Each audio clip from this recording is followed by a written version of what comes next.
Hello everybody, welcome on in Reaper, welcome on in Rube, welcome on in Reina, welcome on in Mystery, and anyone else who may be watching too. Mass Effect 2, last time we did Tali's loyalty mission and other stuff. Honestly, I can't remember much else of what we did last time.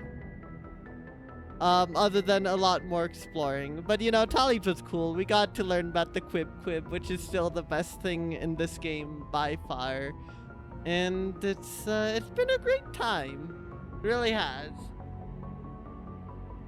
Oh my gosh, Tali's theme is such a banger. I agree, Rain. All the different themes for the party members go hard. They're all great. Wrong, this is the boldest spread you'll ever find. Damn, Rube, I can't believe you actually one-upped Qwib-Qwib there. Not to mention the boldest text you will find on Twitch. Wow, I've never seen Qwib-Qwib so thoroughly decimated. Except by, you know, my own admission of its paycheck, but that's beside the point. Will Qwib-Qwib stand for that? Will Qwib-Qwib do it? Let's see, what is Qwib-Qwib's response?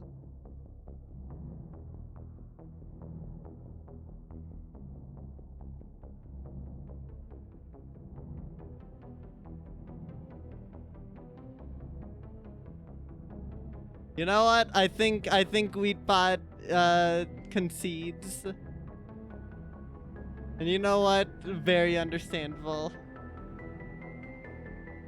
Oh, you spare Qwib-Qwib's life if they join the Friendship Stand Club.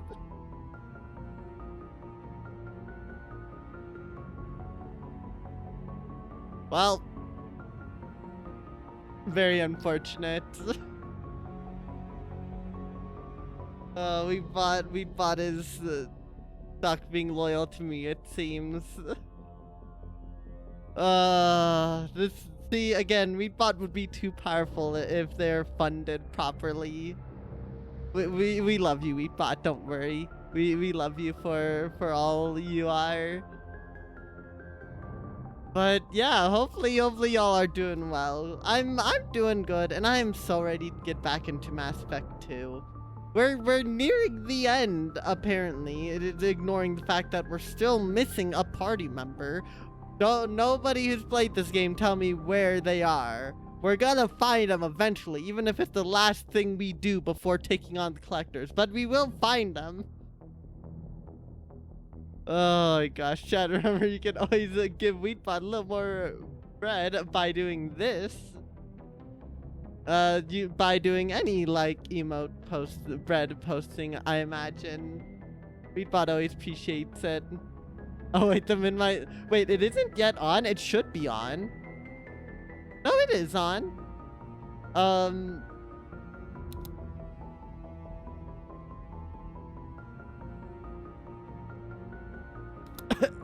Yeah, it's on.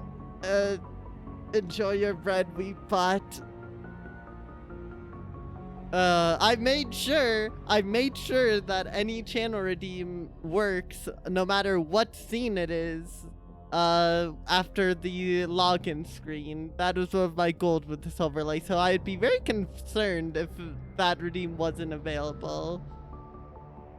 You do see it now. I think it was just a Twitch moment, Rube. I think it's just Twitch being Twitch. He just hid it from you. Qwib-Qwib was trying to spare me a little. Just a little. As futile of an attempt that may have been. But yeah, I assume it was just Twitch. Twitch is being dumb. Twitch, why you like this? But yeah, I don't have any big announcements or anything. Still figuring out what to do Saturday. I actually have a decent idea of what I might try doing, but we'll see. We'll see. Can't say anything for certain yet. But I don't have any announcements or anything, so I think it's time we get into it. Shall we, chat?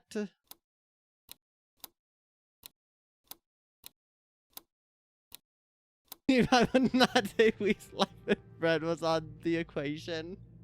You know what, Rube? I don't think I can even deny that. The wheat bot really does just prioritize bread no matter what. No messages for you, Commander. And you know what? I respect them for that.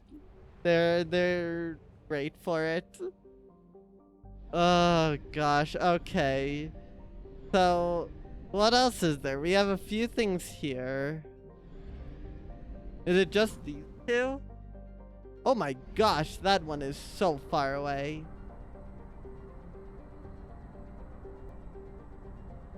This place looks... The Valhallan threshold looks really pretty, though. Oh, that's a planet there.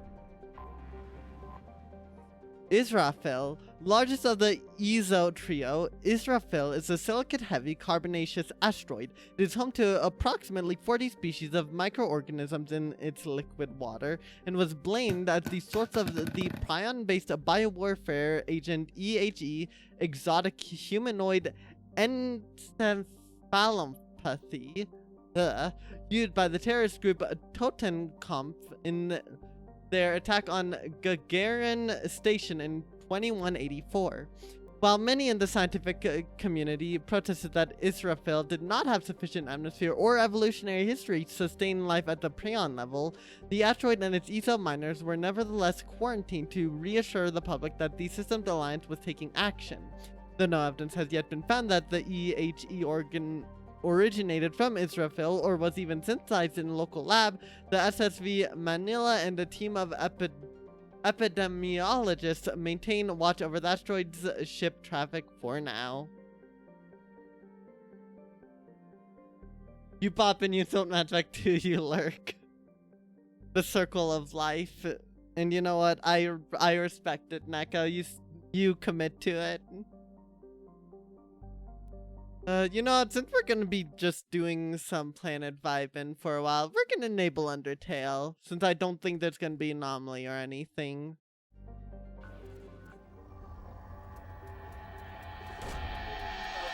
Mid effect 2, yep. Well, at least we can get some ESO here.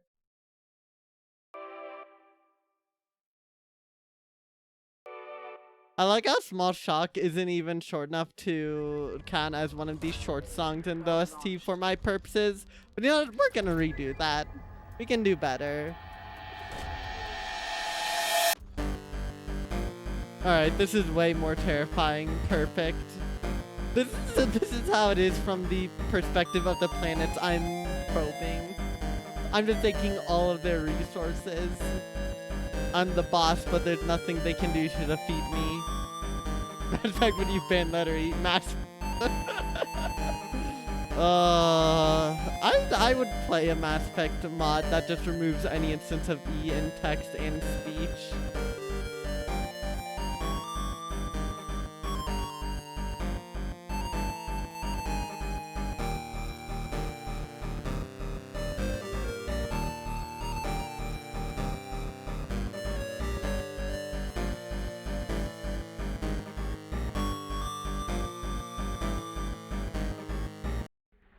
Probe.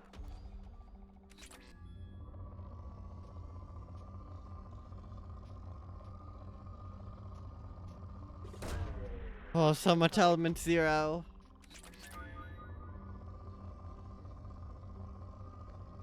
What am I missing?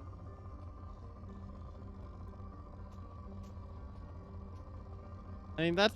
Oh, there we go. Probe launched. Math. If you take out the S, it's just math.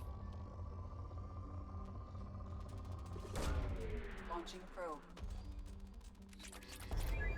We'll leave that there.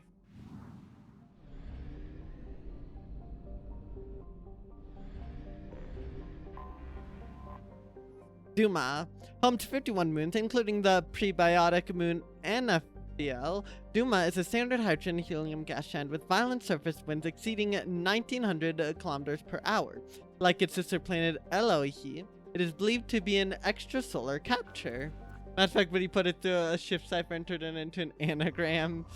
Oh, that's just normal zero escape right there. Launching probe.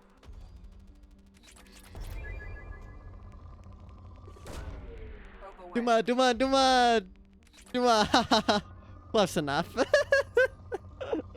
Dung Defender, we love you. Again, Silksong's gonna be a 0 out of 10 if it doesn't have Dung Defender. I don't care.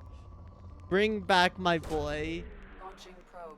You just realize if you remove letters M, A, S, E, F, C, and T, and then add letters B, L, and R, you get a 999 reference.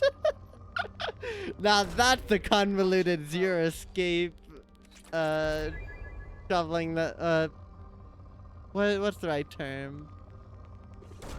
I don't know, the zero escape, propaganda that I like. Not exactly the term I wanted, but close enough. Launching probe. Chance of playing Dung Defender in the Undertale Redeem. Oh gosh. Unfortunately, that's not something I would do just because of the specific reasons why I have the Undertale Redeem as it is. But it would be a really funny idea.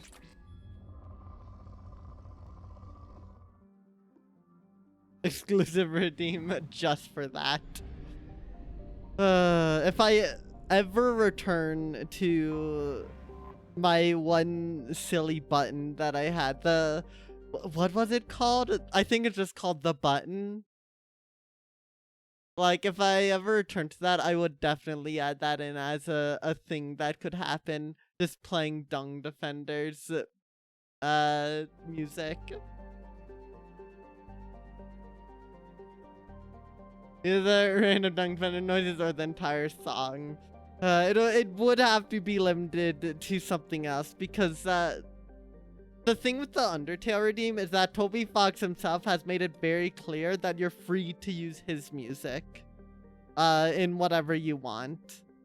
And he's shown to have a pretty good track record with that fact. And so that is why I don't add anything else. No, like Undertale Yellow or anything like that. But maybe in another redeem, I could have it be a small thing. Because it could be funny. Make a Zone remix of the Dung Defender song, then use that instead. Oh, now that would be peak right there. I'm so ready for Zotbo to have that. It's gonna be peak. One of a trio of asteroids formed around an element 0 core, far less is the easiest to mine for low-yield ESO. A carbonaceous asteroid, far less has a trace of water-bearing minerals and organic carbon in the form of kerogen. Currently, the asteroid is surrounded by Quarian mining ships extracting fuel for the flotilla. Alright, let me get on the action. Launching probe. Probe launched. 10k dung button and there's 99% chance of getting poop emoji and 1% chance of Dung Defender. Probe launched. Oh my gosh, that's pretty great, not gonna lie. Probe away.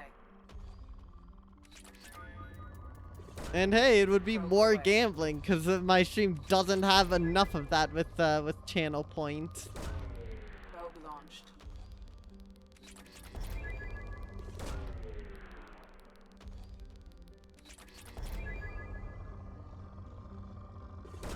Probe launched. Exactly. And of course, thank you for the cardboard pipe, Rube. Probe away.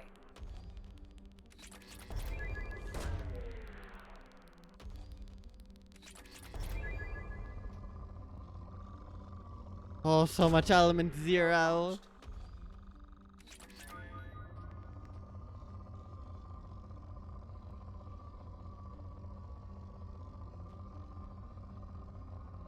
What am I missing? Oh, more element 0. Perfect. Launching probe. Probe launched.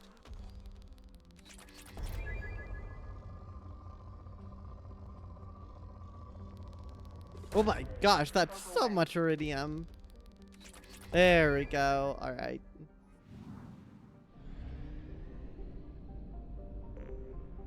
Oh, there was something here. Kakabel. The second asteroid in the system formed around an element 0 core. Kakabel is another carbonaceous asteroid with surface made of hydrated minerals such as carbonates and clays. Beneath its icy surface is liquid water with some amino acids. The surface of Kakabel is pitted and scarred with strip mining stations where the quarrying took as much easier as possible before moving on. Wow, there's so many Launching probe. planets and asteroids to probe. It's great. Probe away. Probe launched. Oh my gosh.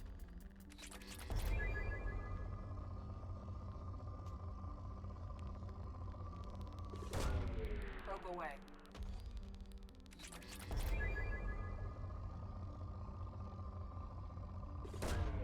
Probe away.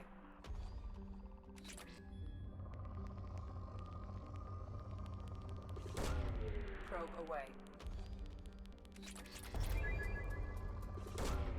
Probe launched. Honestly, I just need to add in some way to play Dung Defender voice clips on stream. I gotta find an excuse. Probe away. I gotta make that button redeem. I've gotta commit to the bit.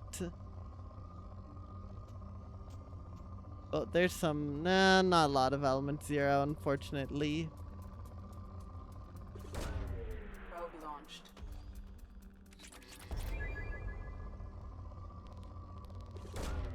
Probe away.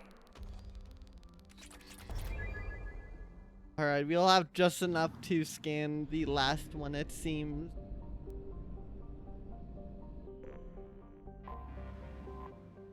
Elohi. A small hydrogen helium gas giant formed around a metallic hydrogen core. Elohi will be the site of a rare astronomical event later this year. The comet Asara will come in on its orbit of 70 galactic standard years and travel so close to the giant that it is predicted to be captured as a moon. Dozens of space probes from around the galaxy have been launched into the Rahil system to record this moment. Elohi is within the frost line of its parent star where gas giants usually do not form. For this reason, it is believed to be an extrasolar capture. Travel advisory. A statistically significant number of distress signals have come from the 1 million kilometer mark around Elohi. Pirates are believed to be working in the area. In-person tourism is not advised. Damn, and I was just about to say that I was gonna be upset that we weren't gonna be able to see that comet capture. This is a small chance for Dung Defender to play on along with the current redeems. Call it Ogrim everywhere. Oh my gosh. I'll just have a chance for Dung Defender to give his commentary whenever something happens. If you drop a pipe, he'll react to it. Oh gosh, that sounds great. Damn. I was actually hoping we were gonna get a distress signal that we'd have to then do something here about, but oh well. Launching probe.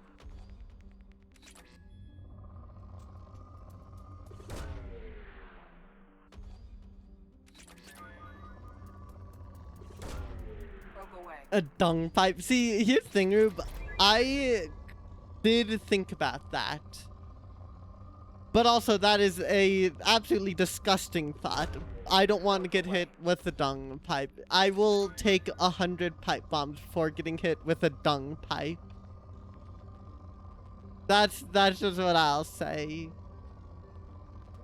And I don't think there's an advantage to me being stinky when it comes to not, having the defender's crest. Probe away. Honestly, if we added a dung bomb and it was just me getting suplexed by Dung Defender, I would not be opposed to that. Launching probe. 9% chance of Dung Defender getting squashed if it's a metal pipe and he's in a play with one or more energies attached. He's in play with the one or more energies attached. Honestly, I think he would win against the metal pipe. He's a big, tough boy. We love Dung Defender for that. Launching probe. There's a quote that disagree. This is an advantage being sinky. But that was with the Defender's crest. And I don't think I would get hit by that particular... I don't think I would have that if, you know, I got hit by the dung bomb. Or dung pipe.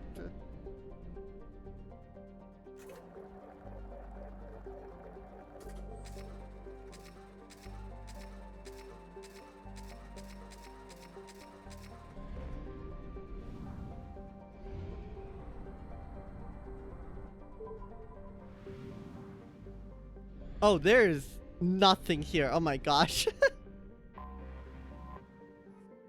Garvug. In 354 CE, Garvug was considered a bargain world given to the Krogan to placate them because no one else wanted to live on such a frozen rock. Technically a life-bearing world, Garvug has a small farm belt around its equator and well-insulated marine life in its seas. By the turn of the century, the Krogan had completely adapted, breeding hundreds of younglings per family in vast underground bunkers.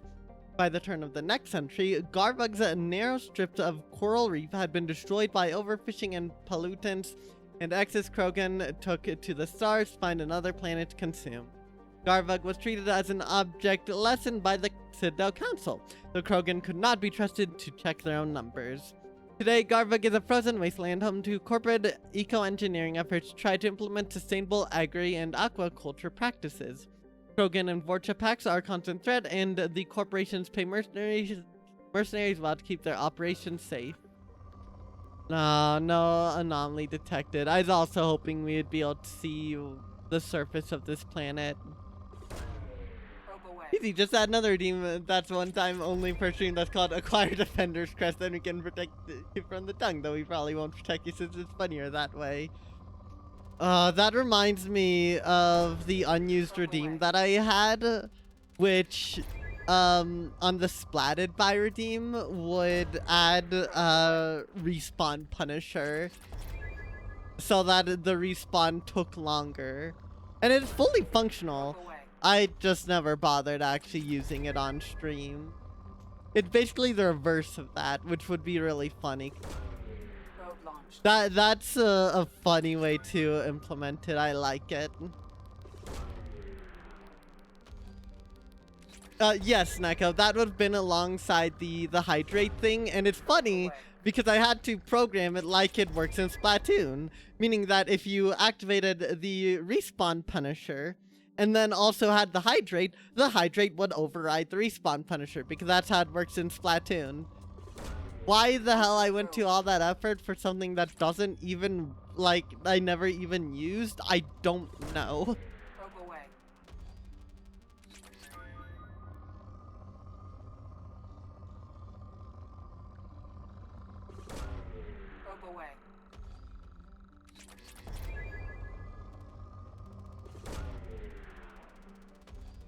Well, glad that no one's getting on my case about, you know, sucking all of these planets of their resources.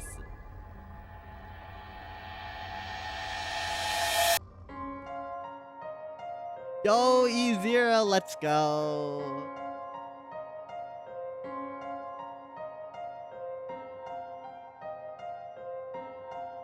There's nothing all the way down here? Nah, it doesn't look like it.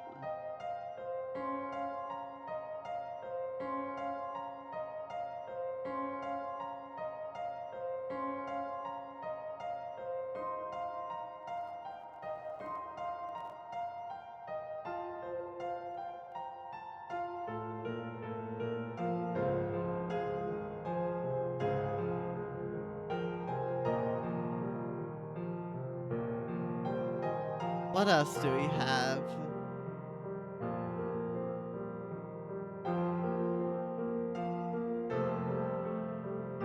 I'm trying to think what would have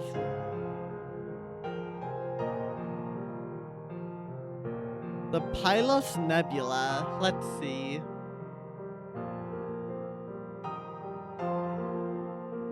No one complained about stealing resources from their planet. Well, they don't really have resources. Protean complain now, do they? Exactly. I can't be held at fault that I'm draining everything because no one's come and told me. And they won't come and tell me because I've taken all of their resources. It's perfect. It's a brilliant catch-22 for them. Israel is a standard hydrogen helium gas giant. Though gas giants are known for their powerful magnetic fields, Israel's field is stronger than current models predict. Within the frost line of its solar system, where gas giants do not usually form, Israel is believed to have once been extrasolar. Next, you'll sell them solution to the problem you caused. Yeah, I can start selling all of the materials that I have. It's genius. Probe away. It's a brilliant, even. Probe away.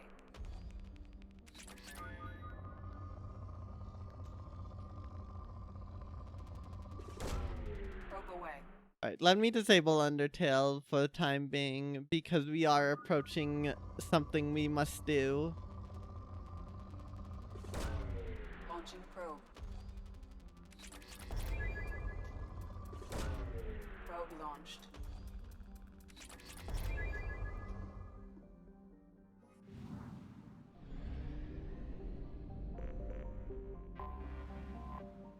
Jonas. Jonas, a methane ammonia ice giant, is being developed as a fuel depot serving the Pylos cluster.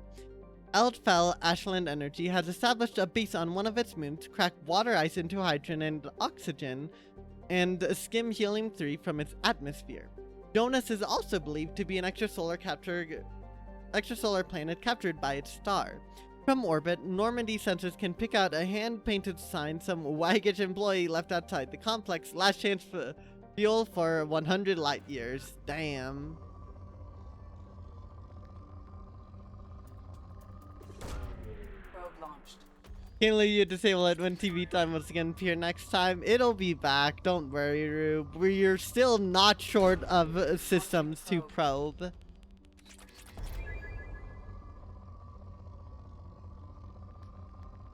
Must kill Conrad. What did Conrad do, random NPC? Also, welcome on in. Hopefully you're doing well. Probe away. Look, we just gotta save a crashing ship and then we'll re-enable the redeem. Don't you all worry. Launching probe. Got with your wife. Well, that I will wish them happily ever after, and if it's not, then even more funny. But next time's RNG seed will have changed. This TV time will be no more. You never know that, Rube. It could always be TV time. It's always TV time, I think, no matter what. Chat, say it with me now. I love TV. We all love TV, right?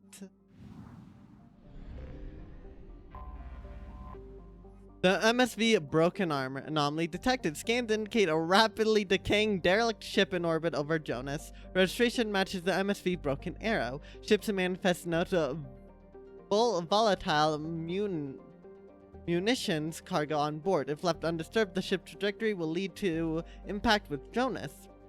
Highly probability that the crash site will be far gone. Jonas's largest human colony.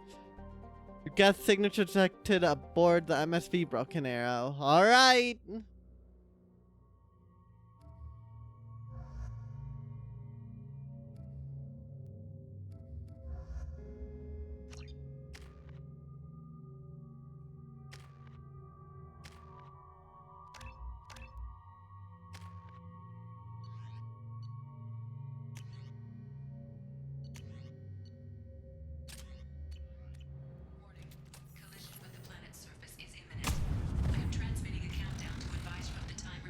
Oh god. Okay, we have a timer. Oh boy.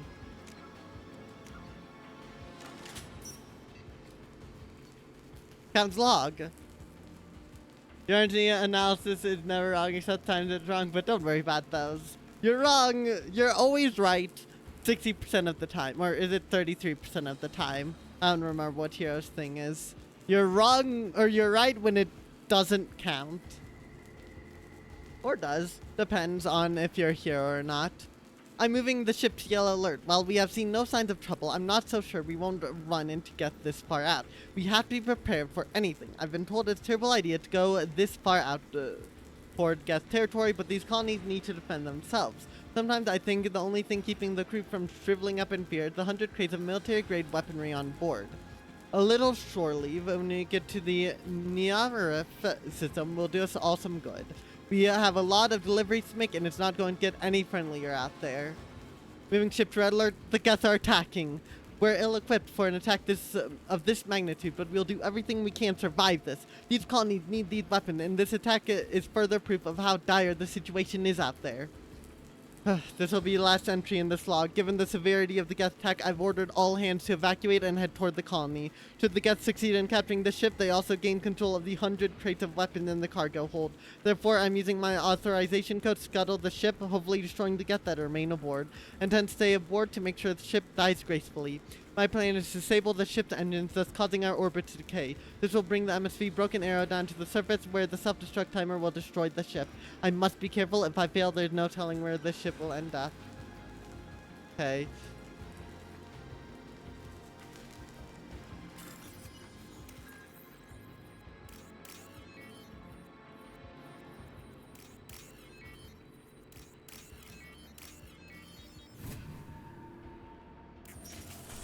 Get ready to fight.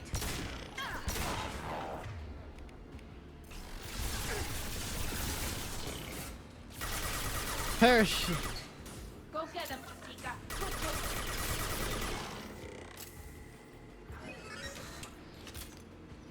Navigation offline, go figure, life support, damage, hull breach detected, to restore power, engage power coupling.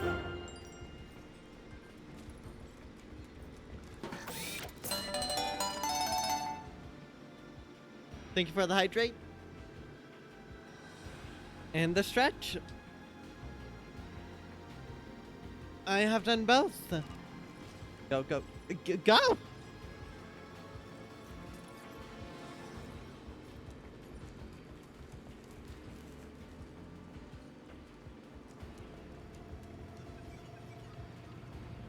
Where am I going? There.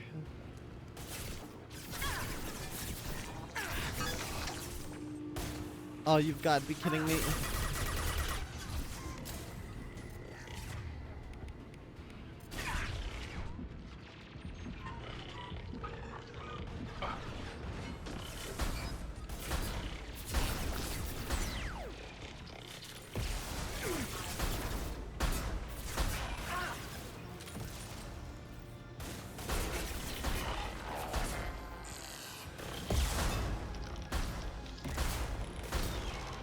Okay. There we go. Where am I going? Oh, Nothing's gonna hurt me now. I don't know where I'm going. Where am I going? I don't see where to go, chat. Oh, is it back here? No? No? Gabe? Is it over? I think it's over. Yeah, we are gonna run out of time. That's stupid. I don't know where we're meant to go. This is your read bar thinking you haven't been given your 15 yet. May you go on break. Yeah, you know what? I'll let you. I'll give you 15. Don't worry, Artie. You've earned it. Of course, that does mean that you are foregoing the next, you know, few breaks in order to make up for it. You know, nice unpaid overtime never killed anyone. Except when they did, but that's beside the point.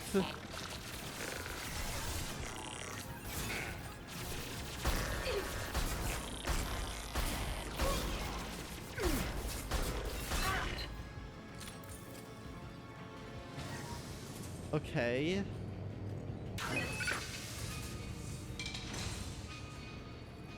Do I go back? Going up a barrier. Let's try heading back, I guess.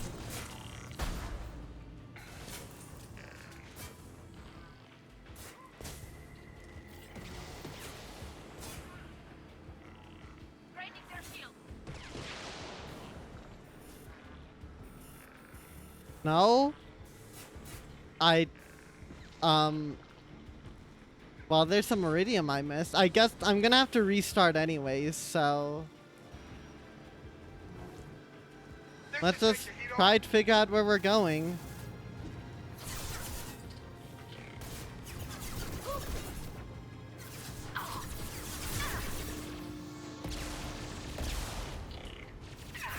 We can't cross there. Oh, you go down there. Okay. I'm doing alright, Artie. Wish the game was a bit more clear on that, but whatever. Nothing's gonna hurt me now.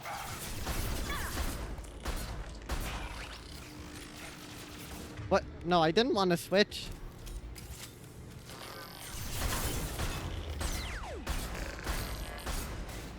Go for the optics. Go for the optics.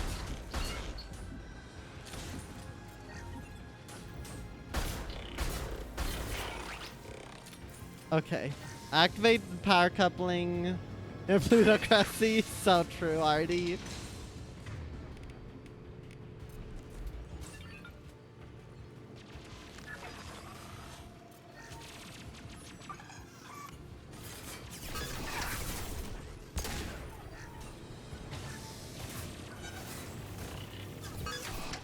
What? No, that was complete! What do you mean? That bar was literally full.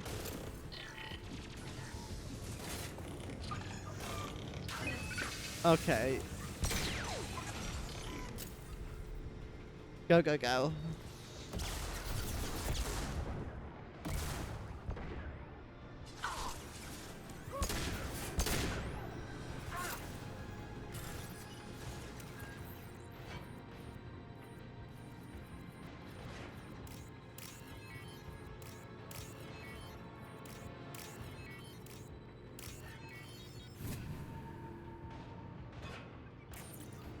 Okay, we're good. Do you not have enough slavery with Wheatbot? Rube, producing all this bread takes a lot of time and effort. I just gotta say, it's absolutely worth it, but you know, it's gotta come from somewhere. Wait.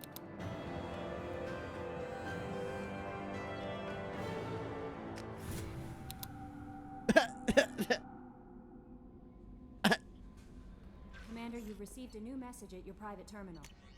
To Normandy, our thanks from Raphael Golan, Governor of Fargon Colony Jonas, Normandy crew. We received your identity from the docking data aboard the MSV Broken Arrow. We're led to believe that your crew is responsible for saving our colony from a catastrophic event. Not only did you defeat the Geth and prevent the ship from crashing into the planet in a trajectory that would have destroyed our colony, but you also saved nearly 100 munitions crates that would have been lost in the ship's scuttling. Thanks to you, we are safe and can continue the Broken Arrow's work in arming the colonies on the fringe of Geth space. On behalf of the residents of Fargon Colony, you have our eternal gratitude.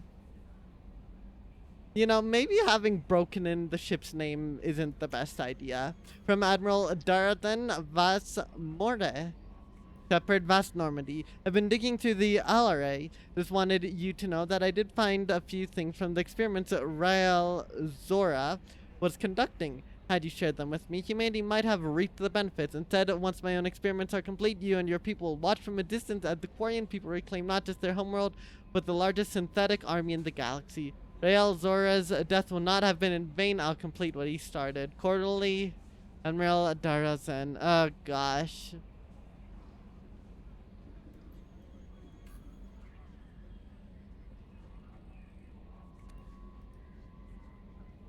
Thanks for that.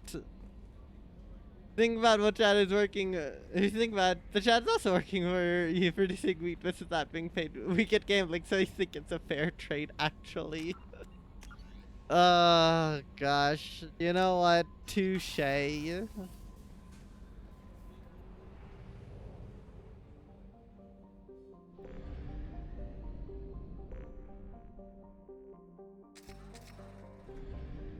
There's so many systems we have to go through. Alright, we're re-enabling Undertale.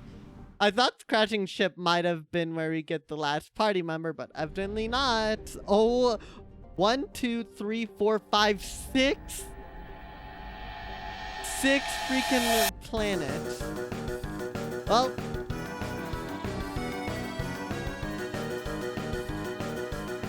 Ba ba ba ba ba da ba. Diano, named for an ancient Asari philosopher known for being a contrarian, orbits Diarada at a retrograde. It is believed to be an object that fell into the system millions of years ago from parts unknown. The outermost of Diarada's two inner asteroid belts is thought to have been a small planetoid that was broken up by Siana's passage into the system. Siana is formed from low-density rock and is tightly locked to Diarada, the same atmosphere always faces the star. There's evidence that a complex of artificial structures once existed in the north of the sunward-facing hemisphere, but they have not been badly degraded by millennia of heat and radiation. Several bunkers of radioactive waste, apparently byproducts of primitive fission plants, have been discovered on the far side.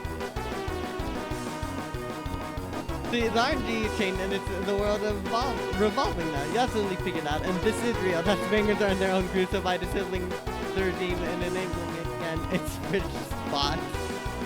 I mean, that just means you know when you'll get a banger and when you don't. So it could be worse. By the way, for some unexplicable reason, you get by third sanctuary inside bigger group, so you hope this means it's a random elusive by it. Weird time signature group rather than it not existing. What other Deltarune songs have weird time signatures, if any? Seriously.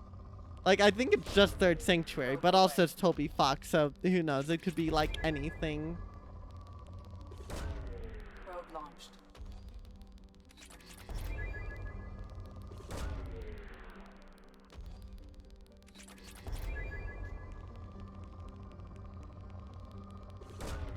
Launching probe. The music felt a little louder than usual. Okay.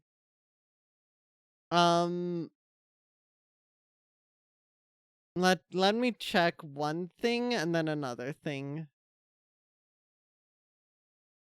Okay. What we're gonna do then is we're gonna do da, da, da. I should bump it up. I do not want to blast chat's eardrums out, not gonna lie. If I can, you know, help it. Let me adjust everything. See, because my OBS settings kind of got mixed up a little, and now I'm trying to modify it a bit. Let's see.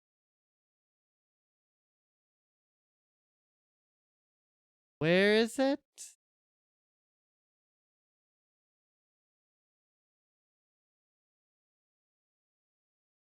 Okay, here's how I have it set up. I totally forgot how my own redeem works. Can you all believe it? I certainly can't.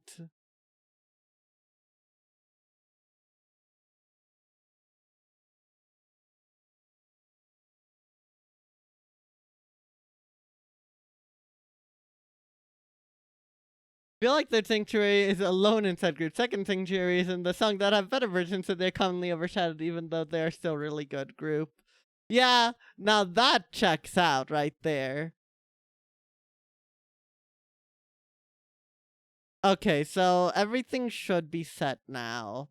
The song should be a little quieter. Probe launched. Let me make sure actually that's the case. And audio for other stream stuff is good, right, chat? Just to make sure.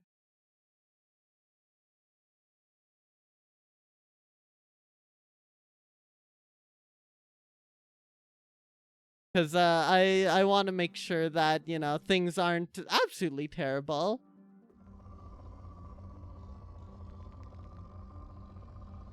Because sound balancing is very difficult for Twitch streams. From what you can hear, all right, that's good. Very, very good. I guess we'll have to see next redeem if it's too loud or not.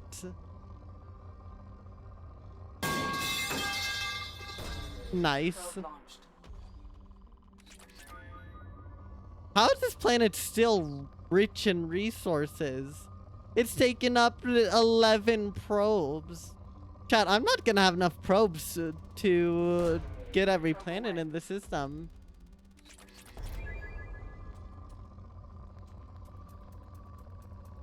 Probably least a full person providing its substance through your ears work in peculiar ways. I mean, I get it. But any feedback is valuable feedback. Tennessee. Tennessee is small, barren rock. Though there is evidence that it once had an atmosphere of carbon dioxide, only trace amounts of krypton and xenon remain. Like Cyano, it is tightly locked to Dirada. Launching probe.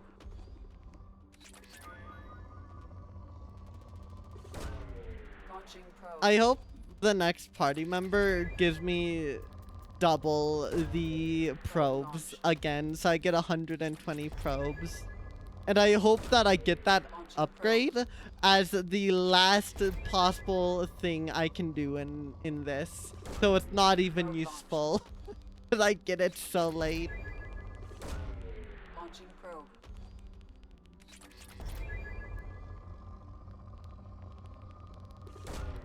Probe away.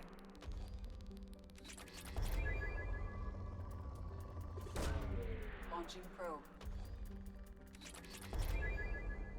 We'll call that there. Anomaly detected. Anomaly detected? KNLS is smaller than Earth, but has an unusually high density. The high level of tectonic activity indicates that the density is caused by an abundance of radioactive materials in the core. These, combined with the planet's unusually high rate of spin, raise the planet's internal temperature and cause volcanism. While several companies performed mineral assays in the late 2170s, the world's geological instability precluded development. So this is another one where we're flying around in that really floaty ship, I assume.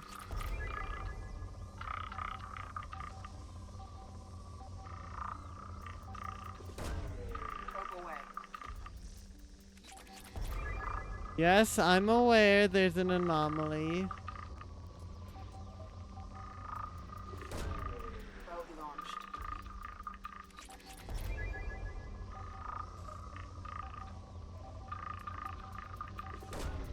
Probe launched.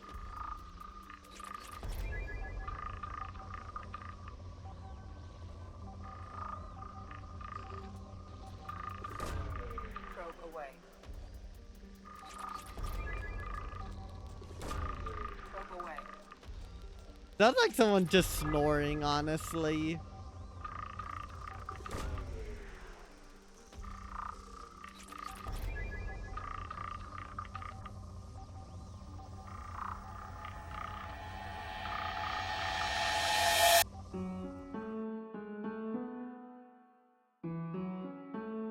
What's Susie doing probing planets? I don't know.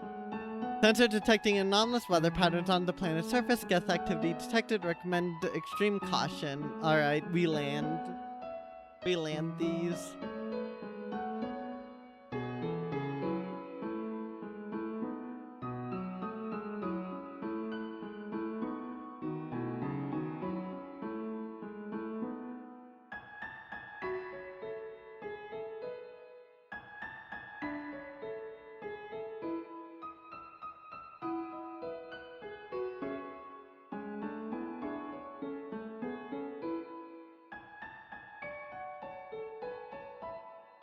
So I can either Improve her weapon damage or improve her biotic abilities. Well, if I'm using an Asari, obviously I'm going to improve her ragdolling. Obviously. It's not even like a question.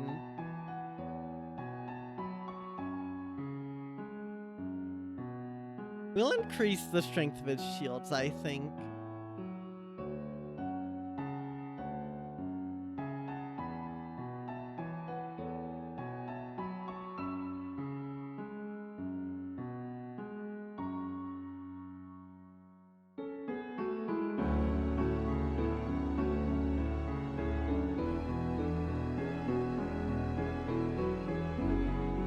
Hello, Geth.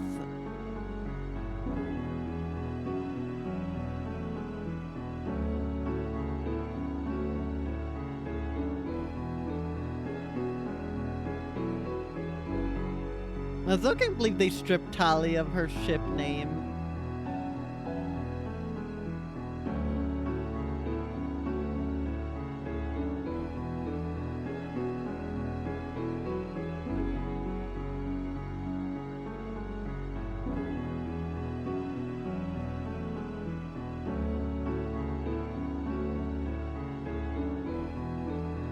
Like they just casually did it up. What am I hearing? Oh. That, okay.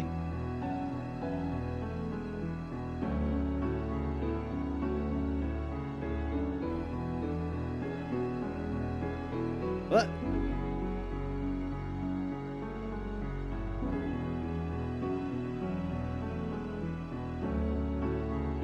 Very calming music for this very calming fight.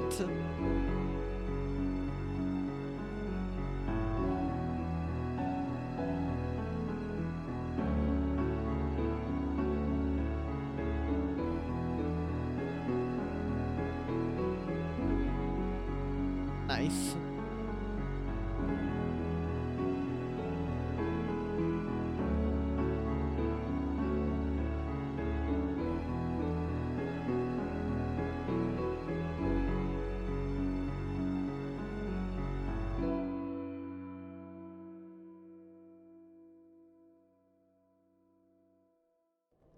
Anything over here? No? Okay.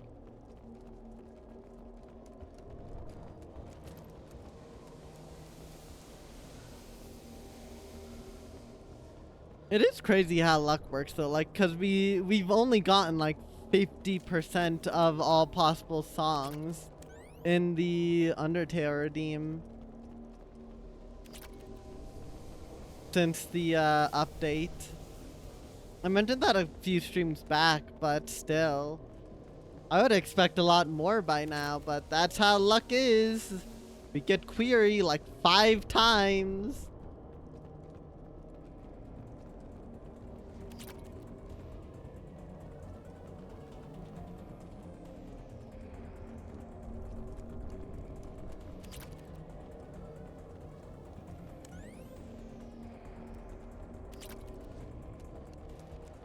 Like I'm grabbing these plus 100 palladium things like plus 100 even matters.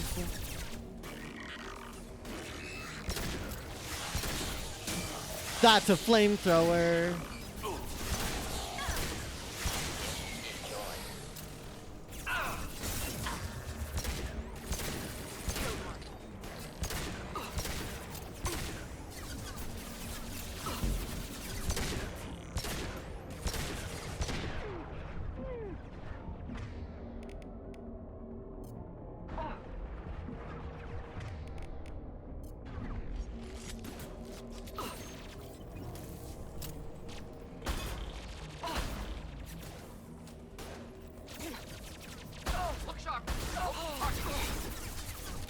Oh boy.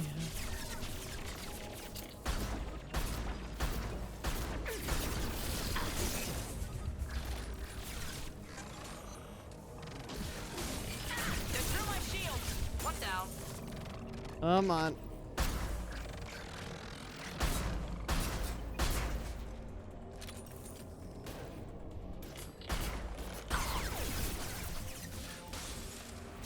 There's so many Geth over there.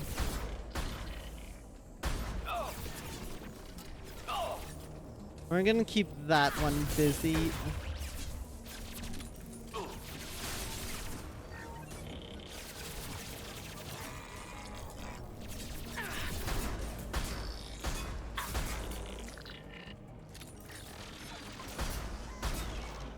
Okay, let's move on.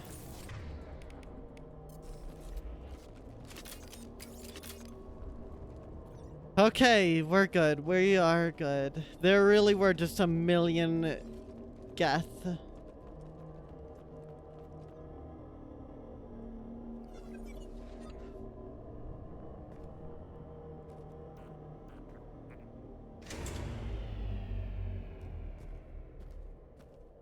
what's this?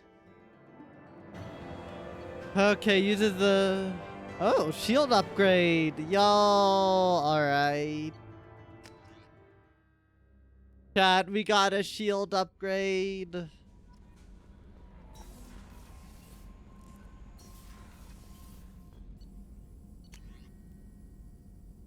Only 8,000 palladium? That's crazy.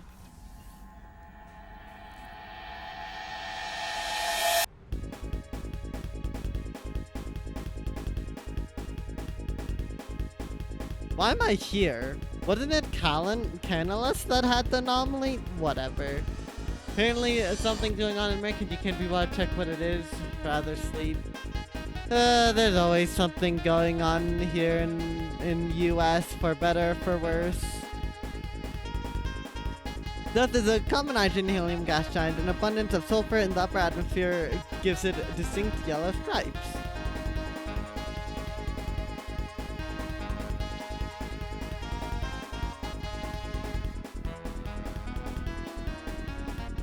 I don't know if we've gotten physical challenge before, actually.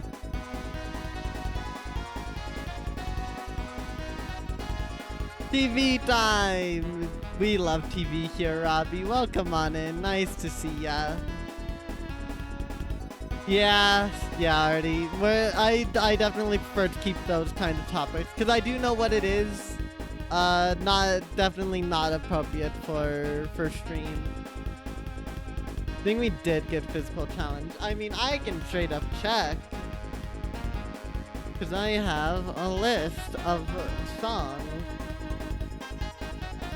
Let's see. I'm curious now.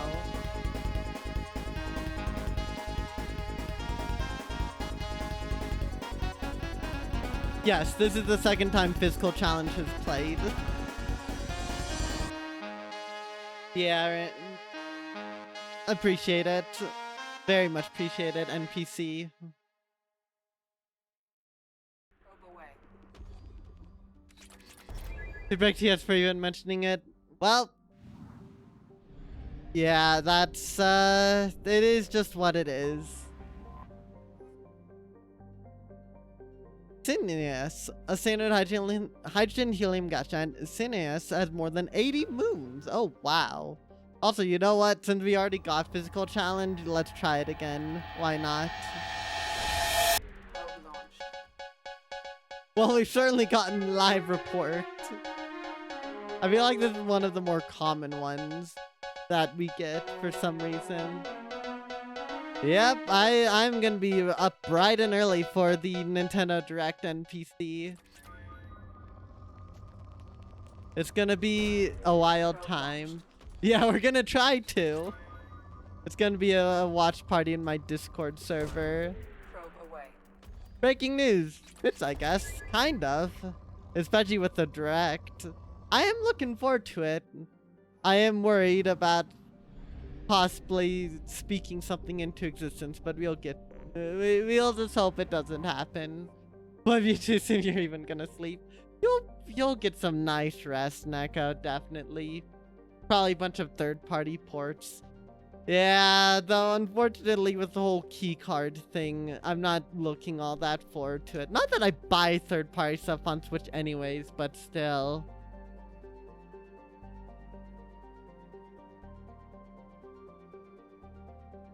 You know, we'd be propagating the problems that they got the patent. Yeah, already. If you don't sleep, is there time to let me get an HD remake? Oh no. You'll. Oh yeah, Neko, because you have to like. It is like really early. It's earlier for you than it is for me. Oh god. Look, we got this. For those who are wanting to catch the Nintendo Direct, I believe in us. We can do it. And I just hope it's worth it. Give us I don't know, Astral Chain 2. That would probably get me to buy Switch 2, or at least it would get me close. Although after that betrayal with Bayonetta 3, I don't know if I can ever forgive. Wait, that's right. Platinum Games has exploded. We're probably not getting an Astral Chain 2. Never mind. I don't know what would get me to get a Switch 2 at this rate. We have to eliminate the British because they're dragging the Direct to be super early.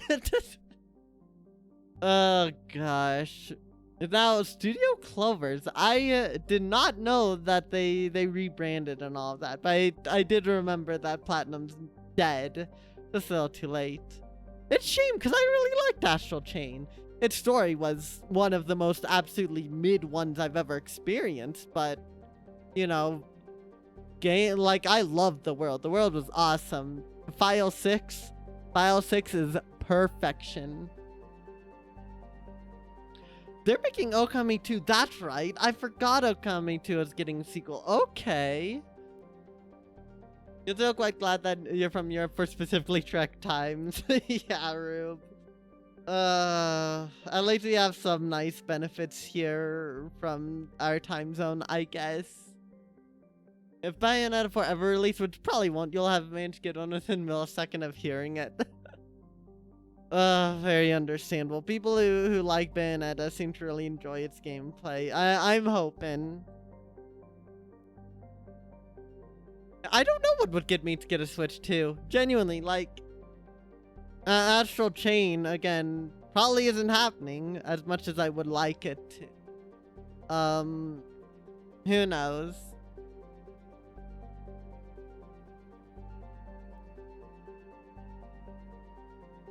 Hold on. Cool, thanks to Neko saying eliminate the British. These folks are also some happy campers. It's 9 a.m. for you, so you can get up at a reasonable time. Yeah, see, 9 a.m. isn't so bad. 7 a.m. for me is painful, as you all can see in the little clock in the bottom right corner of stream. Gosh. Midwestern USA is not kind to me. Look at my fish like you are to blame.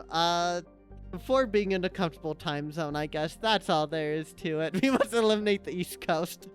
British and East Coast, they both must go down, I guess. Considering all the baloney happening with Nintendo corporate, you're being spared in this mess. Yeah. Yeah. When they release anything Xenoblade related exclusively on Switch 2. Here's the thing, Rube. I don't know if they continue Xenoblade X or Xenoblade 3 or something like that. I don't know if that would be enough. I'm kind of tired of what they've been doing with Xenoblade the past few entries.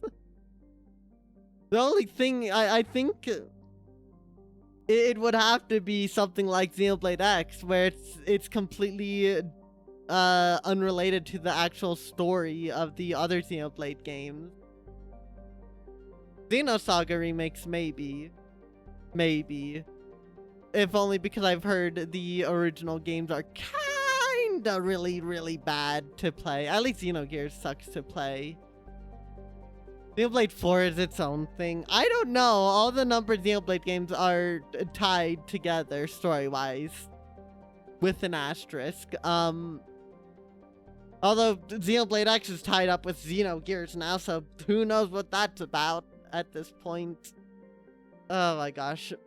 Let me read this ad real quick.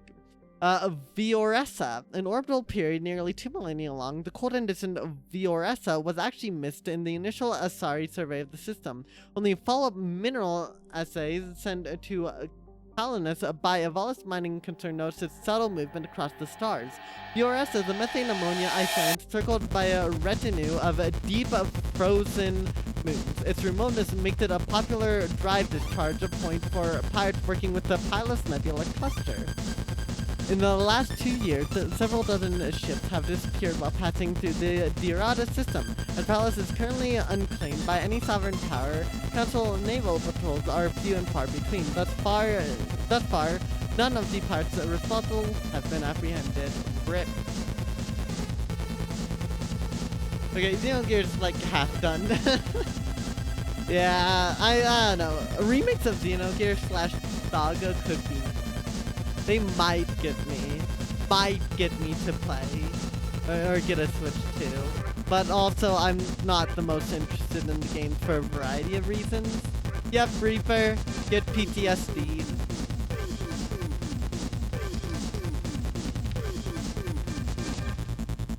Didn't play 4 but Nia's there for some reason. It's really fun you say that, Neko, because that's Xenoblade 3. Xenoblade 3, Nia, oh my gosh, no, I can't, I'm gonna start spiraling, I can't, I'm gonna save you all, chat, but Neko, Nia has no reason to be in Xenoblade 3, so yeah. Launching probe. You know, but she'll be in 4 as well, honestly, I Probe launched. wouldn't be surprised. Being Switch it because you don't use your Switch 1 enough. That being said, Rhythm Heaven release date, please. I'm also using my Switch 1 more and more. We have Captain Toad Treasure Tracker I'm gonna be playing. And then we have the next Mario and Rabbids game we're gonna get around to. Don't know when, but those are gonna be games I'll be playing.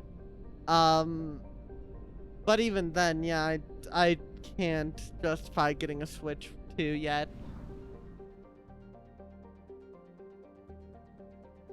Yeah, Robbie, there's a lot that I wish Nintendo did differently. Also, the fact that they're trying to use scare tactics like, oh, we'll brick your Switch, which one is legal, and 2, I don't even think is what Nintendo, I don't think it means what Nintendo, or I don't think it's accomplishing what they think they're accomplishing by saying that.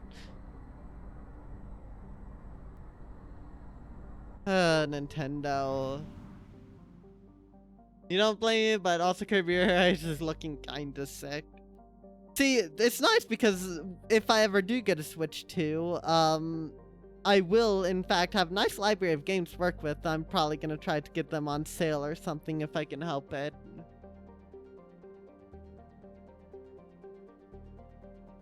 But I trust that Kirby Air Rider's looking good. I would hope so, considering the people hyped for it. The Shadow Mantle holding high-pitched laughing, taunting friend summoning 8-bit bastard can get swooned every second of its distance for all you care. Honestly, Reaper, I agree with you. I think that fight is the weakest part of Deltarune by far.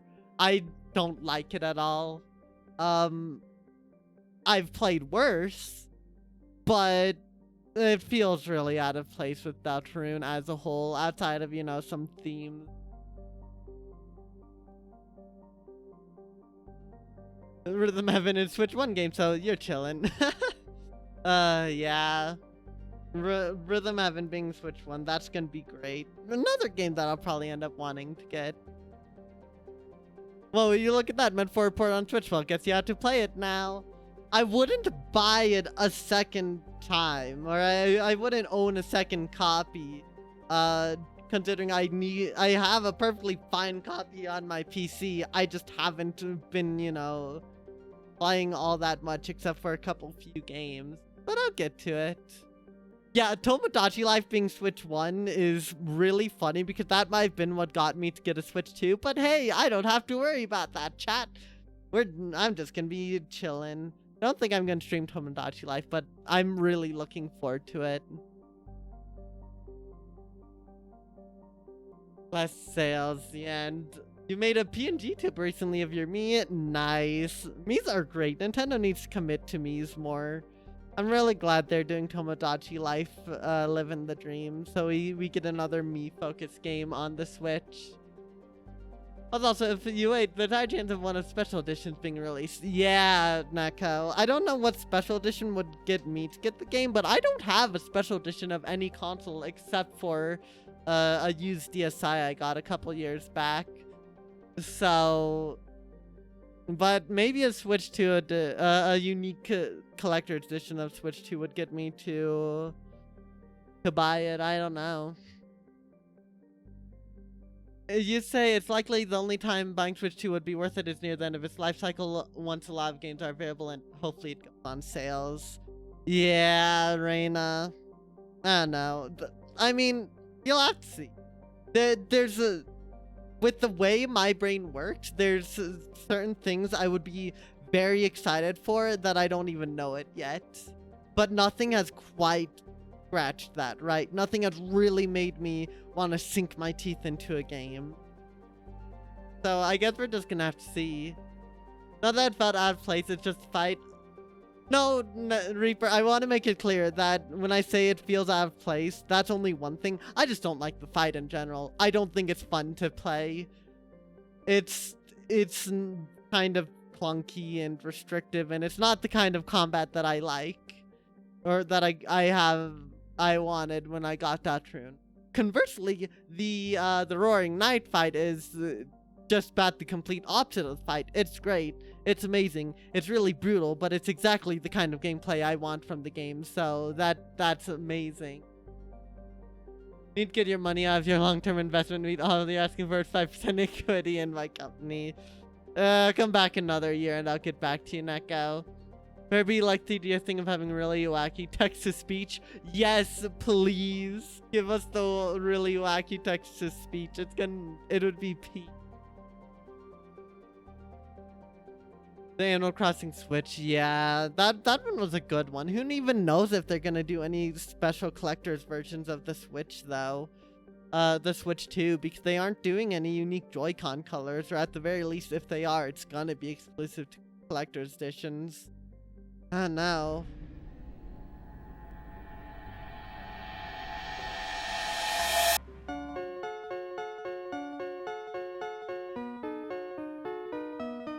Turn off those Twitch emojis, like when the ones that auto-correct when you type in certain characters. Yes, I think there is.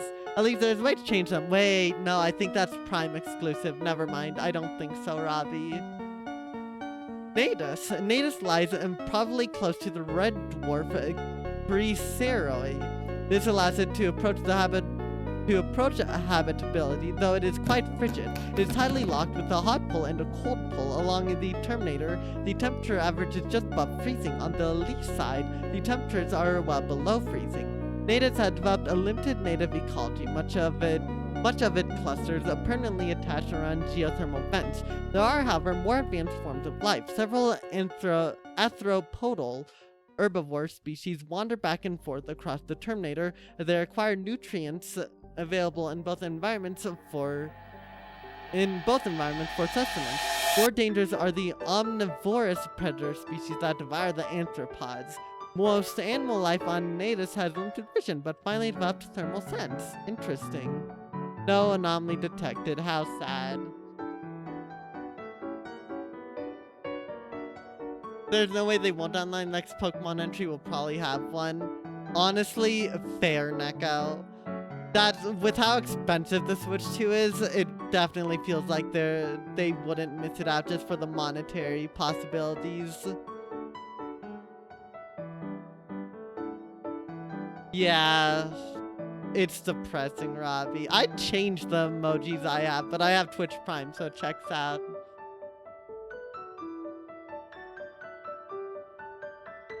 Yeah, Twitch, it's neat, but the emotes kinda suck. That's such a cursed way. Like, having the reversed emoji is so cursed, Rube. The reversed one, but you know what? Sometimes Desperate times call for desperate measures.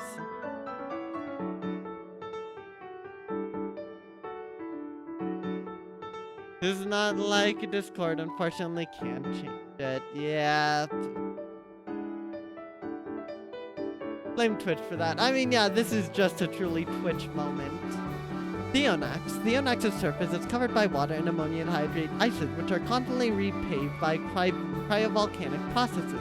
The world's size and density suggest the core contains heavier elements and retains much of the heat of the system's formation. Chariot Dragon Dance. Oh my gosh. Only issue is that you can't do the one because the D doesn't work backwards. Yeah, I mean, there is a backwards text thing you can do. Like, hold on.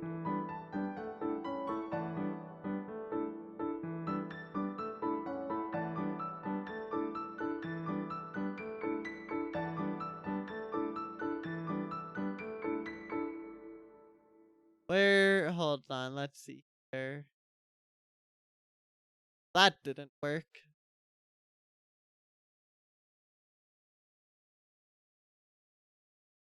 No, there's gotta be one. Hold on.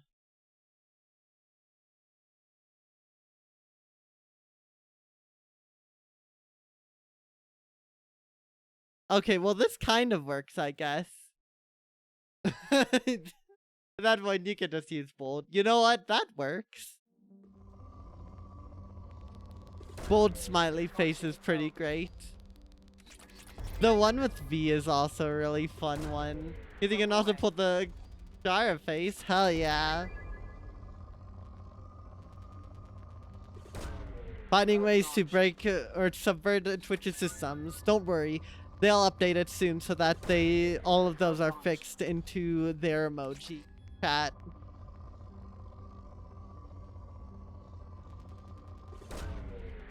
Of you are weak. Are we not, Neko? Are we? How dare you say we're weak when we can do that? Probe away. Oh my gosh, not the laying over one.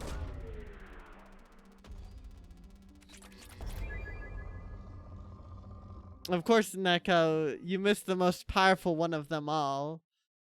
You just flipped your tail, that's pretty weak. Can everyone just casually flip their tables? I think not. Usin. A typical methane ammonia ice giant, Usin had 37 moons of various sizes. Chithas, one of the largest, orbits at a retrograde, suggesting it was a planetesimal that was captured by the gas giant gravity well. The planet itself is believed to be an extrasolar capture as well, though millions of years before Chithas came on the scene.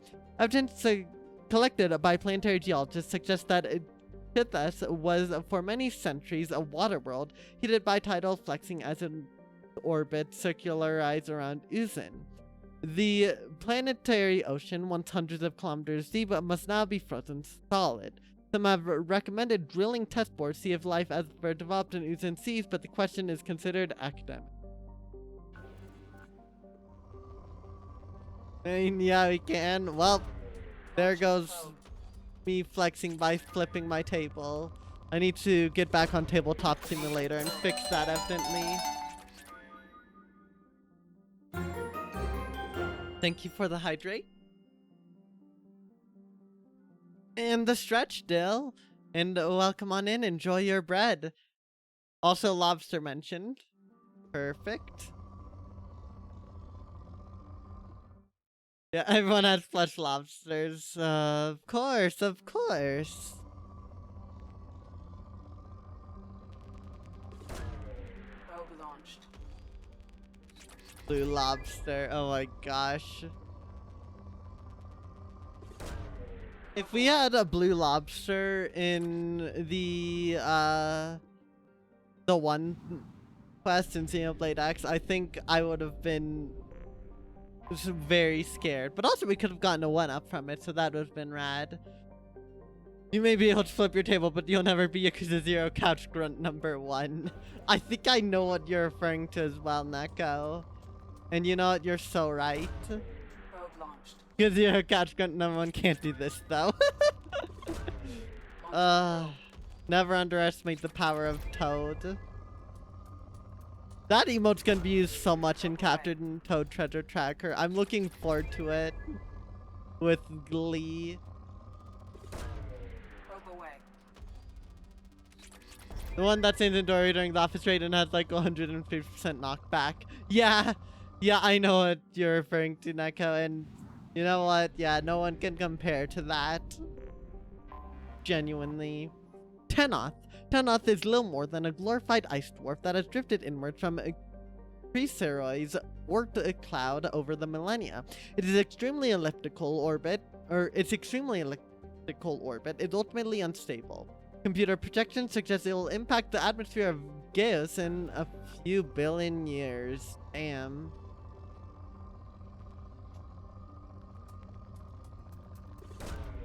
Probe launched. Probe launched. You know what? I'll ask this since the topic came up. What are all of your biggest wants for the Switch 2? Like, what game do you really want to be announced during the Switch 2 Direct? Doesn't matter how unlikely it is. Just something that hasn't been announced yet that you want to be announced. You already got yours this July. Yeah, Bonanza, which is why you already have a Switch 2, so that checks out. Dame yo, dame nano yo. I should re-enable that redeem at some point. That'd be great. Oh boy, Yakuza Kiwami 1 Director's Cut. You want that, Neko? I hope not, because we already have a Kiwami port, but do you really want that? Unless that's a 2D DK, there's nothing else you're waiting. You just won, Rube, which honestly, fair enough. I'm happy for Let you. one have capacity.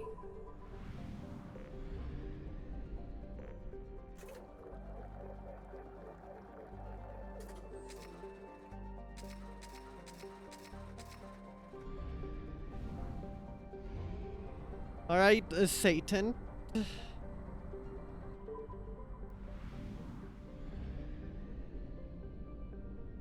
Are there any other ones? No. Who wouldn't want that? There's so many characters to revive. Oh my god, imagine. Imagine they retconned the very end. The final character death. You all know what I mean. Oh, that would be the worst thing ever.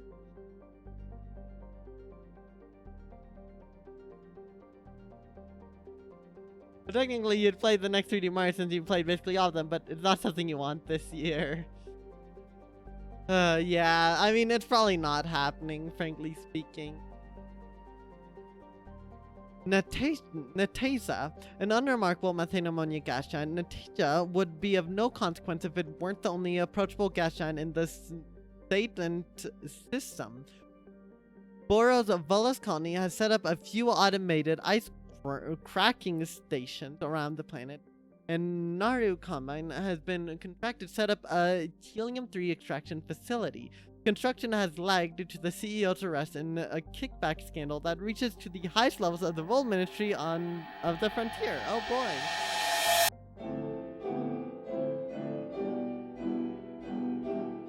The last for what you've been asking for the last who knows how many years, Wind Waker Twilight Princess port. Wind Waker HD and Twilight Princess HD ports would be pretty rad, honestly.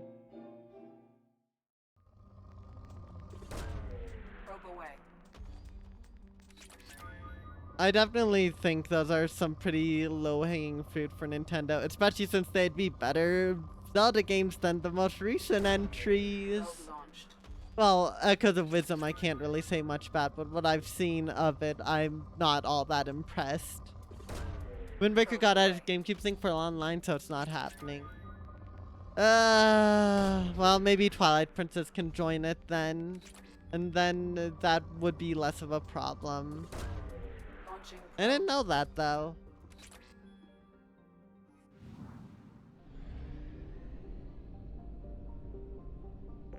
Not that I like use Switch online stuff at all. Bora. Bora is a young Volus colony world settled in defiance by a threat of terminus pirate groups. The pirates who can't use the world themselves have suggested that the Volus hire them to protect the colony. The Volus responded by requesting military protection from their Turian allies. Although uncomfortably hot by Volus standards, Boro had the rare combination of high pressure and ammonia ecology Volus require. Development of the colony is proceeding rapidly. Launching probe. We know they give us thousands of concepts Splatoon Airsats fans already made for Splatoon ideas. Oh gosh, Nintendo treated Splatoon so terribly. I don't know. Robbie. Probe Thank away. you, Volus, for all of your rich element 0. Too lazy for all that effort. They didn't have Arcana means much all its revealed game. They did, Rube. They actually did. Persona 3 Reload is getting a Switch 2 port. I don't there's some problem with it. I think it uses the key card. No, that's a new game. That's just the Arcana means much all its revealed. You know what? So true, Rube. So true. Alright, enjoy your lurk. Launching They should do probe. it anyways and add quality of life features that the Wii version had. Honestly, they could. Super Mario 3D All-Stars exists and Mario 64 is also in Switch Online. Where was that? There we go. The content means by which all is revealed clicker. Every time you click, you hear that. Okay, that sounds like Probe launched. I would want the fall to happen after only a matter of hours. Get me the hell out of there. Probe away. Picking up what Rube's writing down, Persona 3 Director's Cut with March 5th never happened. They retconned the answer into being a dream by Igus or Yukari or whoever else.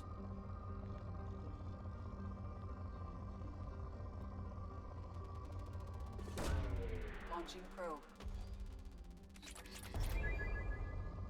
Isn't Persona 4 Arena basically Persona 3 Arena? It's Persona 5 Arena that you want.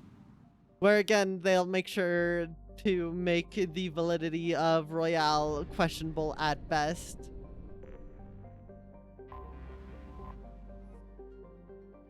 Anedia. Anedia is a small ice body with very low density. Its mass is only 4% that of Earth. It appears to be composed of mainly carbon and water ice, but over the millennia it has accrued a trace atmosphere of Krypton and Xenon. While Anedia's gravity is weak enough that a cruiser could land on it safely, there's no particular reason one would want to. Pirates have been known to land to recover ice for cracking into hydrogen and oxygen.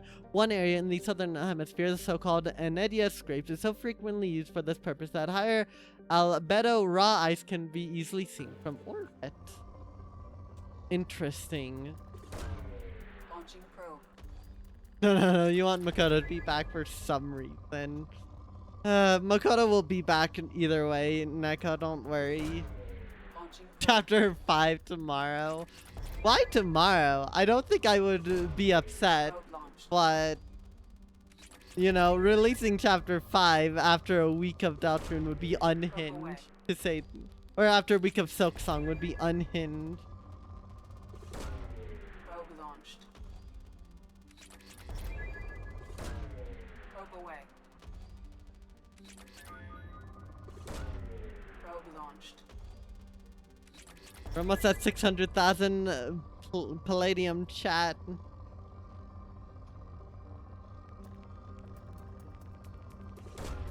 Launching probe. Maybe the game company Shrivel and Terra had reasonably priced games. Oh gosh, Nintendo hates the idea of pricing their games anything less than like 70 USD now. Their main games at least, and it hurts my soul.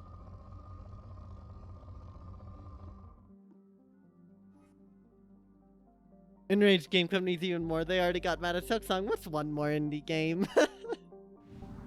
Gosh, scare them into collapsing, I guess. What?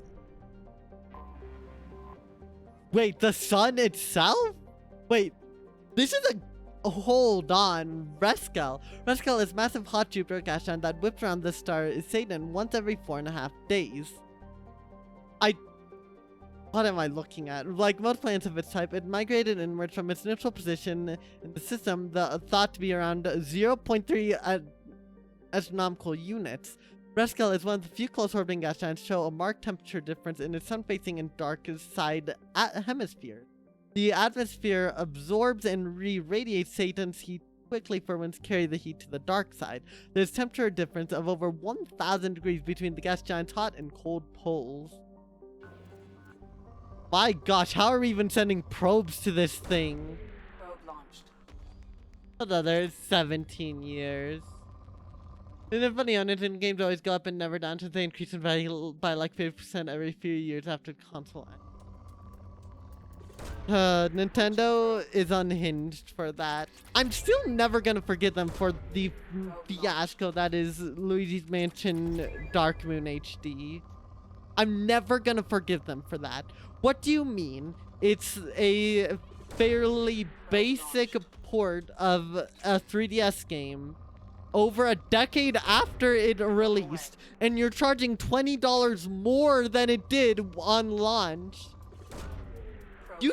They didn't even add anything new to the game. Not a single new thing. It's just a very basic port of the original game. And it's $20 USD more than the original. Just play the original. It looks great on the 3DS. Whatever. So that's not the star itself. Satan's, yeah. A one-shot sequel. I would agree, Reaper, but also we can't bring Nico back. We can't. It's their story to live.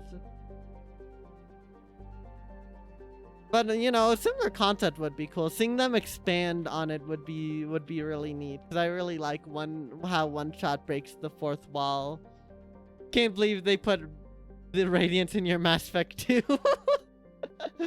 I can hear the music even now, Mystery. You remember game being like $50 or less or something? I don't think you actually beat it. With that being said, you might actually have to get the port.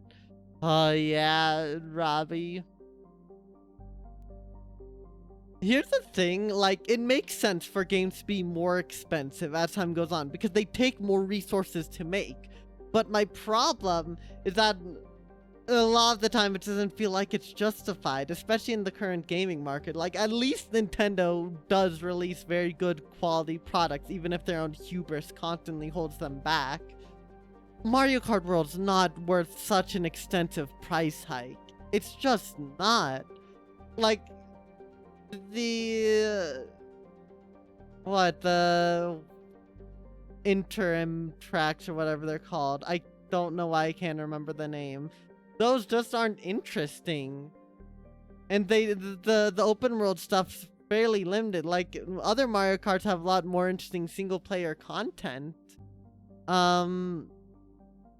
It's a good game, I'm sure. It's well polished, it's fun to play, but like that's a problem with hiking up the prices of games. You just miss them. Making a Mori sequel. Do we want to do that? Do we want Sonny to be thrown into the bowels of depression again? I don't know. One.dev has been working on a different game for a while now. Yeah, Margin of the Strange, I think it's called. It's something that I've been vaguely interested in. I'm not sure. We'll have to see. Bring back a niche indie game for Switch with Danganronpa 4. God. I want another Danganronpa. It doesn't have to be that connected to the previous games. Have Monokuma there just for the hell of it.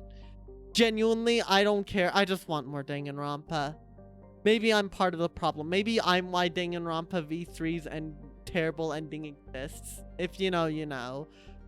But damn it, I would be a sucker for it. 100 line basically Danganronpa 4 doesn't have Monokuma, so it doesn't count, Neko. It has to have Monokuma. Does not say I don't have interest in playing 100 line, but I need Monokuma.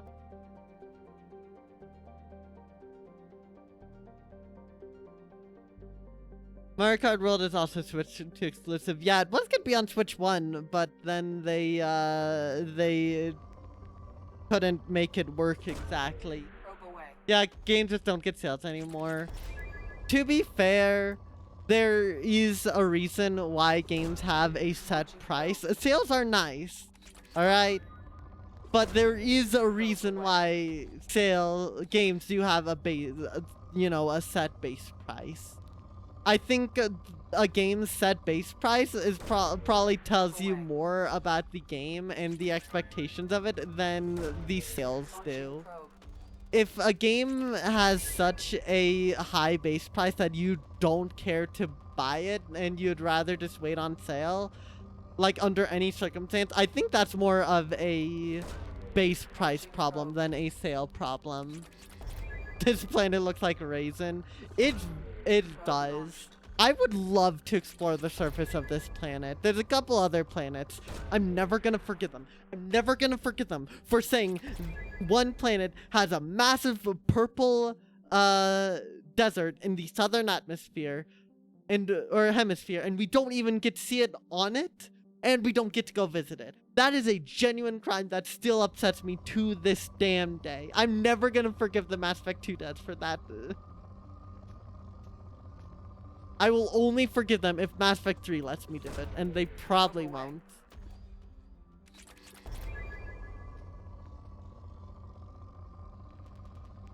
Gosh. Probe away. And Mario Kart really hasn't had any interesting single-player content since DS, so the world is actually the most recent one that added anything. I'm very well aware of that, Rube, and I still think they could have done way more for having it be $80, because that sets a scary precedent. Just like how Tears of the Kingdom did when it really wasn't worth its price. It was developed longer than Breath of the Wild, and yet we got far less worth of actually anything valuable from it. I'll take Breath of the Wild over Tears of the Kingdom literally any day. Legally distinct Monokuma. Oh gosh. How is this planet still rich in resources? Probe launch. What do you mean V3 had a terrible ending, right? Ignore that, your mind accidentally oppresses that entire ending sequence. Here's the thing about V3's ending. I kind of get what they were going for, but I think the execution was horrible. And also there's just a lot of other stuff that makes it yikes. Probe launched. Do you ever, if a game that came out 5 years ago shouldn't only be 20% off? I don't know. Nintendo doesn't do sales on their games much because they want to treat their games with a kind of premium price, and I get that. I do. Again, I do think that sales are a bit Probe away. sales aren't the bigger thing. Like, let's take Yakuza 0. Yakuza 0 is $20 USD. I would say that's a crime. It should be higher. But it is a matter of fact that it is $20 USD. So, they value it at $20. The director's cut version of the game, which is objectively worse, is priced at over double that. It does not give you enough, it barely adds anything. It does not more than double the content in the game. It barely even does, like, it adds maybe like 30 minutes of generally terrible cutscenes. And, doesn't give you any amount of content justifying that more than double the price tag, That's how I feel on the matter when I really see these kinds of base price things. Like, that's where I get concerned. Even on a sale, I just can't imagine that price being justified. And also, yes, I just needed an excuse to hate Yakuza 0 Director's Cut again, because I hate it so much. Alright. Release Power World on Switch. Now that would be hilarious, Reaper. If Power World gets announced at the Nintendo Direct, that would just be amazing. Especially if you bought for its original console and the release cost equally as much. Yeah, no, see, here's the thing, Neko. Again, that's a base price problem. People, you know, if there's a second version and they don't justify that second price, then yeah, it shouldn't be, you know, that expensive. A sale is nice, but yeah, it's, oh gosh. And of course, games do take a lot of time and money to develop. I think having a decently high base price for a lot of these more premium games is fair, but also re-releases like that are just yikes. Sonic Cross World chilling out here at whopping 70. Yeah, I'm not buying that until it goes on sale just because I can't justify buying the game at 70 for that. I love the game, I love ME2, but yeah. So Mass Effect is stealing resources from planets? You would think with the way that I've played it, Robbie. It's not, but there's just a lot of planets to steal resources from. Speaking of, Rhysaris, an airless rock of mixed light cores. Rhysaris is only of note for the New impact crater. A relatively recent asteroid strike within the last million years. The core of the object was partly composed of element 0. It struck at low enough velocity that the easier to remain near the surface. Over the years, many pirates and wildcat miners have attempted to extract the ore. It is believed that the New debris originated in the pulsar system AAP 3421 1 plus 19. The supernova that formed the pulsar also created the red emission nebula that the human spaces have unofficially named the Sakura Nebula. Thank you for the hydrate and have a good day, Robbie. Thanks for stopping on by. Also, they mentioned an impact crater. Where? Tell me where it is. I want to see it. But no, they won't have it there. People still complain. Oh gosh, yeah. Like, here's the thing. I'm just not gonna buy the games if they're that expensive. Like, Sonic Crossworlds, I'm sure a lot of people will get $70 worth out of it. But yeah, I will be waiting a sale. And if it doesn't get a sale, then I'm probably not getting the game. But that's okay. There's gonna be other people who want the game for that much. And you know what? That's, I'm happy for them. You're not talking about Nintendo because they have the longevity. You're talking about any game by Naughty Dog. Valid. Base price Last of Us was $10 for PS4 and remastered like $60 for PC. Valid. I don't have anything to say on the matter, Neko. Yeah, that's bad. I have The Last of Us on my PS4. I'm not buying any other version. I'm not buying any of the like 50 remasters they have of that game. God, I am so tired of Naughty Dog remastering The Last of Us. Meanwhile, you have Silksong at 20, which could, I assume people could argue it could be priced up more. Even Deltarune could be priced up more, and I think would be fine. But yeah, like Silksong, it shows how indie seems nice. Again, I think it is also sad for some indie games to lower their value a bit more, but also, who knows? If they release paid DLC, it could work to their advantage. It's tough to think about. Don't worry, you won't be able to eat for 2 weeks, but you'll buy me a copy. I would rather you not, if only because that is 70 freaking USD. And that is a lot of money for a game. I don't think I've spent 70 USD on a game in a very long time, and I don't know if I will again. At least anytime soon. Silksong could be priced and it'd still be worth it entirely, but Doomsday said, nah, we ball at 20. I respect it, honestly. I really do.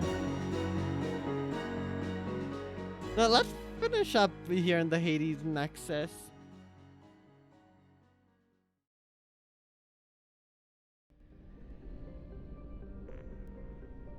Alright, we'll... Oh, wow, there's so much we've got to do.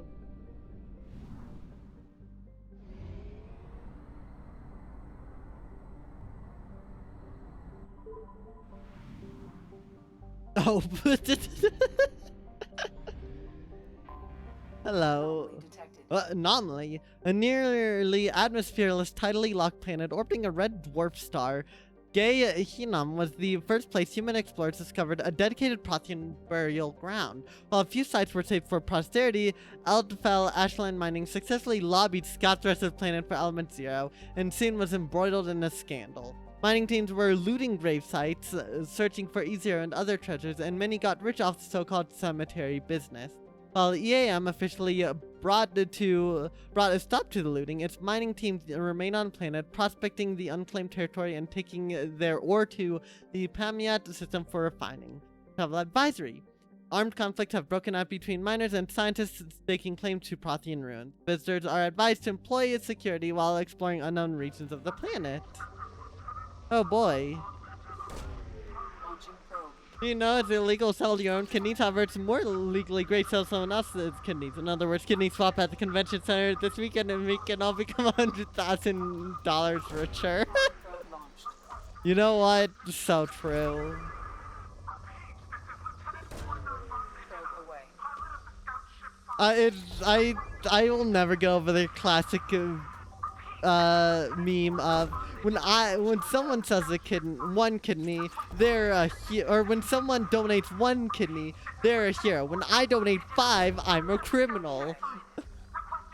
Like crazy double standards. Surface scans show evidence of a shipwreck meeting Quarian design specifications. Identity of ship unknown. Number of life signs detected in vicinity uncertain. Local wildlife may interfere with the accuracy of biological scan. Damn. Probe launched.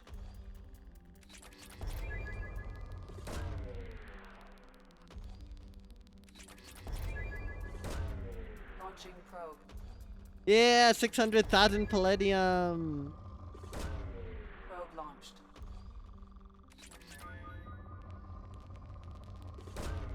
Launching probe.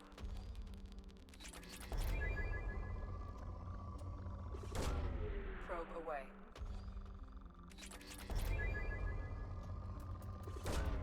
Probe launched.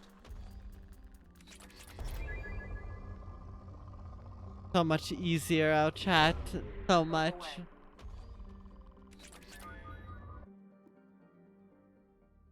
Research projects are expensive. Well, we didn't get to see that. Let's bring along Garrus and Kasumi. Why not?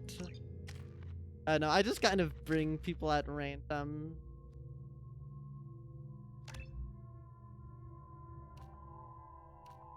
We'll improve his health.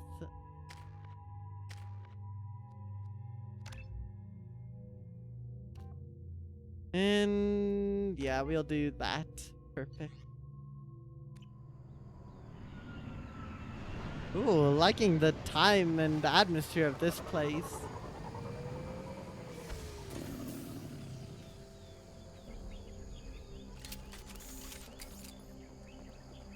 I am detecting a single Quarian life sign in your location. Judging by the suit's erratic readings, the Quarian is badly injured. I am also detecting multiple native life signs near your landing site. Commence pilot's record. We managed to escape the guest notice thanks to some clever work in silencing Syniad's engines, but the strain on the old ship was too much. The best we can hope for is to find a friendly spot somewhere in the Sheol system. Our reports show that isn't extremely. We were nervous scouting this close to the Perseus Veil, and we were right to be. At this point, I'm afraid we might never see the fleet again. With everything the Syniad has been through, it seems like an ignoble end. Landing was rough, but we managed to salvage from the wreckage the things we need to survive. Unfortunately, Lieutenant Commander Gorlat didn't make it, leaving me the senior officer in charge. We scouted the landscape and found the planet to be extremely hostile. We don't dare remove our environment suits here. We're all hoping to be rescued before there's any danger of exposure. I don't know who or what is taking them, but we've now lost more than half the crew who survived the crash. We hope to build a camp here to survive until Edena found our beacon, but something is hunting us. I have to keep the crew together best I can. We will send out a search party when the day comes. I'll find my crew and we'll do whatever it takes to return to the Edena. Well, womp womp.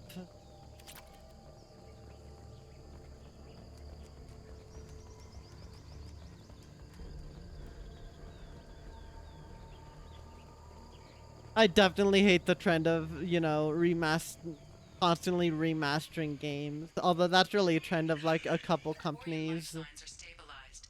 I recommend securing the area in preparation for shuttle extraction. Oh no.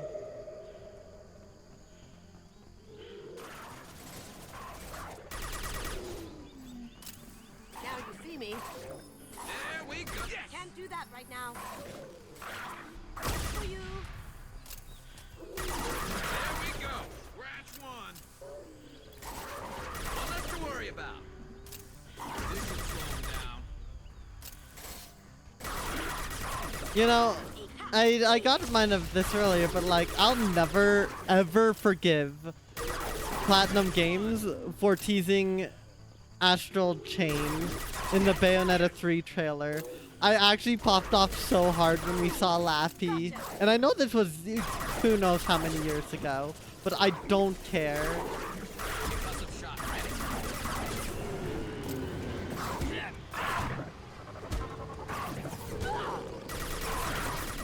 We have to go now. To the left.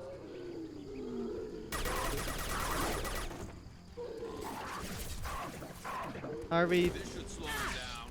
are we going? Nice. I can't board it? Oh, here.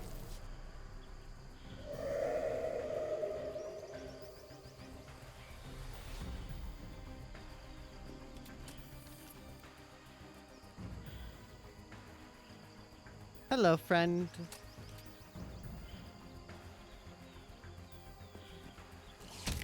Nice. Good kick. Good kick. Coordinates received. Edena inbound for pickup. You've done us a great service. Expecting a ride, Captain.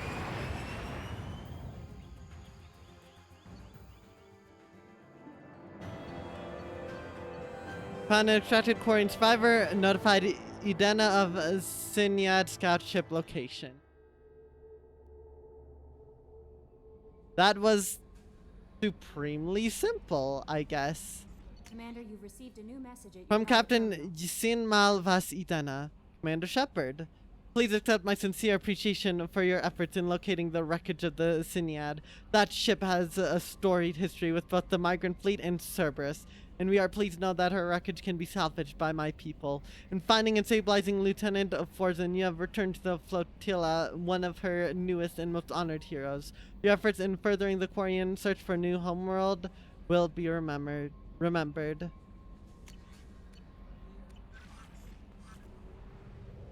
Quite possibly like the shortest mission ever. Hamiat.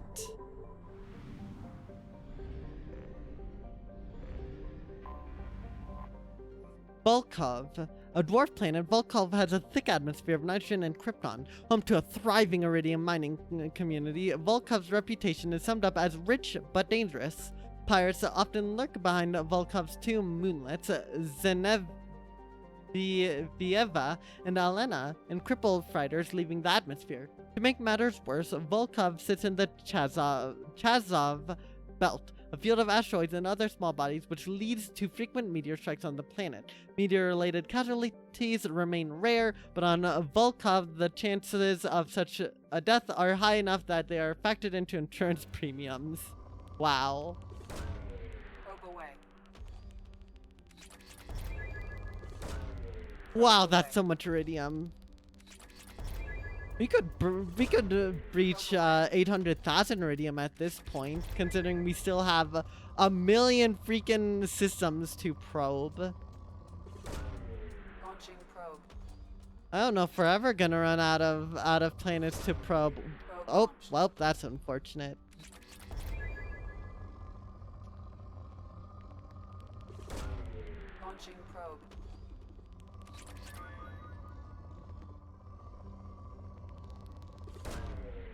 Probe launched.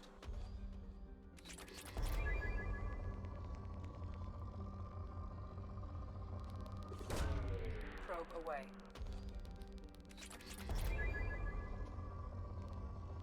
Oh my gosh, there's so much iridium here. And then it goes straight to poor. That's really funny.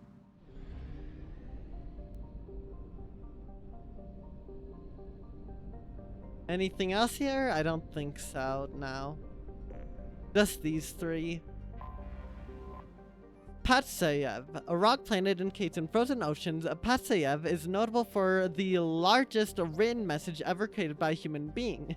Andrei Kobzar, a disgruntled miner whose fortunes were spent prospecting for E0, used the mass accelerator cannon of a local mercenary group's A-61 Mantis gunship to carve a 208-kilometer-long message in the ice saying, Des Nichego Net, Russian for there's nothing here.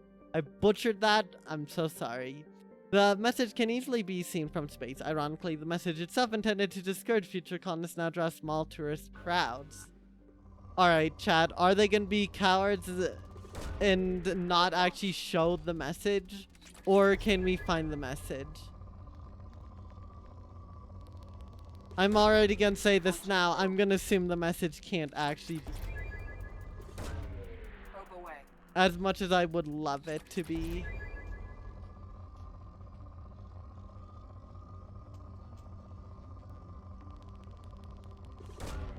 Launching probe.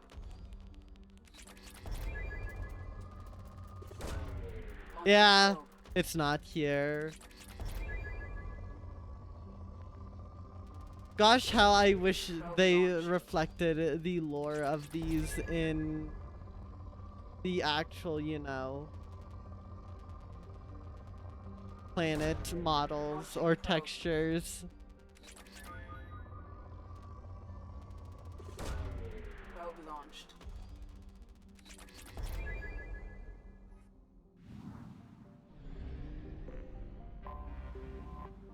Komarov, first charted by the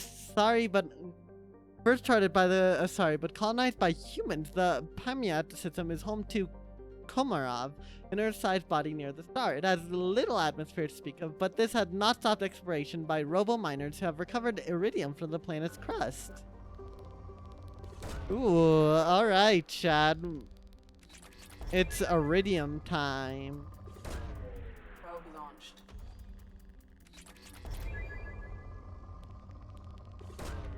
Probe away.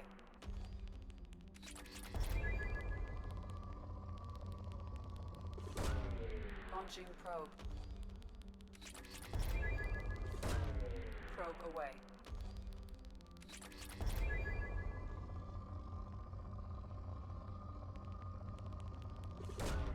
Probe away. Probe launched.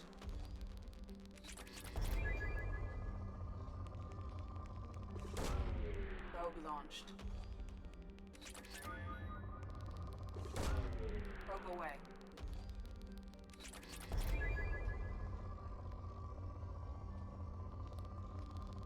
So much iridium. Gotta see it all. You know, the Space Corps from Portal 2 would have a field day with Mass Effect.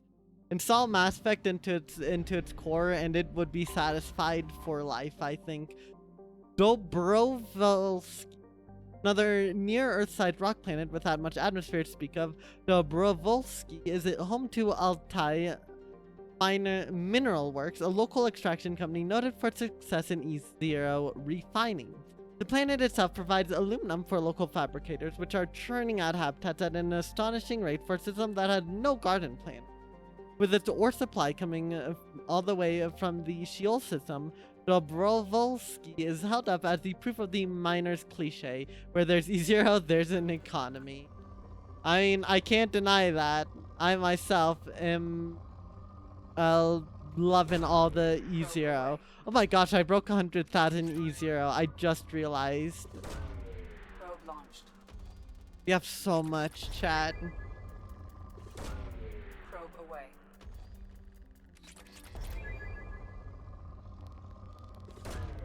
Probe launched.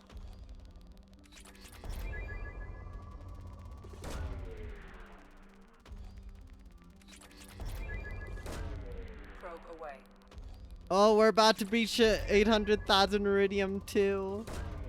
Launching We've probe. breached 600,000 palladium, but I'm pretty sure we have hit that before. I saw that blip.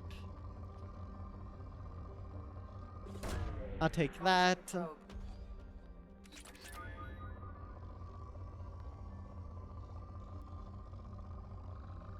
Probe launched. They're so much easier here. Thank you, mining corporations, for letting me take it. And I sure hope that it doesn't cause problems for you all in the future. That would be very unfortunate. At least if it does, you know who to call. Probe launched. Probe away.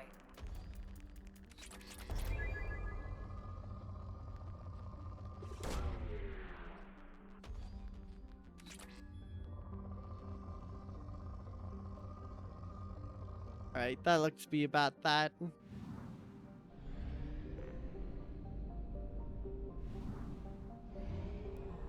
Alright, well with that, we are past the 2-hour mark of stream, so I think now is a great time to go on break. So, thank you all so much for watching. I'll be gone for 10-15ish minutes. That's usually how long it is. While I might some ads will play, but those are just to get rid of pre-rolls and you won't be missing any action, so I appreciate the understanding. And when we come back, we're gonna go to the Hopla system, where we will be checking out the Prothean ruin and most likely protecting it, if I recall our mission correctly. So, without any further ado, I will see y'all again very, very shortly.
We are back.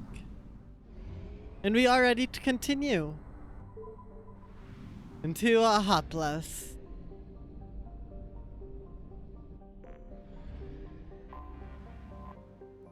Aegis, a hydrogen-helium gas giant. Aegis was the site of an unparalleled cosmic event roughly 1.8 million years ago. An extrasolar body around 200 square kilometers in size was run into Aegis' gravity well and struck the Jovian planet, blasting enough dust and material into orbit to create a ring. An urban legend has grown over this event. The story goes that if the extrasolar body, usually called a comet, was unaffected by the gravity well of Aegis, it would have coincided with an orbit of Trident and created an extinction-level event on that planet. Prevailing scientific opinion holds that this is an exaggeration at best. Damn. Rad name, though. Launching probe.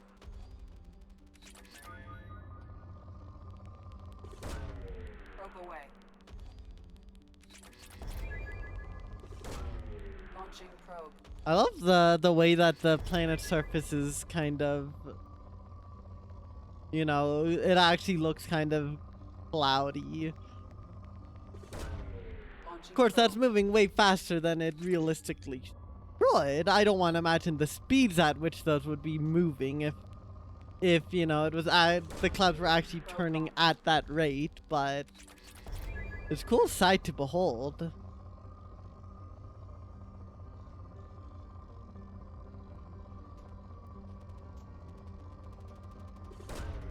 Probe away.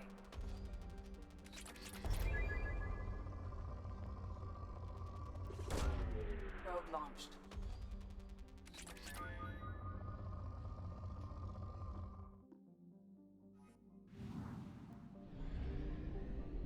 Right. Talaria, a rock with all traces of atmosphere burned away. Talaria orbits the star Hoplos at a blistering pace every 36 days. Just a month. Though tidally locked, even its twilight belt and shaded side are too barren to support life. With so many resources on its sister planet, Trident, Talaria has largely been ignored by the galactic surveying community. It's chill hours, chat.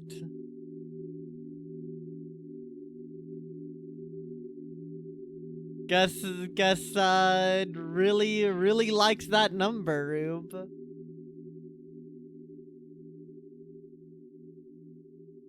To be fair, 12 a.m. beats this one out of the park.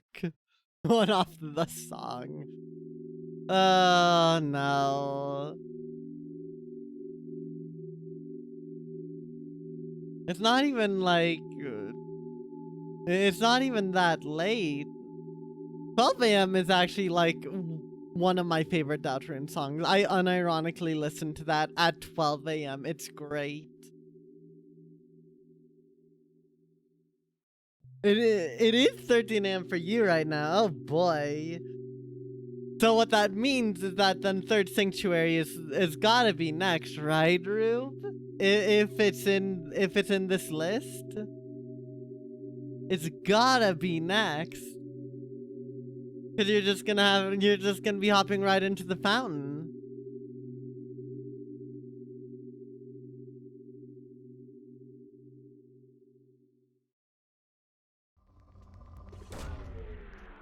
Watch out for Tanaka. Oh no.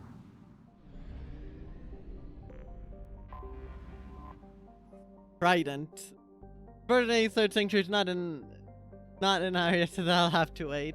Yeah, but if it's 13 a.m. for Yuru, then that must mean that since it's 13 a.m. for them before hopping into the Third Sanctuary, then they've gotta. Then it's gotta be Third Sanctuary next if we're following the Deltarune lore. Trident, a human-dominated world with over 95% of its surface covered by salt water, Trident is home to a dazzling array of life. The oceans are filled with creatures ranging from tiny bivalves to mammoth vertebrates, unequaled even by Earth's whales and ichthyosaurs. Small archipelagos create what little land there is, and its valuable real estate is fought over constantly. Underwater extraction operations have recovered a number of valuable minerals from the ocean floor, including iridium, uranium, and dust form element 0. A largely lawless world, Trident is home to a rogues gallery of unethical corporations exploiting the resources of the planet and actual rogues, criminal slavers, and mercenaries working in the shadows. Travel advisory: due to extreme weather conditions, all traffic to surface is grounded. Trident Spaceport Control predicts this condition will persist until end of hurricane season. Oh, they created an in-universe reason why you can't go here. Stop teasing me with cool lore and then not letting me actually see it, game. Come on. So sad. I was holding my breath because I really wanted to go here because it sounds cool. But no. The game's lame. Fortunately, again, Meatbot doesn't follow Dutch Rune. Don't worry not, you forgot I'd make their Sanctuary similar to Dark Hour at some point in the future. Oh gosh, I guess it's only a matter of time until the Dark Hour is real, and it's just to play Third Sanctuary. Isn't 13 AM basically just the Dark Hour? The time signatures are the means by which all is weird.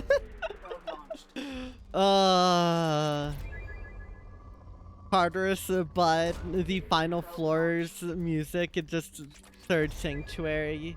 Honestly, that sounds like a peak mod.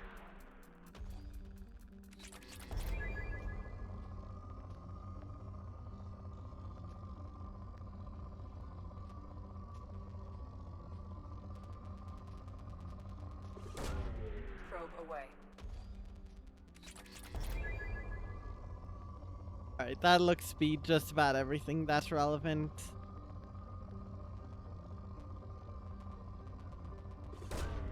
Launching probe.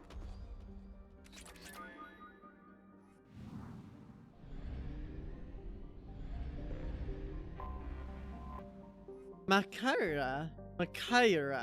A small rock planet, Makaira's thin atmosphere and high albedo keeps it from being much hotter than it is. The crust is high in sodium oxide, giving the planet a whitish tinge. Launching probe.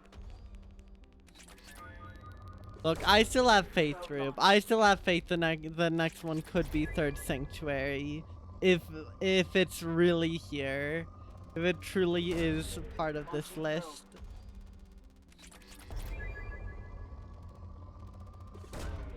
Probe launched.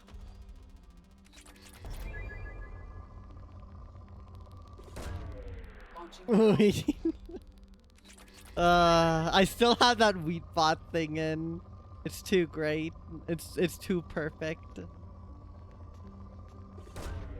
Launching probe. It is very convenient. The dino at home. Actually, no, wheat bot beats dino easily. Probe away. Launching probe.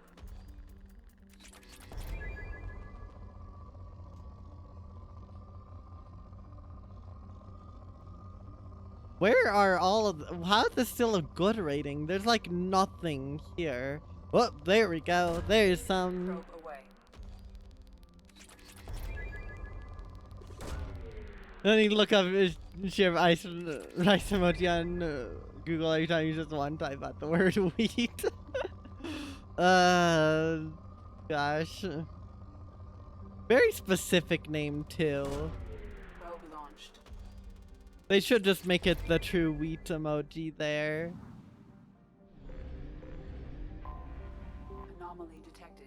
Kopis, Makaira's largest moon. Kopis is a desolate place with an extremely thin atmosphere.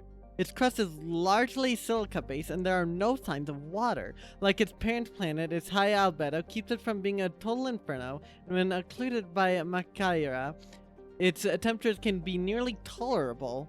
Nearly. Its low gravity can easily be countered by vehicular or personal mass effect field or comfortable exploration. Sometimes I forget Mass Effect field is like an actual thing. This is basically Third Sanctuary.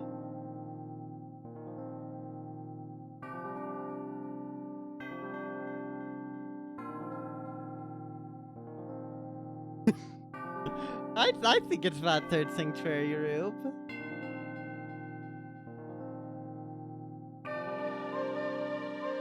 Don't you remember this song plays right after 13 a.m. in game?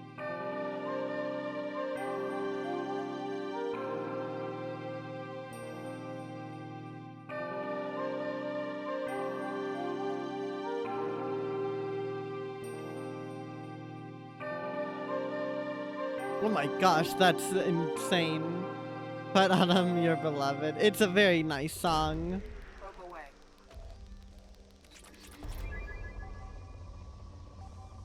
Yeah, there's apparently an anomaly somewhere. There, okay, perfect. Probe launched. I have found something. Anomaly detected. Prothean artifacts detected on planet surface. Artifact site is protected by a powerful energy barrier. Scans detect muted mechanical signatures consistent with hidden automated defenses. Alright. Let's bring along Grunt and Miranda.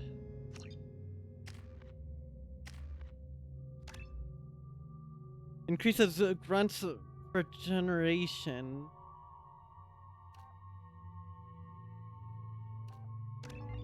Yeah, we're just gonna go survival in general.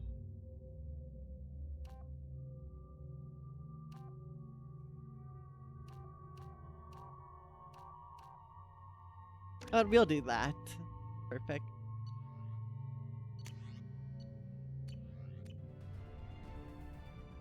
I think it's in chapter 1, Rube, at the bake sale thing that is going on, I think. I might be wrong, though. Kinetic barrier detected. Oh. Kinetic barrier strength beyond conventional weapon capability. Recommend disabling power sources. Okay, so we actually have a reason to have the cannon here, then.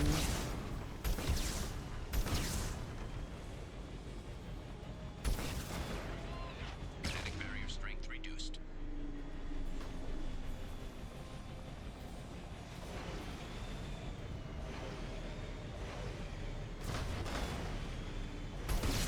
Something tells me that isn't exactly how the devs intended for me to get up here. Kinetic barrier strength reduced.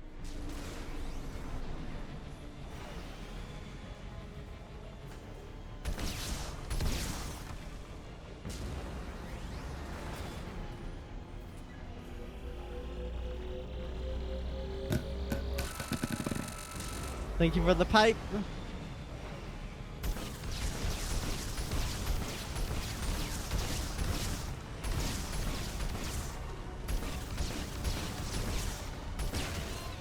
Kinetic barrier strength reduced.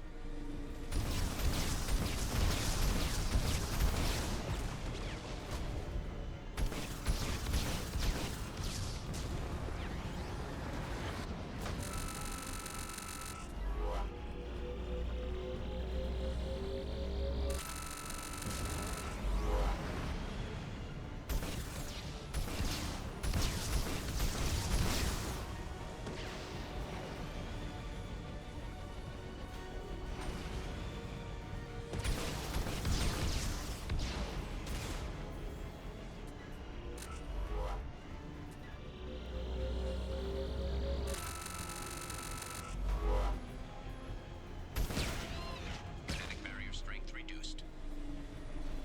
Kinetic barrier deactivated. Path is clear.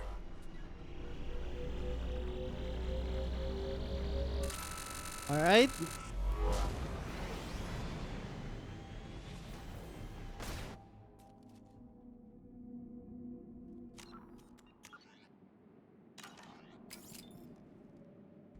Let's go, team. Hello, friend. This side is spectacular. Time, however, has proven to be the real enemy. Even with those blue sun thugs hired to protect the dig site, we barely managed to erect the shield before the gas arrived. How could they know our movements almost before we do? Am I beaming my thoughts directly to them? I must find out how they're doing this. I shall ask Dr. Oloy for whatever he can provide. Whatever help he can provide. Oh, so much element 0 chat.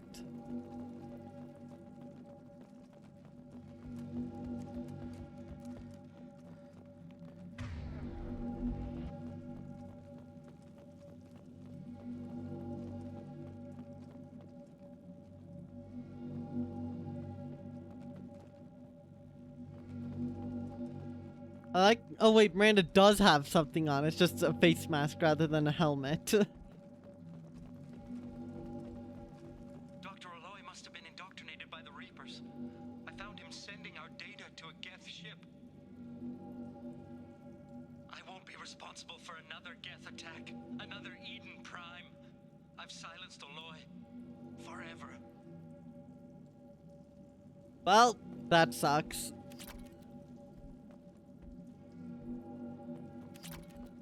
Rip Aloy.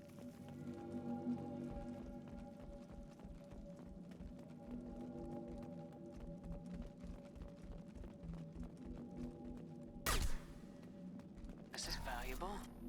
Biotic damage, okay. It's too late for me. They're still in my head, stealing my thoughts. I can't keep them out. I've got no choice but to destroy this relic. And myself. See, Rube, it's funny you say that, because you don't know if that's already the case. Maybe it has already played and we just haven't told you. Yeah! Don't worry, Rube. Will do. Or rather, won't do. You get the idea. I will not alert you of Third Sanctuary if you aren't here to hear it for yourself.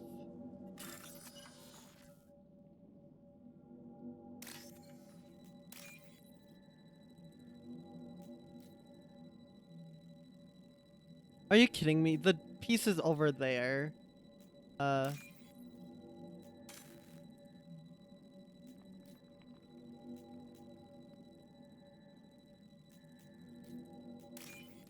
we go. Every time you're looking into an entire team that didn't hear, that's at least 30 XP on your insanity level. Oh, that's great. Oh my god, what am I looking at? Holy.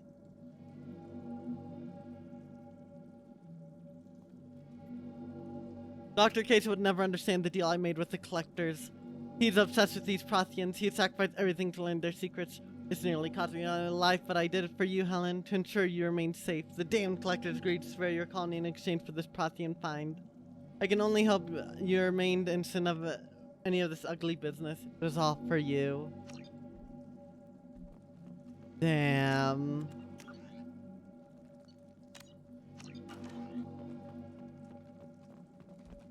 Yeah, I wish your sanity the best, Rube. I really do.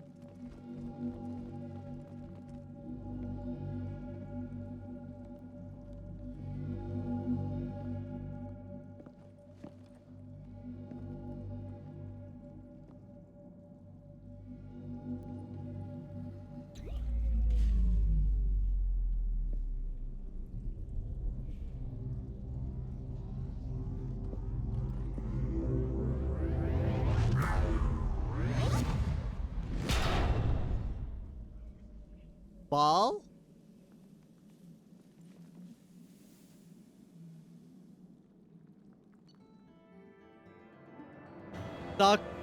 Okay. Prothean artifact recovered. Really useful strategy. If you participate in the deterioration of your sanity, then it's like it never left. Oh no. Commander, you've received a new message at your private terminal. From Project Firewalker. The burst of energy that coincided with the retrieval of the Prothean artifact contained coded information. Most of the data was beyond our ability to track, but the threads that we were able to decrypt have provided new avenues for research on energy transfer and biotics. It will keep the scientists busy for years to come. The data indicates that the artifact is currently inert and not dangerous. We wonder, however, if that Dr. Case had more time, would he have unlocked its secrets? We'll continue his research. Landmark find for humanity. Good work, Shepard.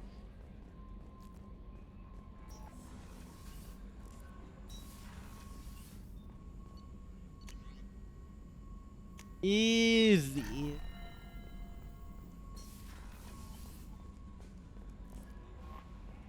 No messages for you, Commander. Alright, well with that, we're out of here. We've gone through like 2 whole systems today, chat. You know, ignoring the fact that we almost all of it's just been planet probing. You need to get going early today. Alright. Hopefully it affected the math or something. You never watched the movie. Oh gosh. Well, thank you for stopping on by, Rube, and have a good night. Have a good 13 a.m.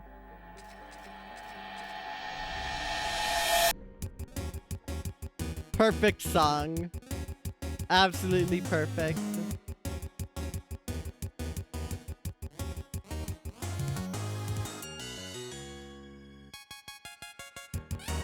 What have I not done? The Minos Wasteland I haven't done. Okay. Oh, that's right. We have this thing. Let's do this one. Alright, sounds good, Rube. We'll do pipe duty. Perfect Third Sanctuary.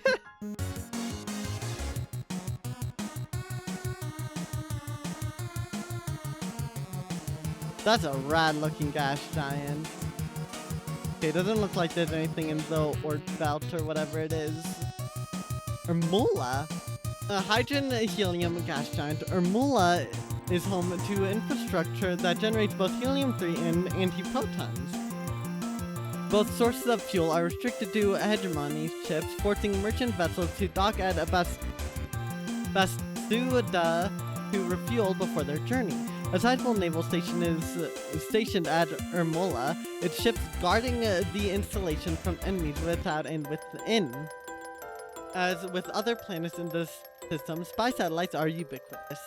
ED's travel advisory. The Batarian hegemony considers any presence of Alliance military vessels in Batarian space as hostile.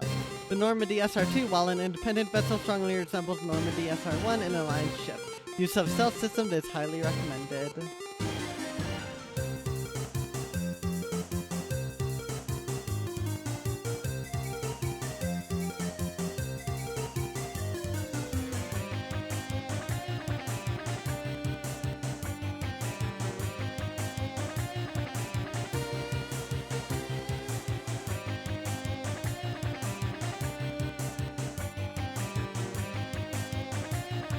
I feel like we've gotten Bring It In guys a lot recently.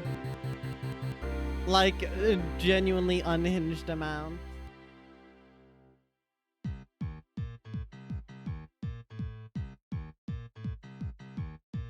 There's nothing out there? I guess not.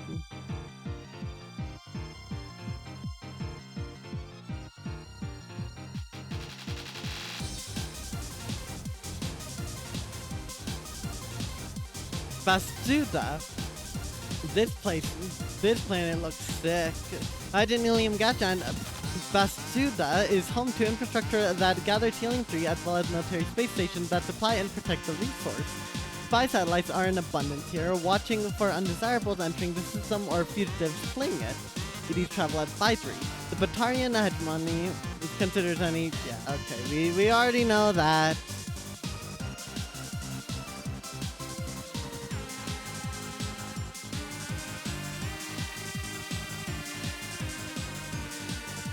Yeah, go for it, Reaper. There's barely a better time to ask to ask for an opinion, considering I am just planet probing to satiate my primal instinct of number go up.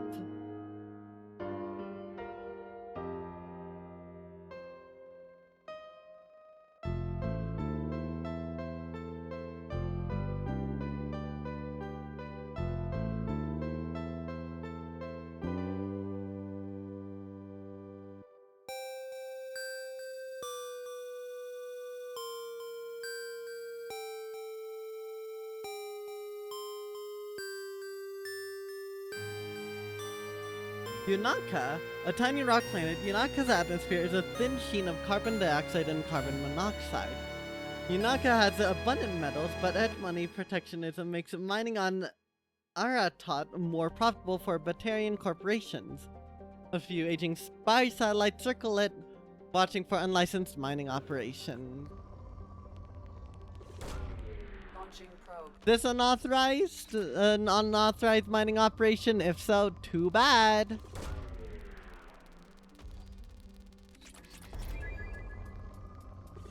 We have 3 different signs per character we'll end up using for ourselves in our art class. Wanted to ask which one of them I preferred out of 3. You put them in the Pix and Flicks channel. Alright, perfect, Reaper. I will take a look at them. Once they're posted, just let me know when. Probe away. I like the premise, though. Probe away.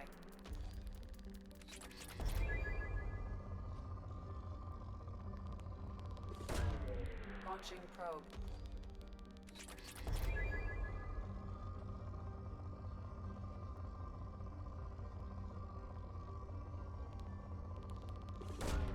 Probe away.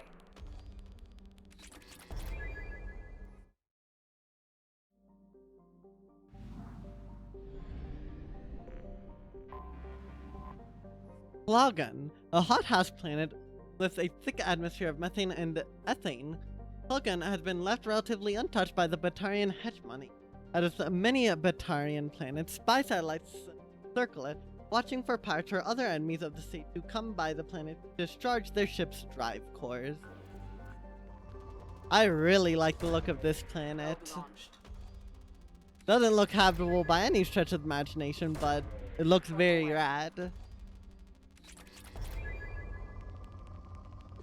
I hope one day we get the ability to get high-resolution photos of planets circling other stars.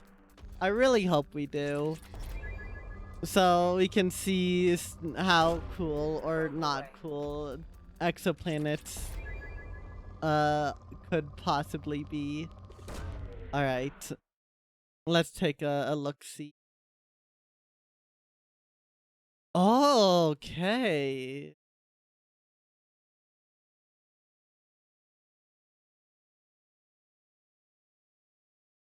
Those are really interesting color wheel designs, unironically.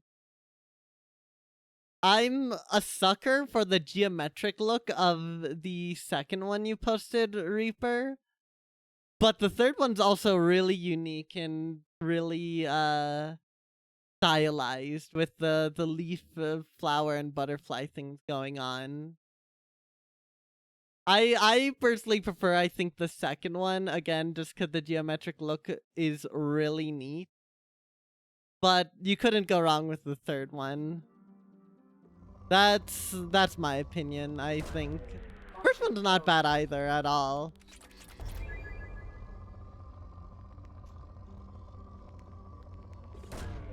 Launching probe.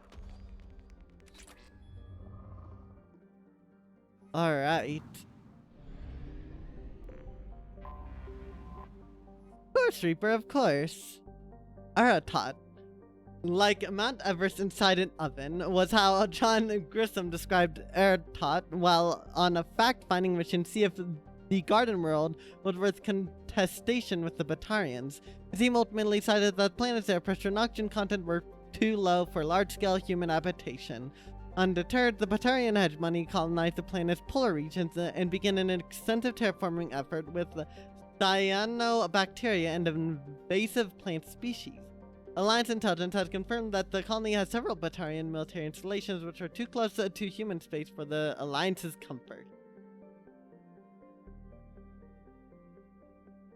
Alright, I love the background here.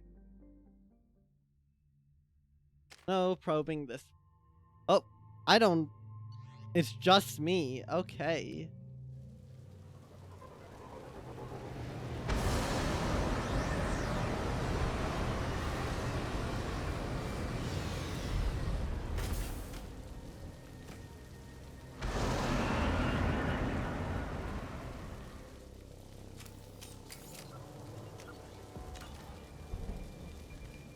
Oh my gosh, that's such a cool visual. That's so cool.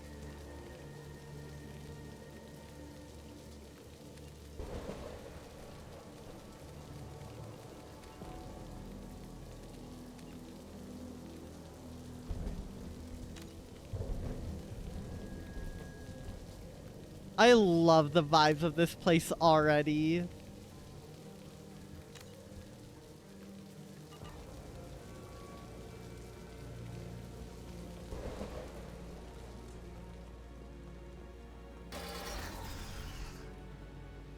Okay, I need a refresher. Why am I here? Admiral Hackett asked Shepard to infiltrate a Batarian outpost and rescue Dr. Amanda Kenson. Kenson is a deep cover operative and scientists who claim to have proof of an imminent Reaper invasion. Okay.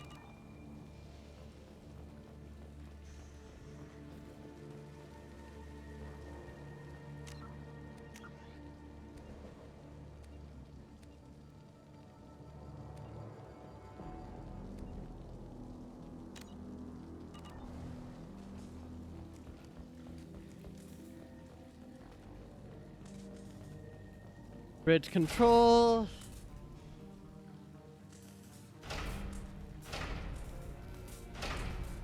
It ain't gonna work, chat. We've been spotted. Baron. The Terrians must send their prisoners down here to die. I have to find Dr. Kenson now. Hearing Shepard speaking out of a cutscene?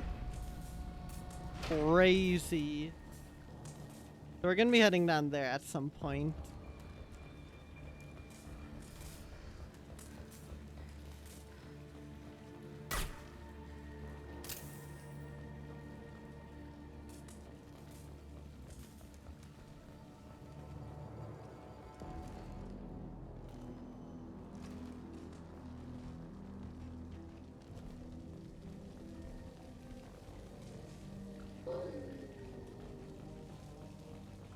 This place is run down.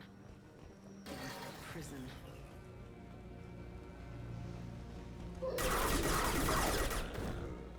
All right. Get your hands off me!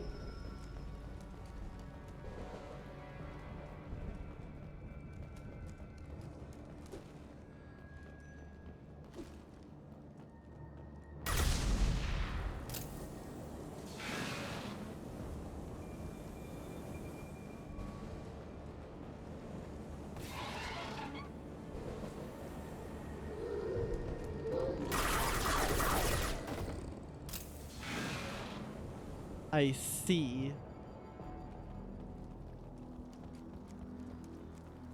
There's a bit of a maze in here.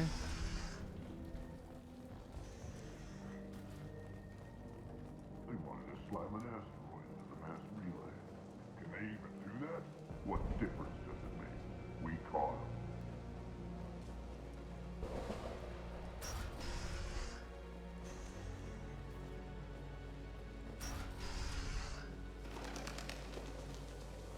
They still got her down in the prison. I'd just kill her. Interrogating a human's a waste of time.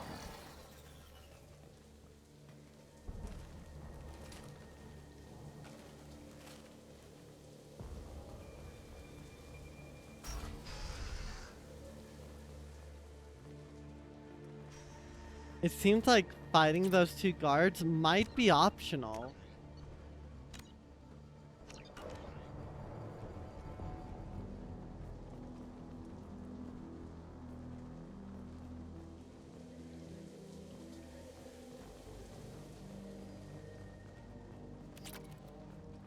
If I open that door, I'm just gonna put myself in direct view of the guards, I think.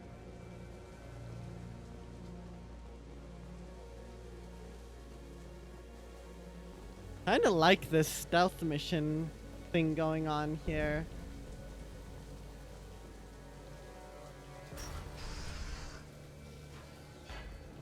No way it would have worked.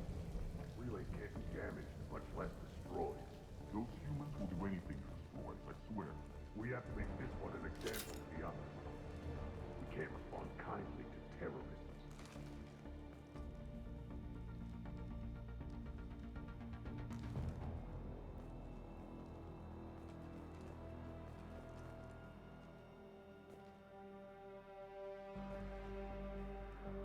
So I can kill them for a personal log.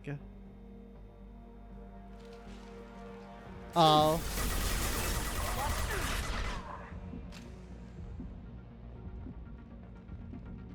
I don't know how they noticed me simply from, you know, my footsteps. Like they immediately went into there, but oh well.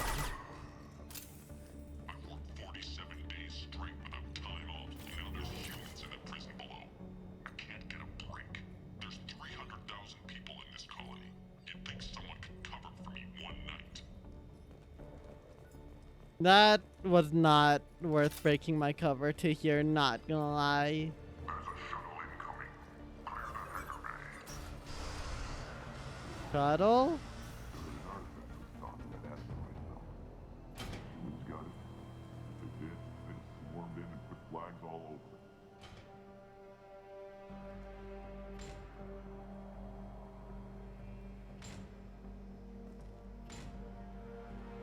What's my goal?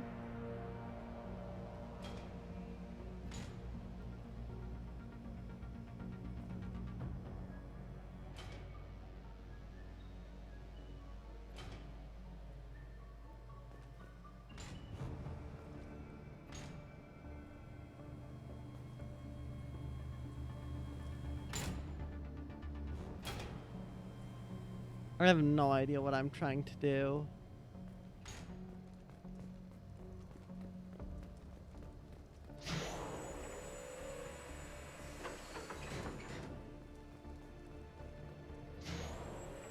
Oh.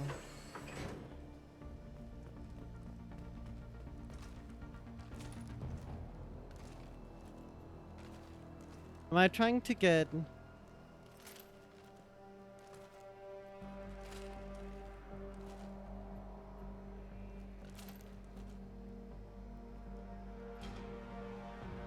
I don't know. I don't got the slightest clue what my goal is. Okay, so I just picked that up.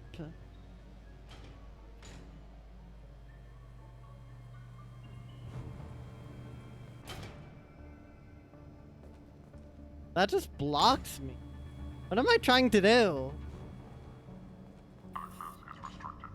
Enter authorization code. 111, 1. Guess I can put this back down? No.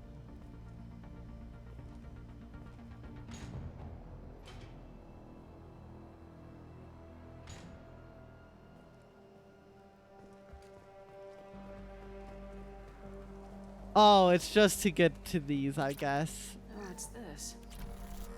Media capacity, okay.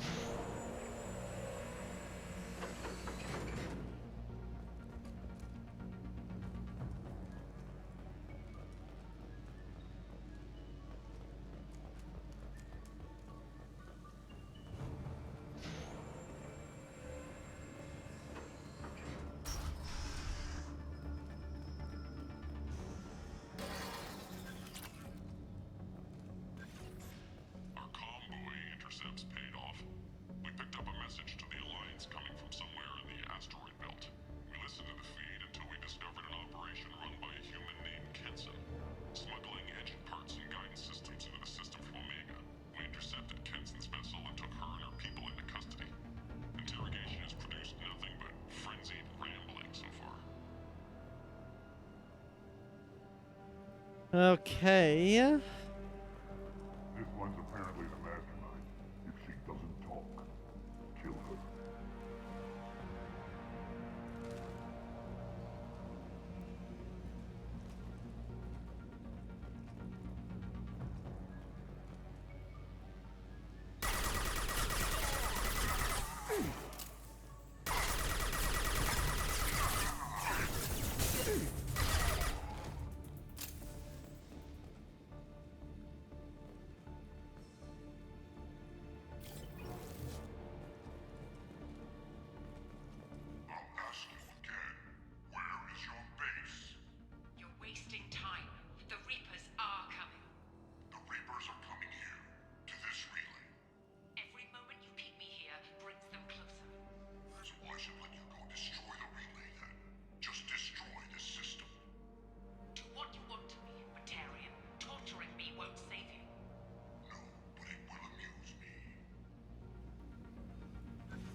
Oh boy.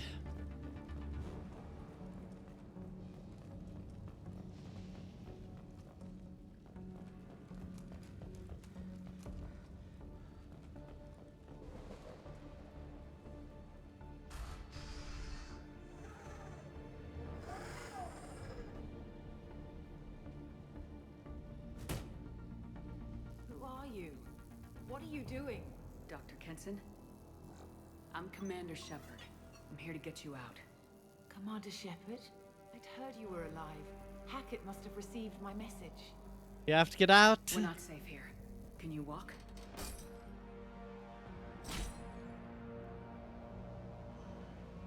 I'm fine. Just give me a moment. We have to go. Now. If we can find a console, I can hack security. Make us an escape path.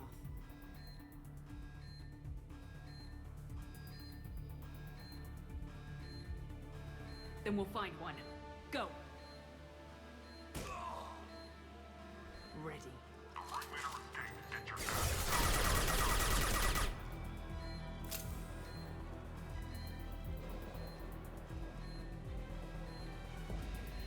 How did you get ahead of me? There should be a security console here somewhere.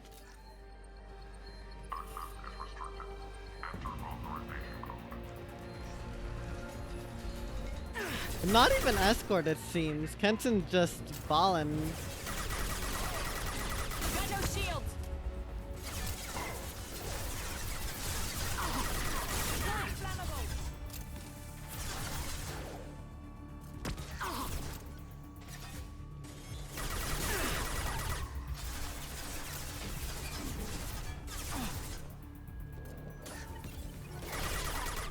Nice job taking cover on the wrong side.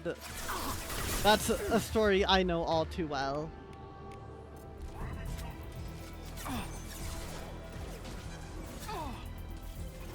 We're spotted! Gotcha!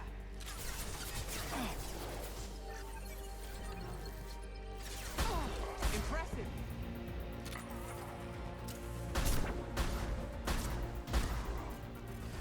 Right in the eyes.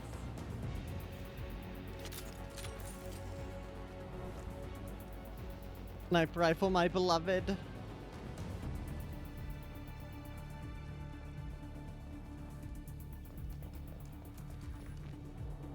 They know we're here. Keep them off me while I hack us a way out. Suppress the teams to cell block, now!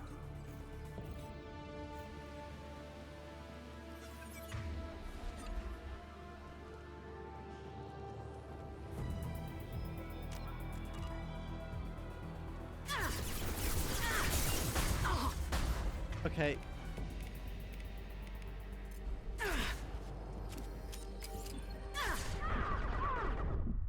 Well, that is unfortunate.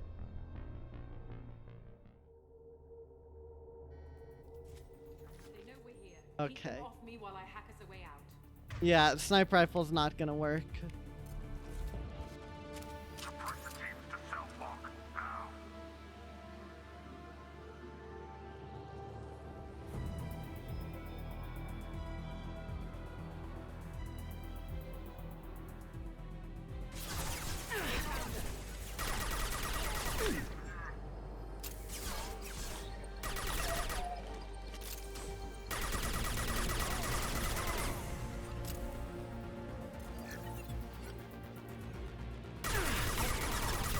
Perish, okay. We need to close the door we came in through. Keep them out.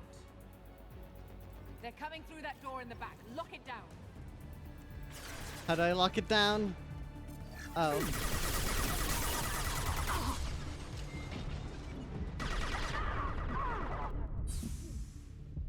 Well, I simply didn't have the firepower to deal with them. I guess that probably just a bit luck-based, I imagine. They know we're here. Keep them off me while I hack us a way out. Suppress the teams to cell block, now! Okay, I think I can lock the door. No, I can't.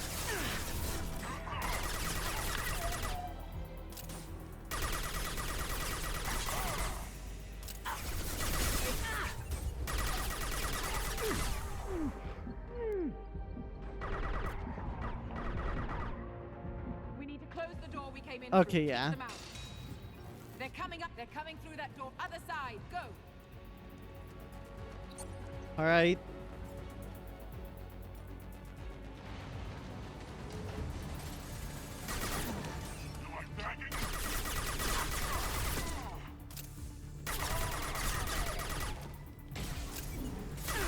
Unlocking all doors to the hangar.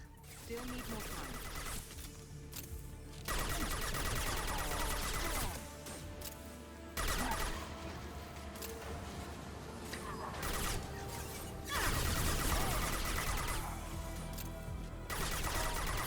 Bringing down their orbital tracking network. Oh my god. Okay. Watch the other side. More enemies on the elevators. Where?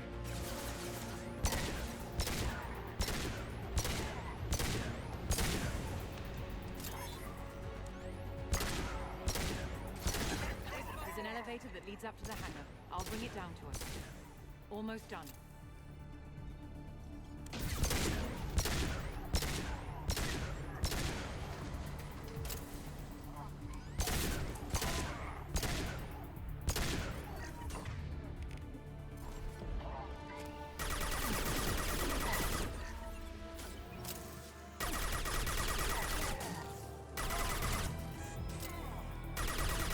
Okay.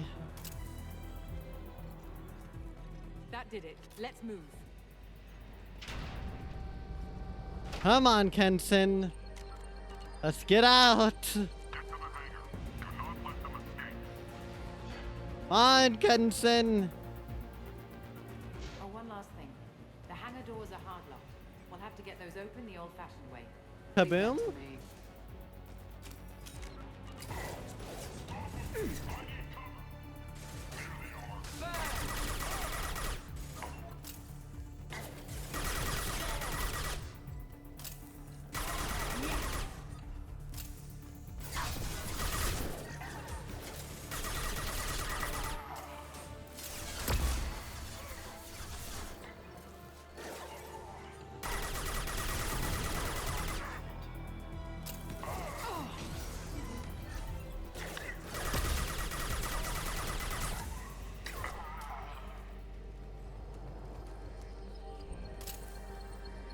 Where are we going? Not this way.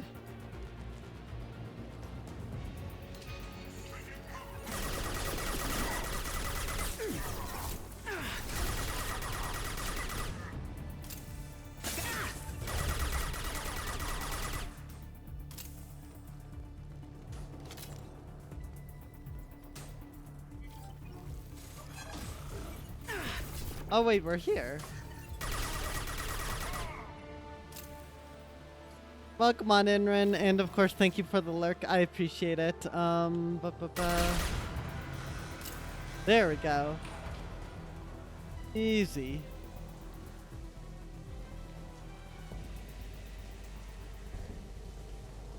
Oh.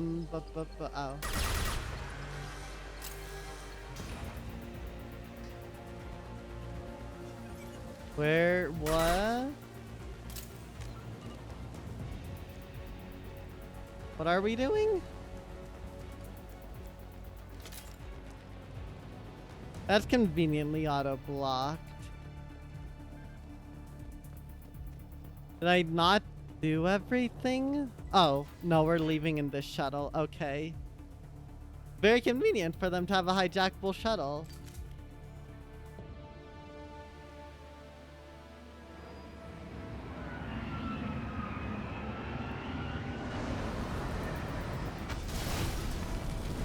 Oh my goodness.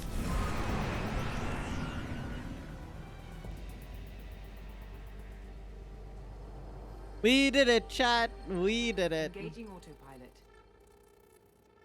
We should be well out of range before they get their security measures unscrambled. Do you think they'll come after you? I'm not taking any chances. Batarians don't take kindly to humans who plan to destroy their mass relays. So the charges against you are true. Well, to be fair, that's about half the story. My people and I were here investigating rumors of Reaper technology. out in the fringes of this system. I guess you found something. We found proof that the Reapers will be arriving in this system. When they get here, they'll use its mass relay to travel throughout the galaxy. We call it the Alpha Relay. From here, the Reapers can invade anywhere in the galaxy. So you decided to destroy it. Exactly. Doing that would stop the Reapers' invasion. Even at FTL speeds, it'd be months or years before they got to the next relay. We came up with what we just called the Project. A plan to launch a nearby asteroid into the relay and destroy it before the Reapers could arrive. Of course, the resulting explosion would probably wipe out the system. Alright, logistics. How did you plan to launch an asteroid into a mass relay? Moving an asteroid just requires thrust and guidance, which are readily available in Omega's salvage yards. Get the right amount of power and a good VI to drive it, and you can pretty much just point and shoot. Alright, destroying a mass relay. I've always heard that mass relays are indestructible. I've heard that too, but I think it's more that nobody's willing to find out what happens when one is destroyed. And, well, we plan to slam a small planet into the thing at very high speed. By our calculations, that's more than enough. The Project, a very auspicious name. Is the project still operational? I imagine it is. We were one button press away from launch when the Batarians arrested me. Your arrest? How were you caught? We've been smuggling Starship parts from Omega.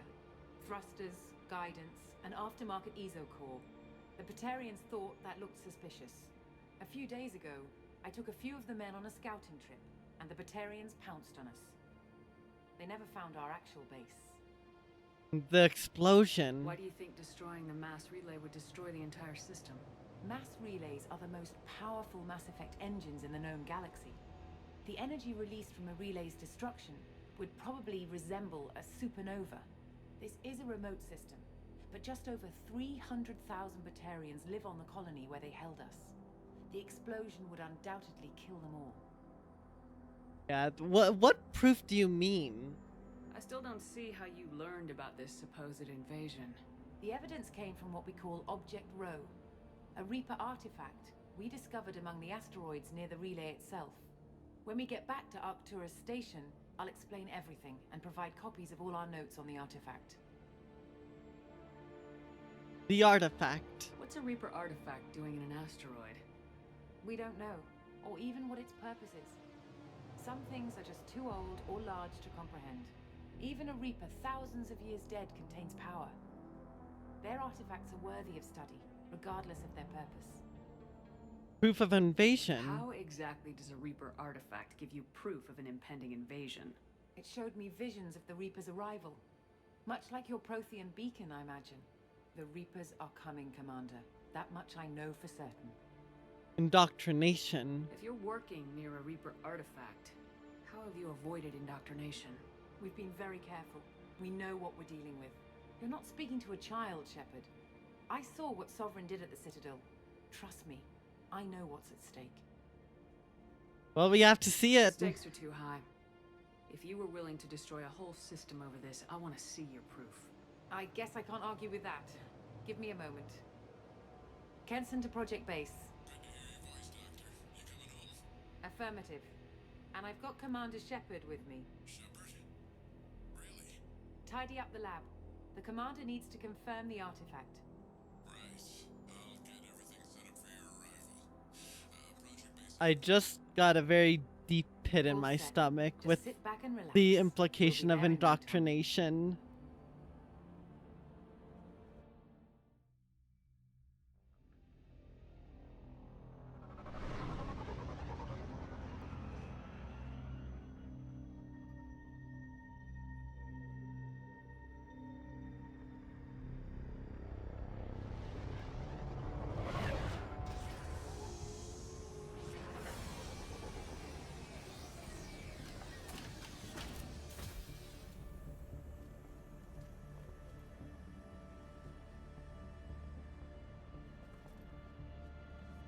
Here we are. Welcome to Project Base. What's this? That's our countdown to arrival. When that gets to 0, the Reapers will have come. Just over 2 days and counting. Puts things in perspective, doesn't it? Are you sure that's right? How do you know that's an accurate countdown? It is. The artifact has been giving off pulses at definite intervals since we found it. The intervals have been decreasing at a steady rate. The artifact is reacting to the Reaper's proximity. In just over 48 hours, the pulses will become constant, and the Reapers will be here. You're saying the Reapers could be at Earth in 2 days? There's no time to waste. That would never Then happen. let's show you that proof. They would That never door exits attack the hangar. Earth. The artifact is in our central lab area. Yeah, I think that's false news. They would never ever attack Earth. I don't like that there's a weapons locker here.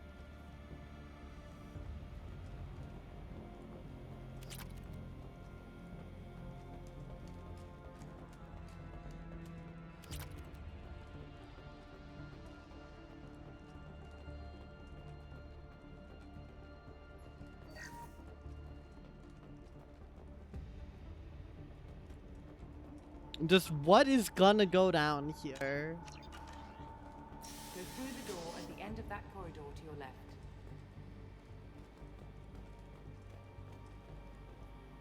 Access to this room is currently restricted. Funny business. Truly funny business. Monkey business even. I'm very much scared, to say the least. So what would it take to get the project back up and running? Everything was in place when we were arrested. It wasn't a question of could we, but should we. What alternative do we have? The Reapers will reach this system, regardless. But the Alpha Relay is their shortcut to the rest of the galaxy. This doesn't If feel you want to right. keep the Reapers at bay, this relay must be destroyed.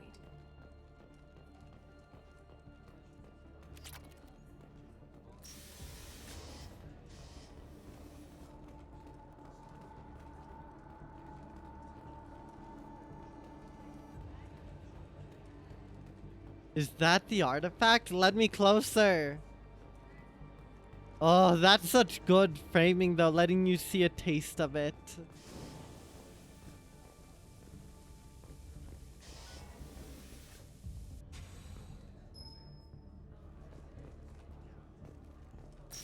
I can pivot. Okay, there.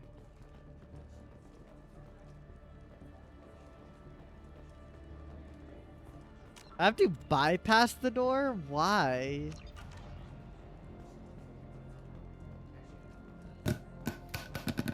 We have to get the project running again. It's probably the only chance we have. One sec. Let me get the door.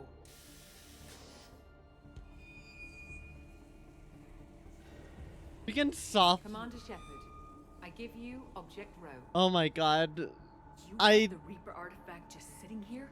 almost. Out in the open? When we found it, it showed me a vision of the Reaper's arrival. Kenson, this is not good.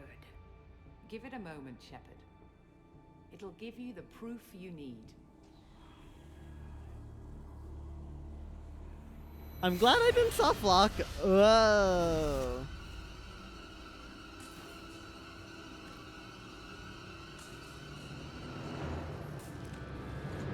I can't let you start the project, Shepard. I can't Yep. let you stop the arrival.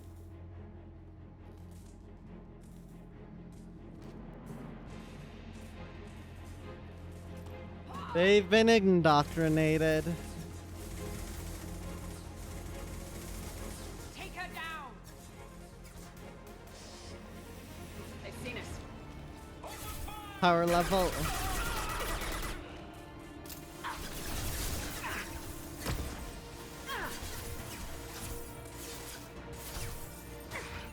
My shields are down. Oh my god. Up, chat, I think it's over for me. Yeah.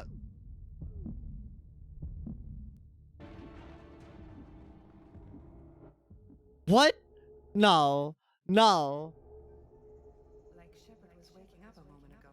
Hold on. No. What just happened? I don't know just what happened. I accidentally skipped something. We're gonna retry this. Hold on. Hold on. That, of course, is why we save constantly, chat.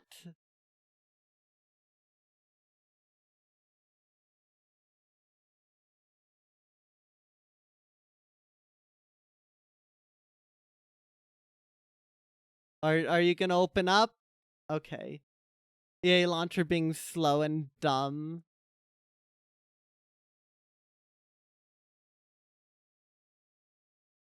Yes, I get it, BioWare.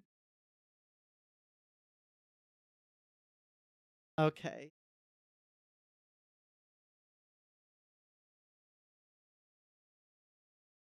It should be up again in just a second.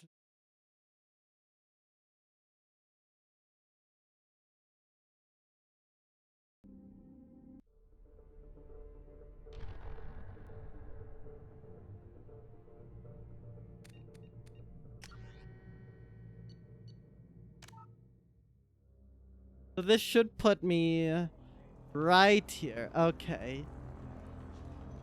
Let's try this again. Project running again. It's probably the only chance we have. One sec. Let me get the door. When we Kenson.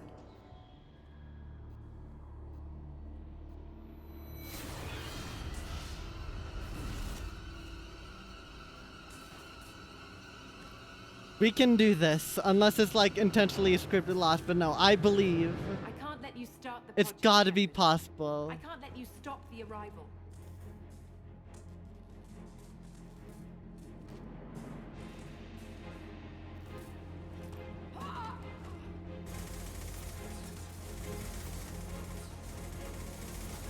Take her down! Nice spotted.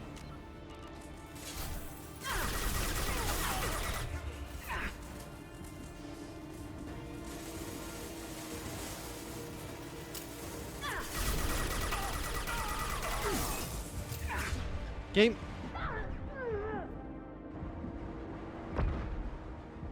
Oh my god.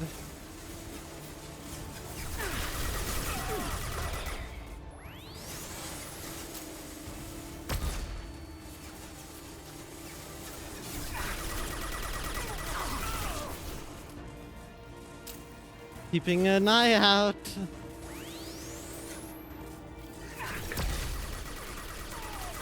Don't make this difficult, Shepard. Do not resist. Give yourself over and be spared. Oh my god.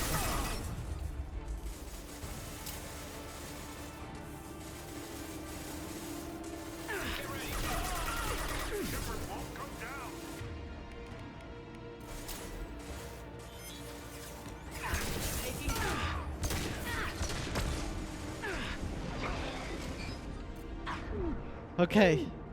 Come on.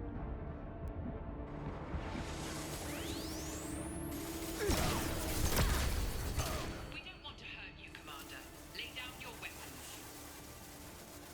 Your galaxy is in sight. Your final days are at hand.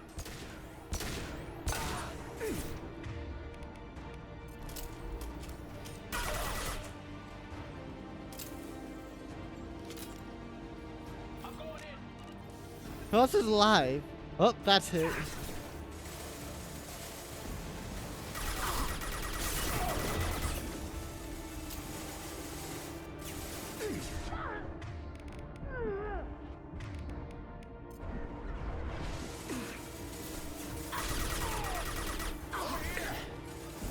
Okay. What do you mean? There's flamethrower. No, damn it. I think it's over, chat. I's gonna die. Let's try this again. I'm doing this. I'm doing this. I don't care. And also, it's faster for me to just reload if I end up perishing.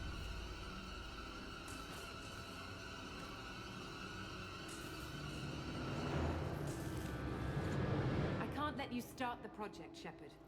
I can't let you stop the arrival.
yourself over. Oh my god.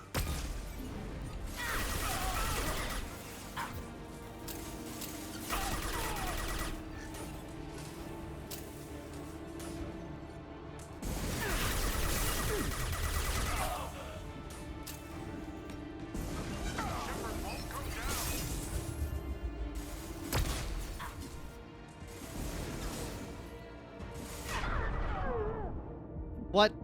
Oh my god.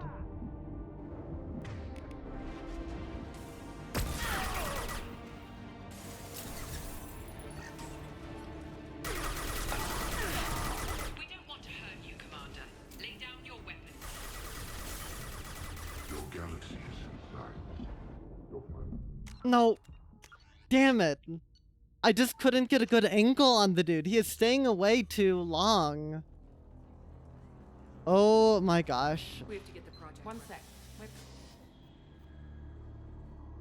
So the question is, are we actually gonna end up nuking this freaking... Oh no. It feels random that they just... I can't let you start the project. I don't know, Reina. Maybe the can't let you stop autosave the arrival. works? We'll see after this attempt. But I feel like it'll just put me after the loss. Take her down. They've seen us.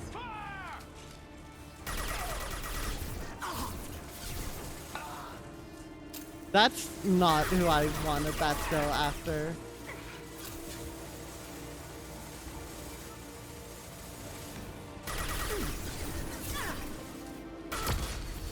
No.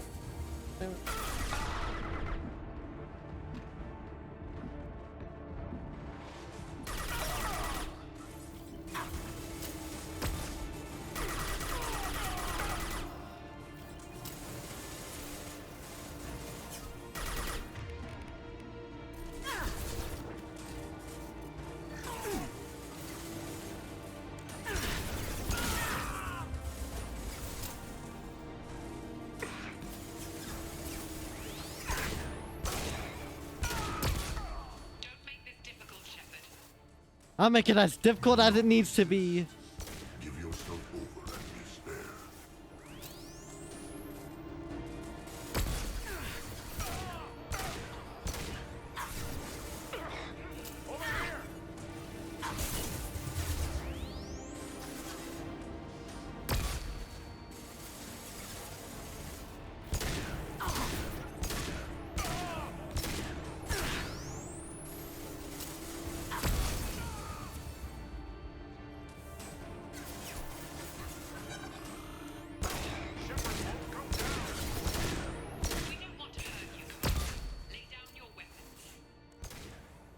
Your galaxy is inside. Your final days are at hand.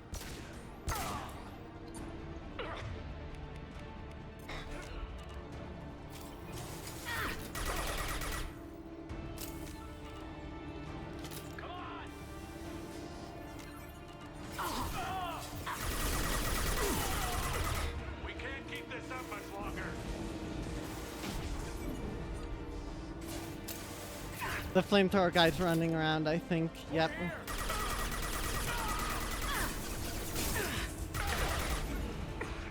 Oh.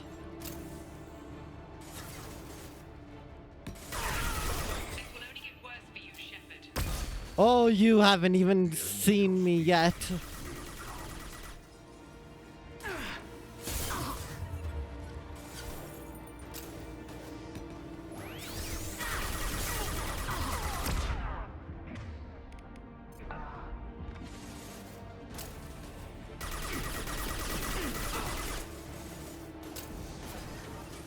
There's another flamethrower. Activate the heavy mechs.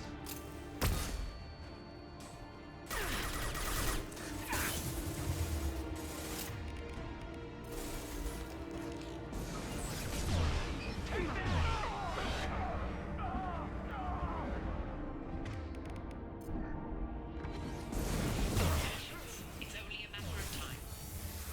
Struggle if you wish. Your mind will be mine.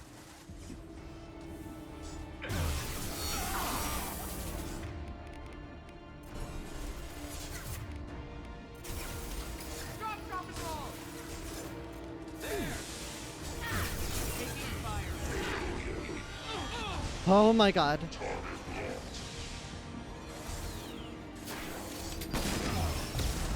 That's unfortunate.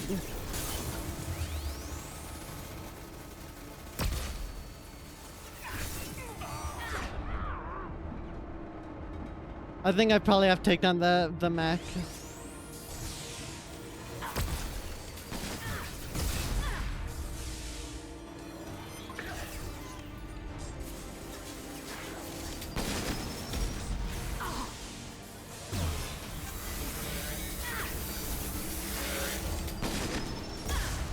Done it.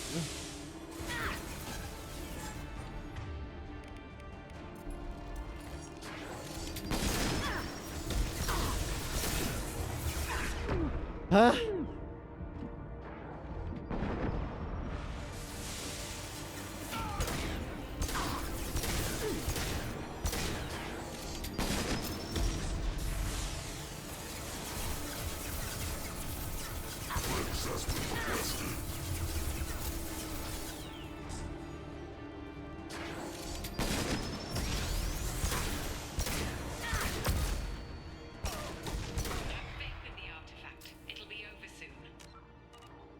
Huh? You shall be the first to witness our arrival.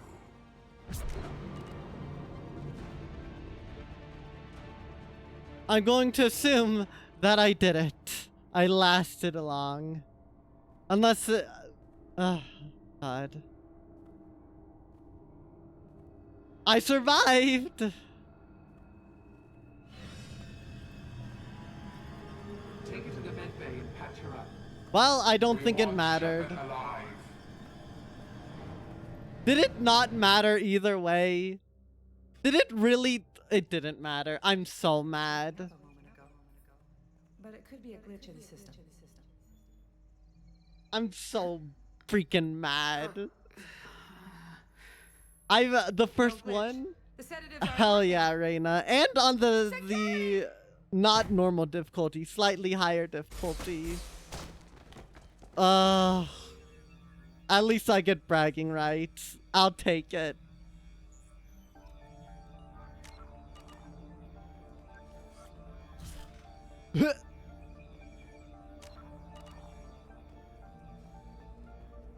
Ooh. Step away from security. I need backup in the med bay. I'm sorry. Engaging security. Backup systems engaged. Rerouting power. Requesting assistance. Systems failure. Hostiles detected. Requesting assistance. Hostile forces have engaged. Backup systems engaged.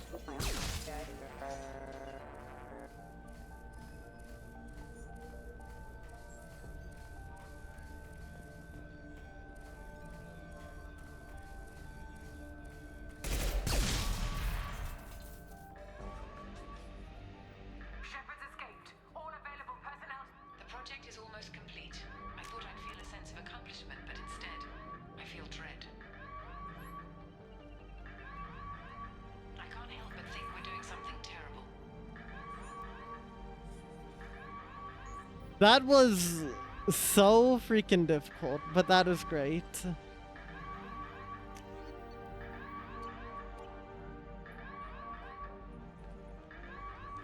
Not much time. I have to get this asteroid moving and get the hell out of here. 2 minutes? Oh god.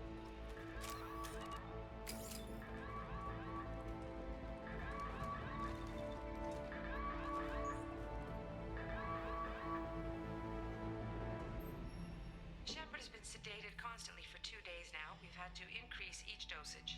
It seemed like Shepard was waking up a moment ago, but it could be a glitch in the system. No glitch. The An system's hour, working. okay. That is nice to know.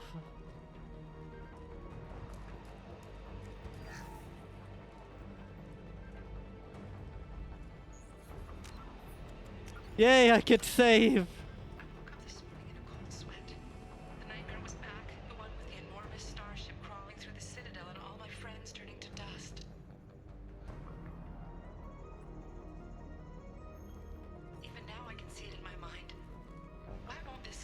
Indoctrination.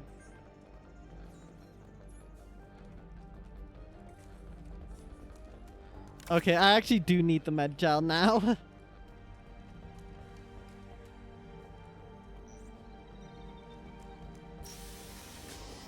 An hour and 50 something minutes. Good, good. When there's no one else around, I can hear it. Whispers in the back of my mind. I can't tell what they're saying. I spoke to Dr. Kenson about it and she seemed to understand. What the hell is going on? Indoctrination. Where am I going? Oh. Only 3 circuits?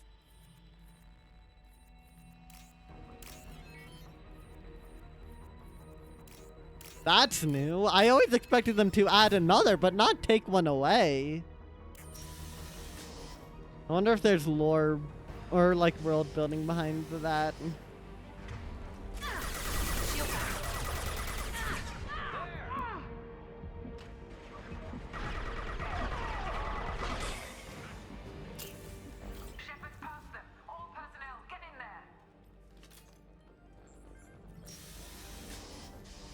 But, oi!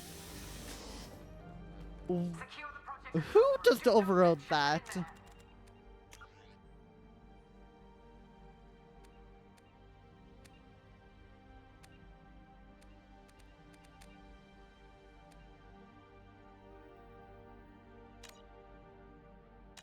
Alright, that's a good shot.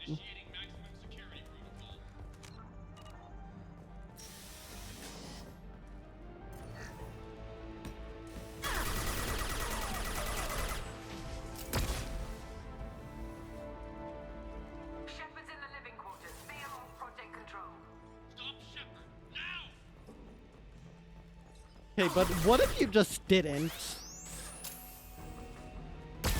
I took down your damn mech. You think all these puny foot soldiers can stand a chance against my might?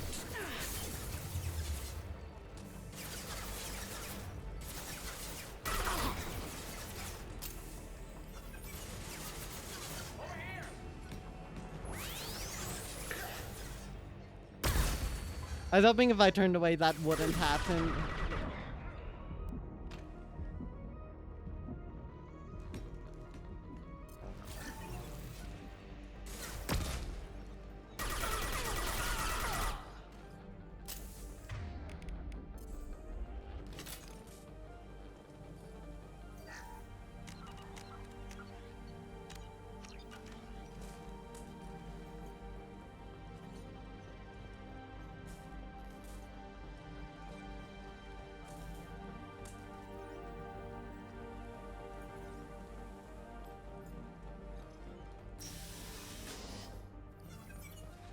Wait, so Reina, had really nobody like you've watched committed to seeing that through to the end? Even if it's, you know, largely pointless. Other than bragging rights, which I will take.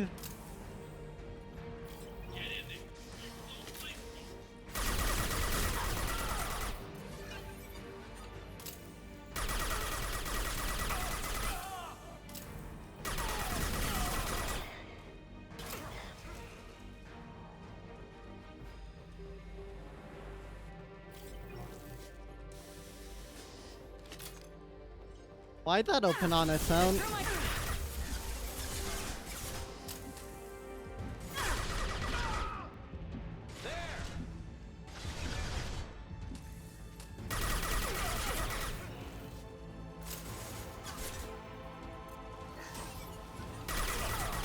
For better or for worse, I am too stubborn for that, Reina. So, yay! There's a log somewhere.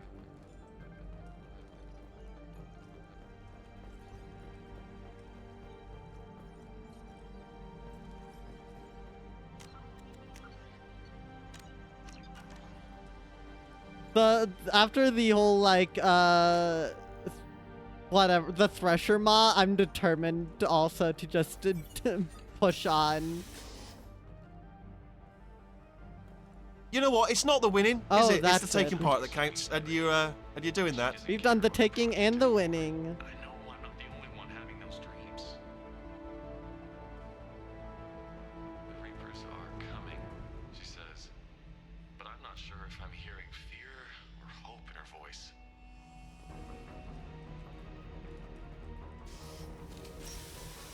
They've seen us.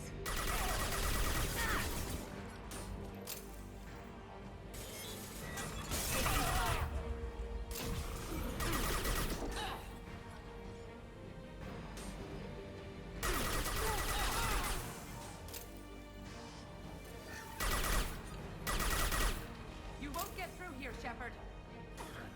That sounded very close by.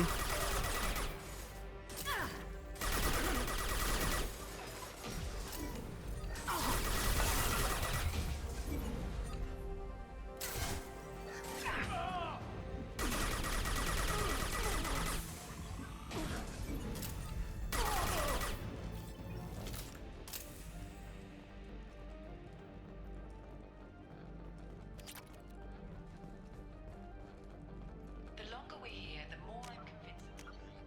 Let me just save again. We stopped. We simply don't know enough about what the Reapers want.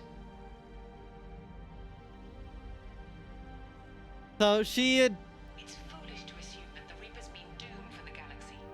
Legends say they've come through before, and yet life continues, doesn't it? So her convinced reasoning is that, the Reapers might not actually bring death to the galaxy, but also that's just indoctrination at work.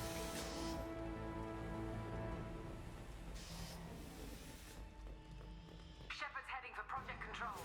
Get in there, now. I do hope the entire system does, you know, survive.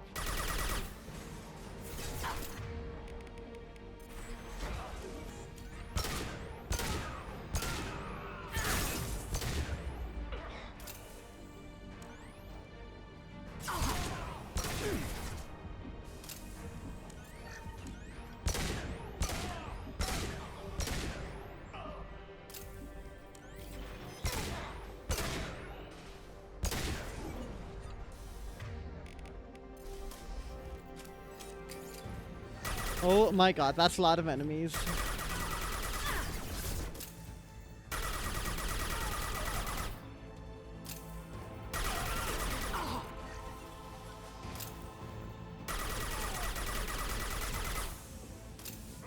I'm gonna need to make sure I don't get snuck off on.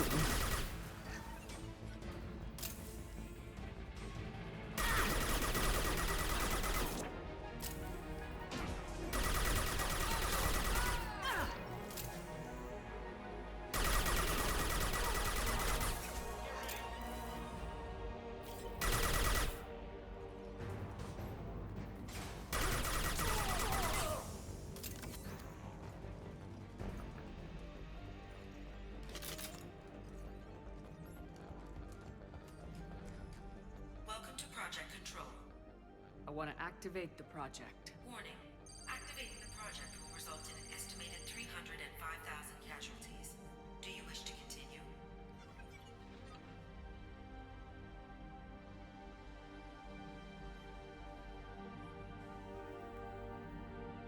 Okay, we don't have to make that choice. Let's go.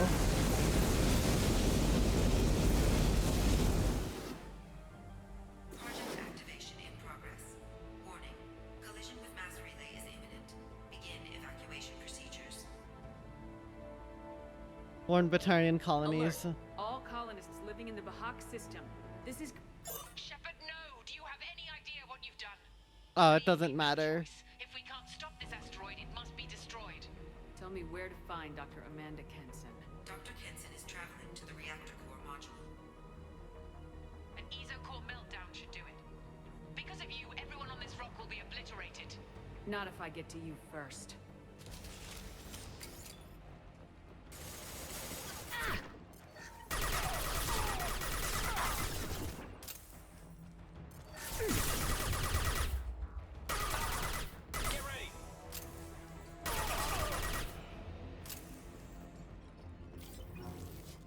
Okay.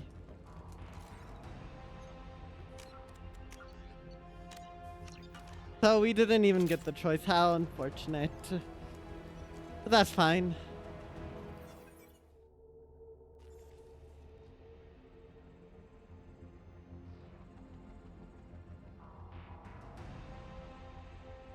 Don't try to stop me, Shepard. I have to do this.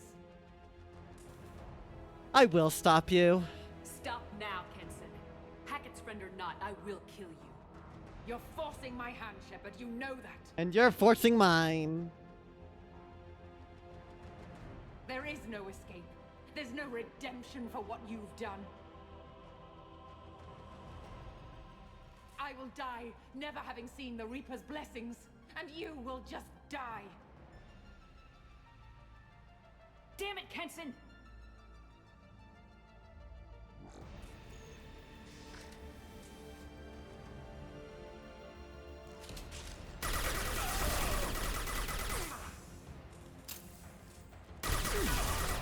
Shepard is trapped. Keep her in there.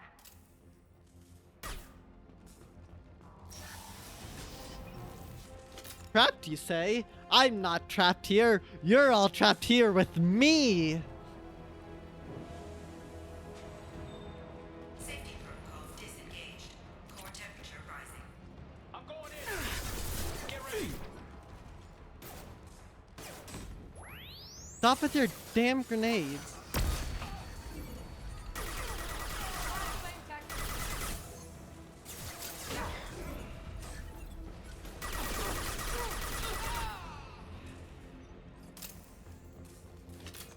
How do I stabilize the reactor core? All automatic safety protocols have been overridden. To stabilize the reactor core, manually insert cooling rod A from this control station. Manually insert cooling rod B from control station B. Doing so will stabilize the reactor core. Okay. Cooling rod A reinserted. Reactor cooling process has begun.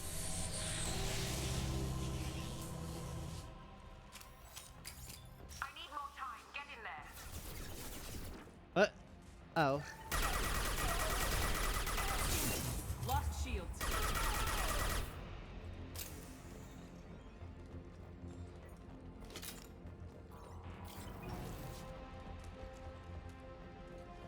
Get in so we don't accidentally soft lock ourselves.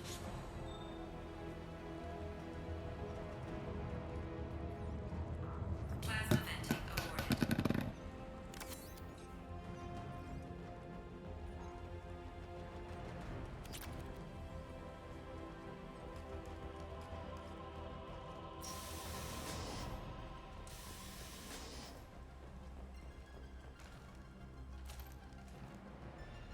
Plasma venting in progress.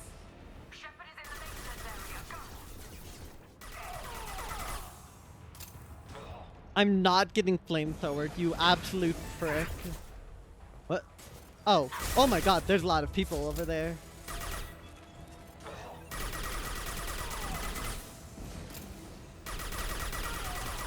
Okay, good, good, good.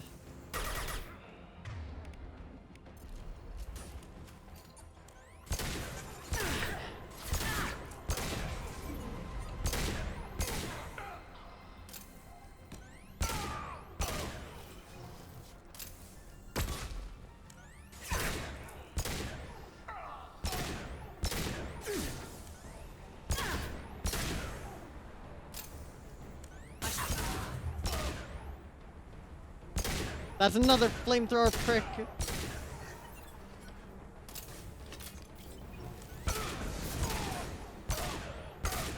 They really have mastered the art of W plus M1, which is horrifying.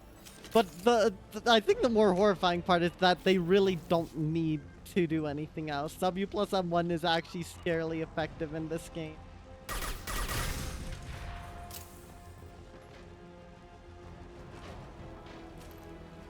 This is Williams. I've got Shepard locked in the maintenance area, requesting backup. There! Security lock overridden.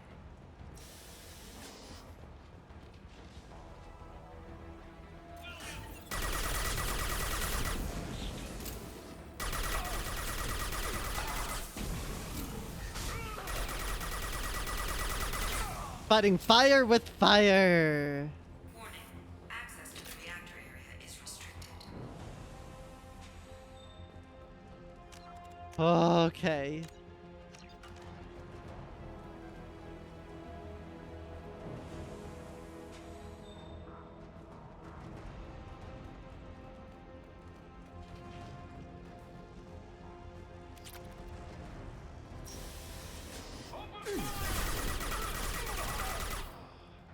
All these poor people who were forcefully indoctrinated because of their carelessness.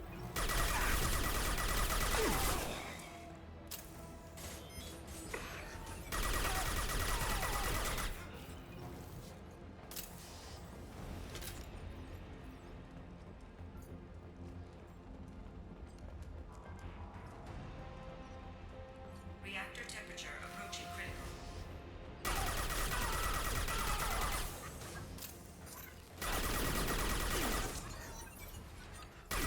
You know, it's kind of silly that the Reapers would straight up say when they're arriving. I don't know if they would want to. Feels like, you know, they could have prevented all of this, that artifact, if they didn't warn of it.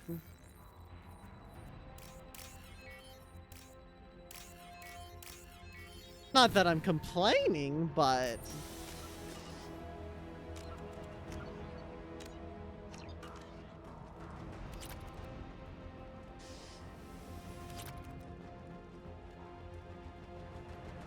Cool!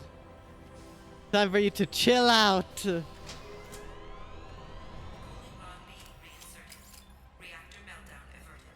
Core temperature dropping. You've done nothing, Shepard. I can still override power to the engines. Try to stop me. Oh, those are fighting words, Kelson.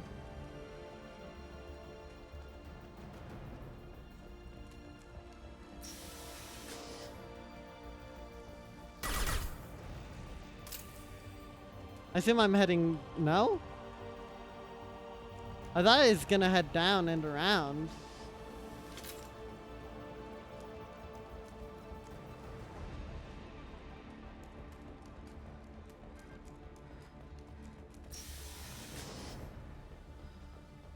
Oh, they just had an elevator here. Okay. Thank you for... You know, no backtracking. Step away from the reactor.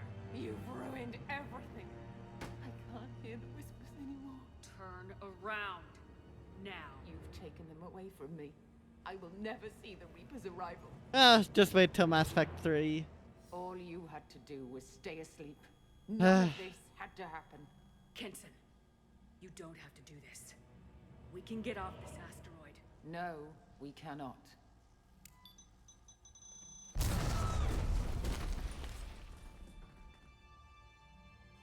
Warning.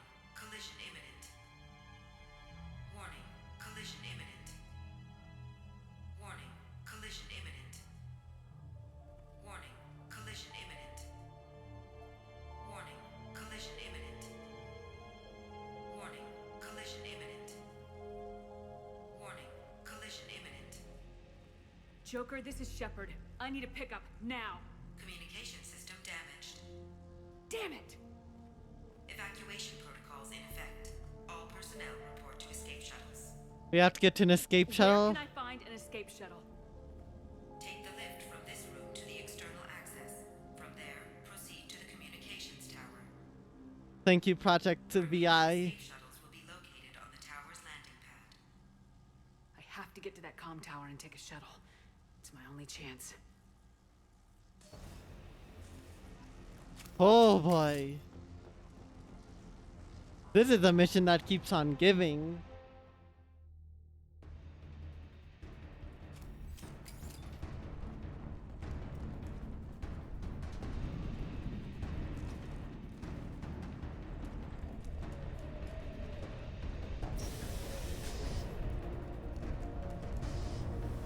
Comm tower. What's over here? This might be useful.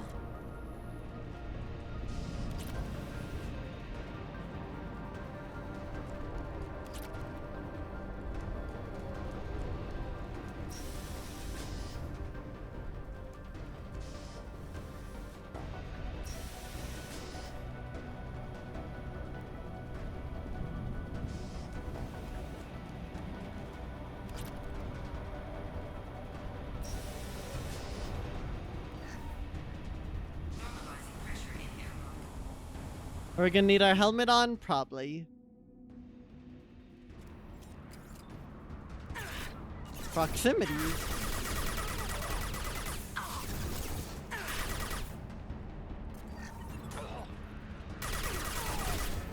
There's two of them?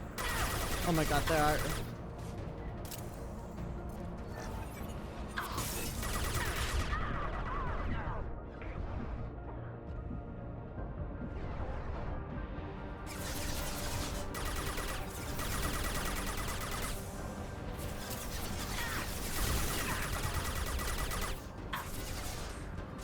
Okay, we're pushing up.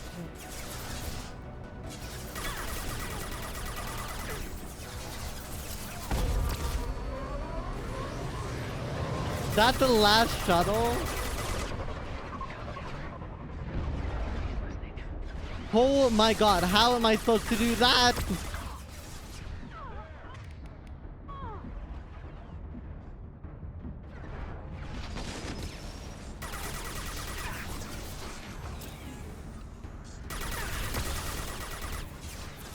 Oh my god, I just realized you can see the mass relay in the distance. That's so cool!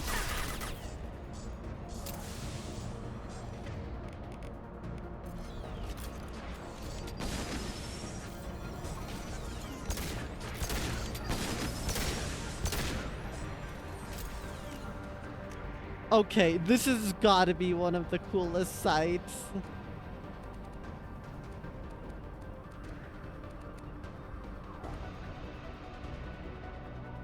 Oh, that's so good. Oh, that's so good.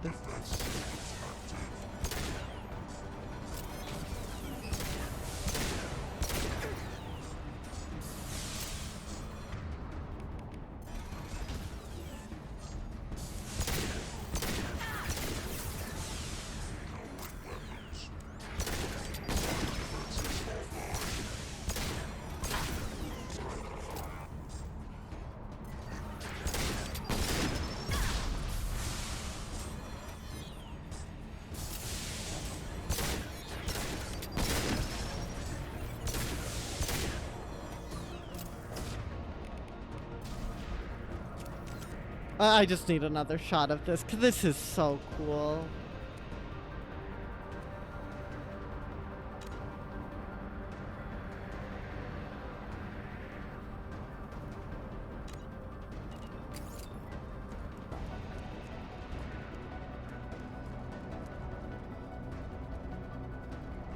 This isn't where I'm supposed to be. Where do I go? Down there?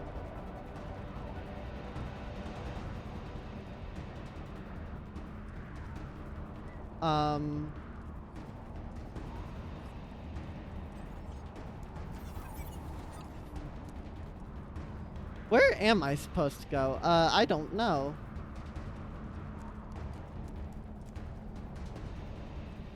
Oh. Oh, here.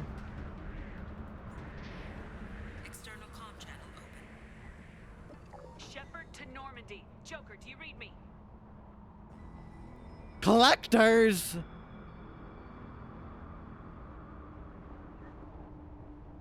Shepard, you have become an annoyance. Tell me about it. Fight against inevitability, dust struggling against cosmic winds. This seems a victory to you. A star system sacrificed. But even now, your greatest civilizations are doomed to fall. Your leaders will beg to be harvested. We won't go quietly. Maybe you're right. Maybe we can't win this. But we'll fight you regardless. Just like we did Sovereign.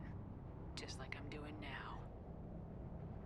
However insignificant we might be, we will fight. We will sacrifice, and we will find a way. That's what humans do. Know this as you die in vain. Your time will come. Your species will fall. Prepare yourselves for the arrival.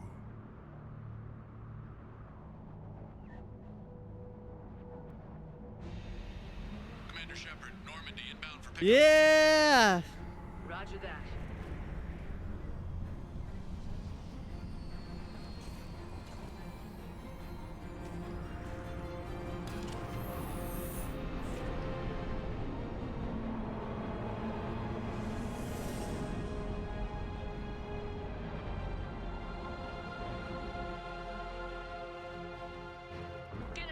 Joker. We're using the very thing we sworn to destroy. How ironic.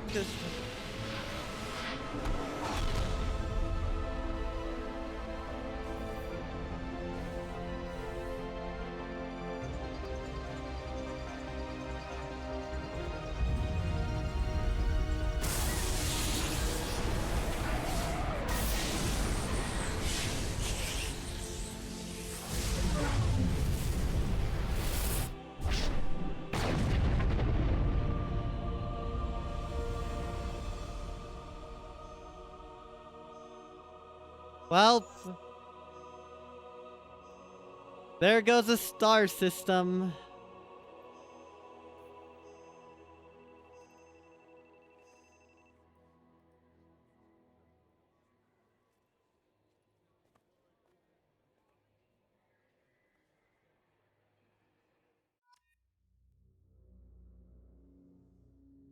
My God.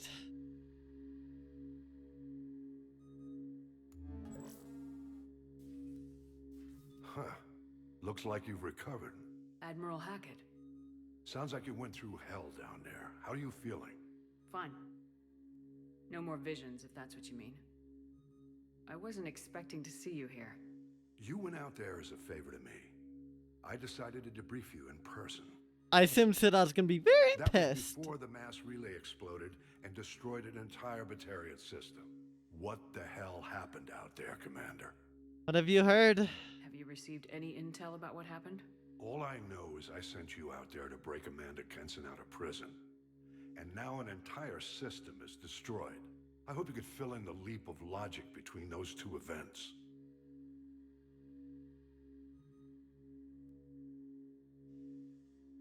I confirmed Dr. Kenson's proof.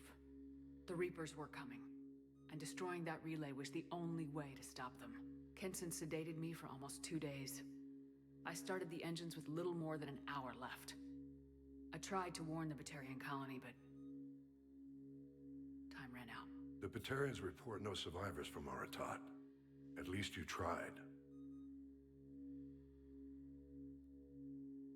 And you believe the Reaper invasion really was a threat? No doubt about it. We literally had minutes to spare. I'm sure all the details are in your report. I won't lie to you, Shepard. The Batarians will want blood, and there's just enough evidence for a witch hunt. And we don't want war with the Batarians. Not with the collectors out there taking our colonists. What are you saying? You did what you did for the best of reasons, but there were more than 300,000 Batarians in that system. All dead. But I did save a lot They died more. to save trillions of lives. If I could have saved them, you bet your ass I would have. You're preaching to the choir, Commander. If it were up to me, I'd give you a damn medal. Unfortunately, not everyone will see it that way. So what do you suggest? Evidence against you is shoddy at best. But at some point, you'll have to go to Earth and face the music. I can't stop it, but I can and will make them fight for it. Hackett and I Cerberus. didn't expect to see you aboard a Cerberus vessel. I don't like Cerberus or the way they do things, but they brought you back to life, and they're actually doing something about the state of the galaxy. So for now, I can be friendly. Or the Batarians. Is the Alliance concerned about the Batarians' response to this incident? Very. The Batarians have been looking for an excuse to wage war on us since we showed up in the galaxy. If the Reapers invade, we need the galaxy to work together. If we're at war with the Batarians, the other races will be hesitant to give aid to either side. And collectors. What's the Alliance doing about the Collectors? We're setting fleets around our major colonies and evacuating our smaller ones. But the ships that encountered the Collectors haven't reported back. We're outmatched. I'm really hoping you and Cerberus have an ace up your sleeve. Well, the fact of the matter is, even if that was real, that's still a lot of Batarians who perished because of it. I'll gladly stand trial once this mission is done. Glad to see working with Cerberus hasn't stripped away your sense of honor. Do whatever you have to do out here. But when Earth calls, You make sure you're there with your dress blues on, ready to take the hit. In the meantime, you keep this.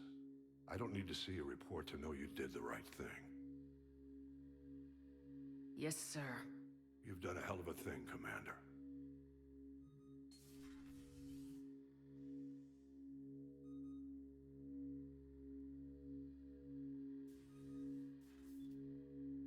Hey, we now know what happens when a mass relay is destroyed.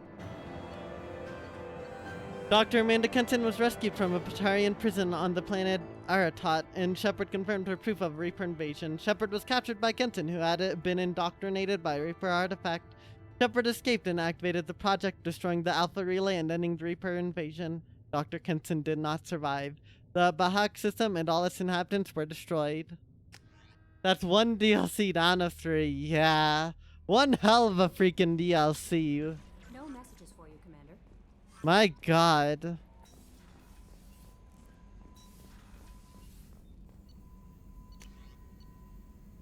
More metagel capacity, might as well.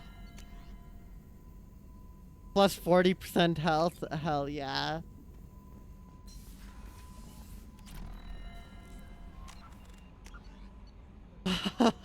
Oh. That was one hell of a mission. Yeah, it's the worst one of the major two, Overlord and Rival. Farok is very fringe. What do you mean by that? I liked it. Very climactic, to say the least. Where are we now, if we take a look? Oh, we're just in Earth, you know, this part. Our solar system, there we go.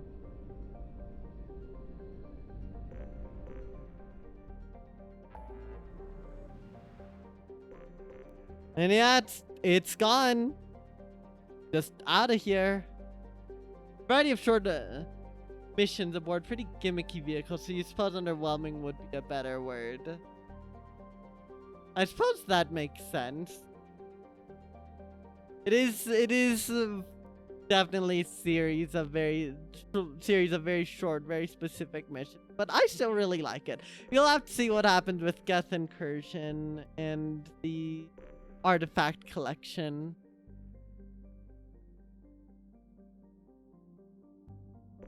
Oh yeah, also Project Overlord we need to look into.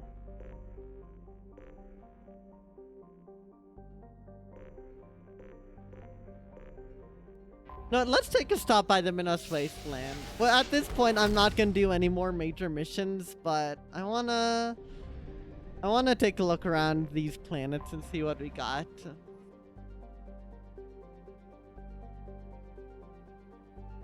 Bear, a pressure cooker planet with thick nitrogen-heavy atmosphere. Bear is largely ignored by the galactic community. Probes have revealed a crust of nickel and scorched carbon, both of which can be found in abundance elsewhere at far lesser temperatures. Probe launched. Yeah, as soon as indoctrination was mentioned, I knew it was gonna be bad. I do wonder if the Reapers really were gonna pop by through there. Probe launched. Who knows?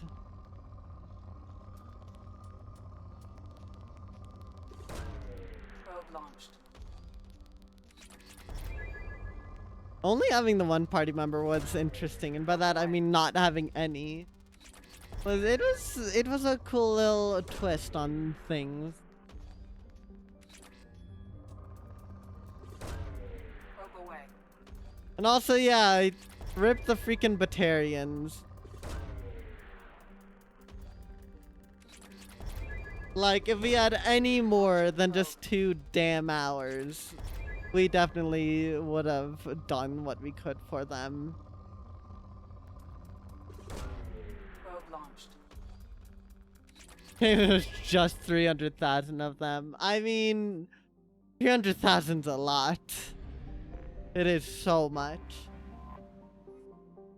Relatively speaking, it's not that much. The sacrifice was worth it if the Reapers really were coming, but yeah.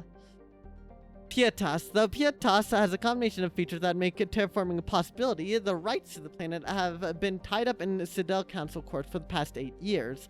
The running joke is that by the time the Council finally gives the go-ahead to colonize the planet, Pietas will have evolved life of its own. That's a pretty great joke.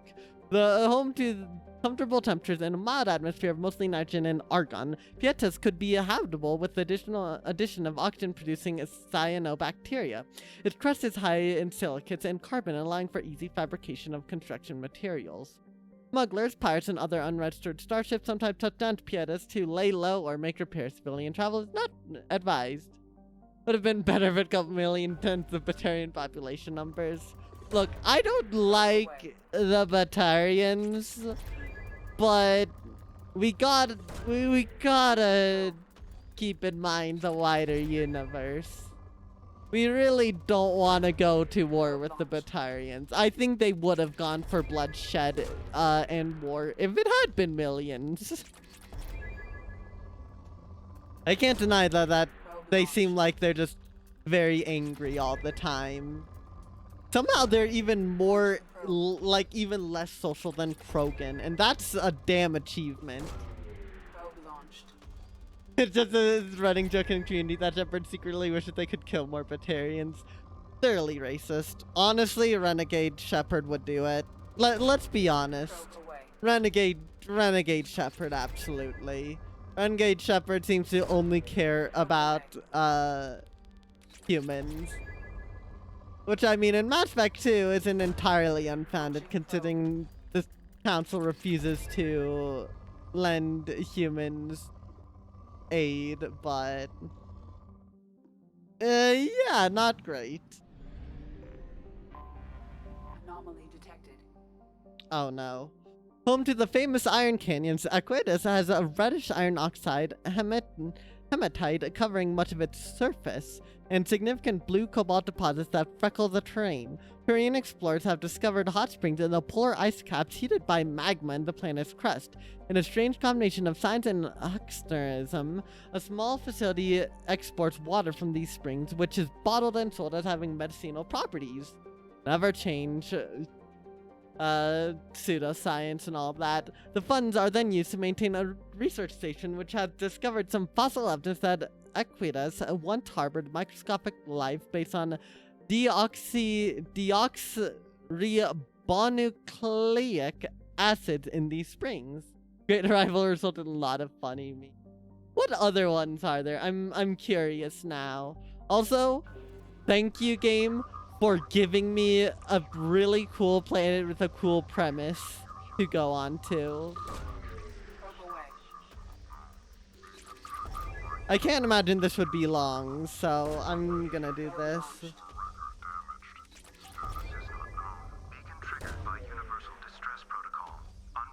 I have found something.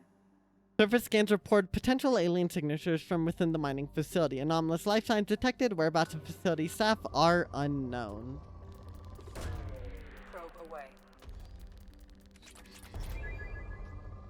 Definitely want to try to get some more of these systems scanned before we end stream so we can get more into the meat of it next stream.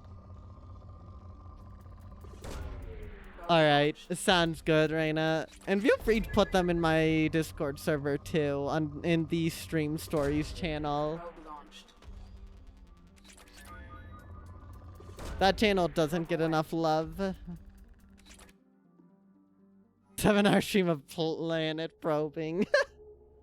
That's the content we need, I think. Right, let's get Morden and, Holly, I guess. 10-hour planet probing ASMR. Hell yeah.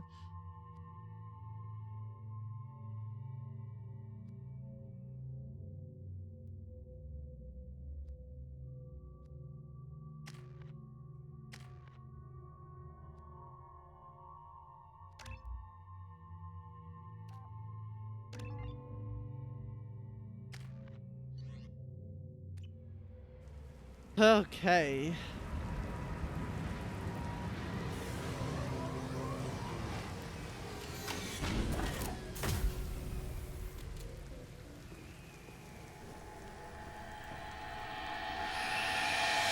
Yes?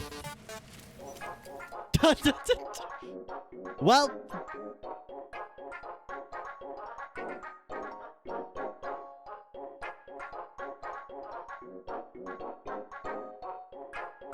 Certified, oh gosh. The certified dog song moment.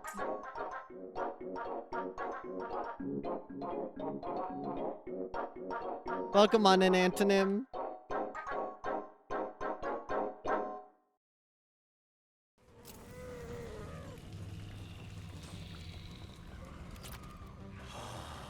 Hopefully you are doing well. If you're hearing this, get the hell out of this place now. Never. I just blew up a mass relay. You think a few guests scare me? Canine chorus strikes again. Okay, I really like that canine chorus.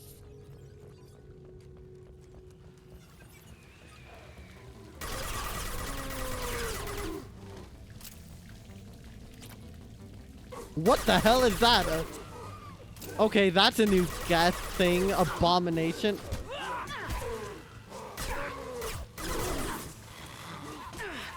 Oh my god, get me out. Get me out.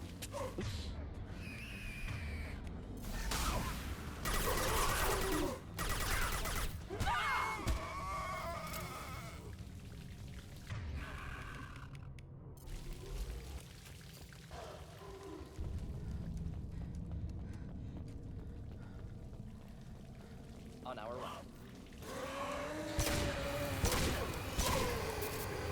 Stay away. Oh my gosh, they just explode.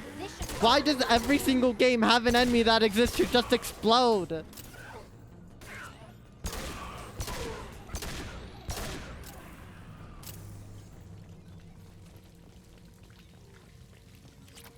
Creeper. Oh man. Gosh. Oh! Why are there suddenly fewer circuits than normal?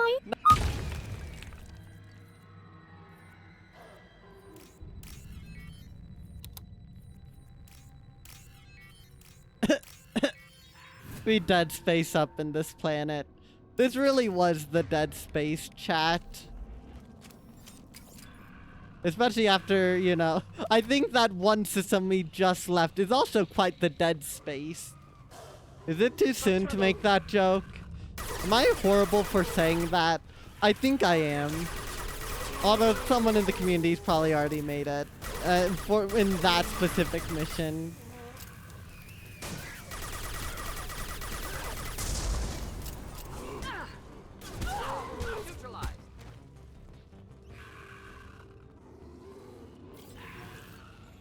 Alien machine discovered. Smithson's men dug out some kind of alien mech today. Like nothing I ever saw. Called up some of my contacts and found out there's a market for this kind of thing. Looks like some squints over at Atlantis Risk Control are willing to part with a ton of credits to get their hands on one of these things. Far be it from me to deny them a chance to pay me. Cooper and Jorgensen say they saw that damned alien thing glowing in hell if I'm going near it to prove them wrong. I don't get paid enough to expose myself to weird alien artifacts. I have to admit, though, that's an awful pretty sound coming from that back room. Oh, no. Cooper, Jorgensen, and them ain't doing so well. Not feeling so good myself either. Stay near the machine, feel better. Not sure I want to let them Elena's folk take it. Think it should stay right here with us. Well...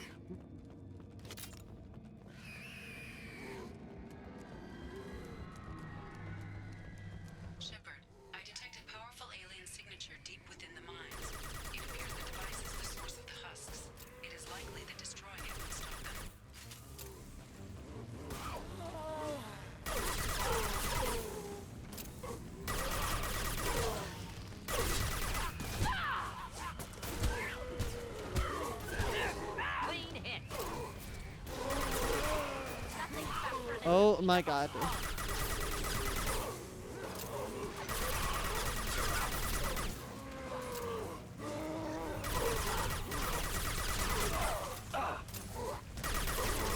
Morden, no! Oh no. Get me out.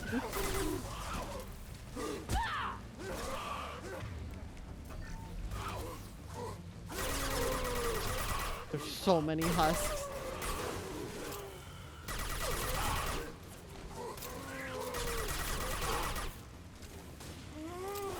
This the husk generator? To the right. Not difficult. Oh, bomb.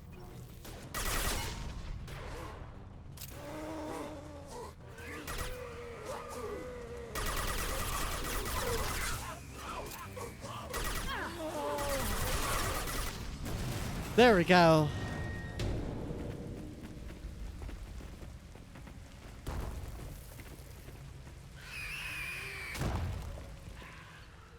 That was it. Okay. Destroyed Reaper indoctrination device.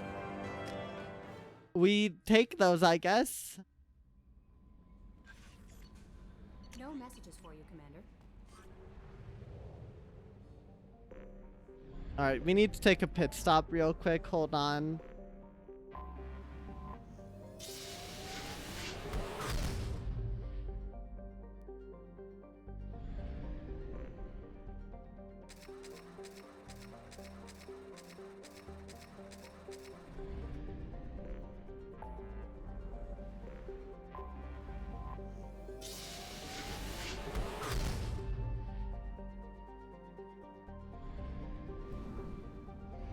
Minos Wasteland, Castus. Oh, there's like nothing here anyways. Temeraris, visible in Invictus night sky, is Temeraris, a planet named for the Turian spirit said to have inspired the crew of their first manned moon launch. A boiling hot rock planet, Temeraris is much hotter than its temperate neighbor due to a thick atmosphere rich in carbon dioxide and helium. Its hot surface is largely composed of boron. Surrounded by thick dust cloud, Temeraris is often struck by small meteors, making exploration dangerous. Launching probe.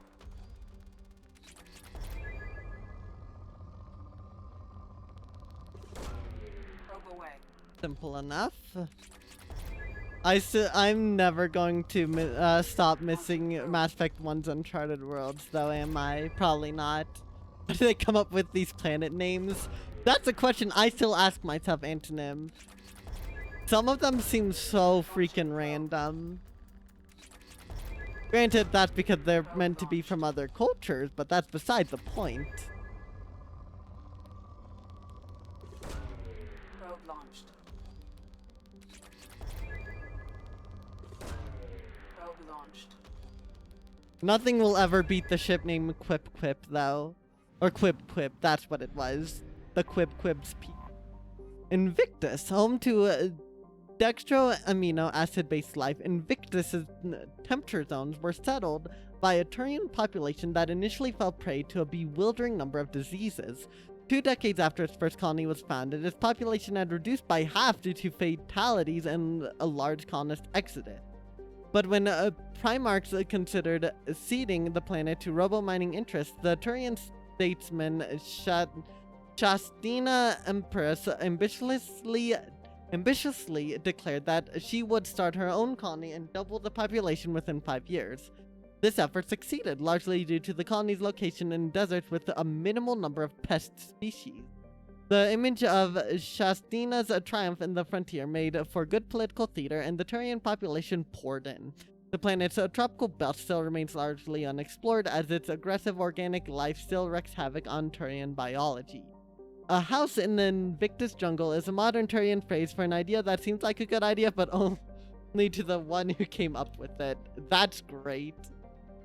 Invictus's atmosphere is primarily nitrogen and oxygen, and its surface crust varies but has high concentrations of alumina and silver. Because it can support life easily, criminals from throughout the Terminus system hide out on Invictus.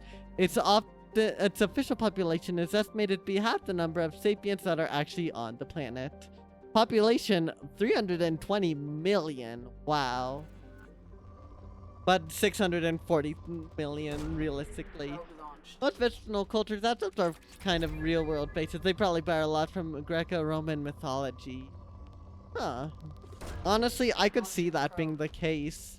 It's simpler that way and gives an interesting alternate insight to what could be.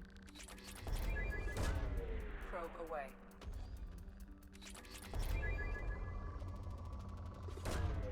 Probe launched. Probe launched. Probe launched.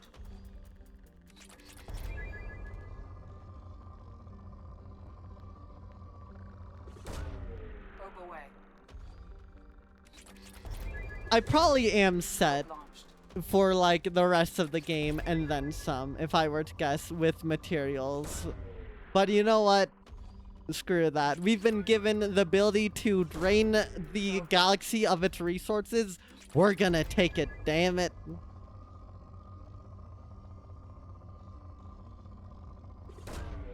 Probe launched.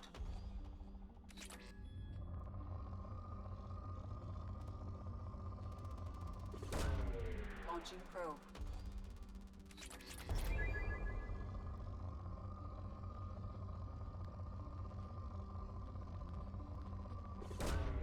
Launching probe.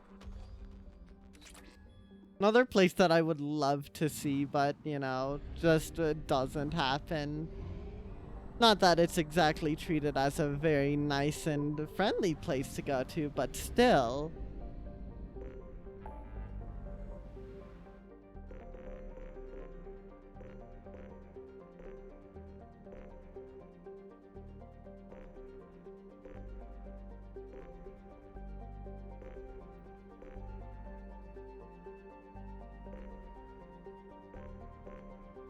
Oh, wait, there's some— we never finished this place off, chat. Hold on. Might as well clean this up then.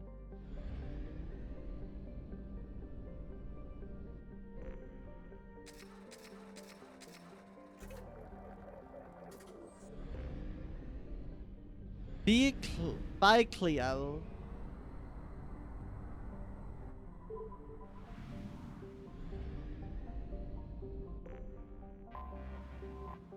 Parnassus, a boiling hot rock planet with extreme tectonic activity, Parnassus is home to many volcanic mountains. Surface scans reveal several geothermal and solar power stations tapping into the planet's abundant energy. There's no history of the planet or its government in Citadel Council records. Given its proximity to a mapped and recorded planet like Silene, someone must have deleted Parnassus from the database. Ooh. Now that's a mystery I would love to have solved. Terrain for the most part are very Roman inspired. Interesting. Launching probe. Maybe that's something more to delve into at some point, like off stream for me, because it's really interesting. It's hearing about these kinds of connections between games and real life, the inspirations. Probe away.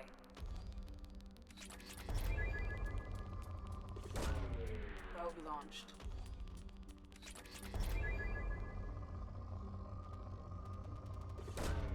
Probe away.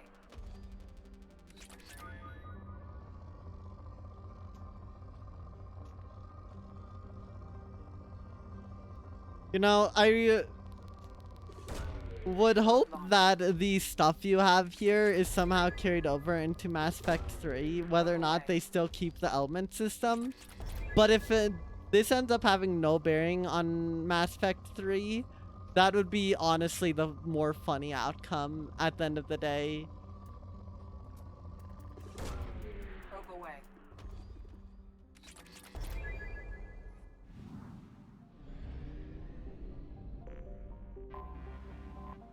Silene. A mid-sized hydrogen helium gas giant, Silene has an automated helium-3 refueling station, indicating that this remote system was once inhabited. Its distance from the mass relay and archaic design of the fuel station suggests that this system was mapped by someone who did not go through the relay, but discovered it independent faster-than-light exploration. Silene is within the frost line of its parent star, where gas giants do not normally form. For this reason, Silene is believed to be an extrasolar capture. Probe away.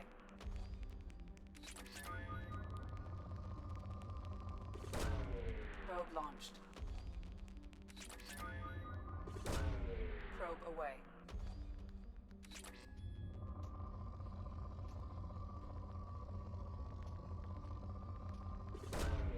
Launching probe.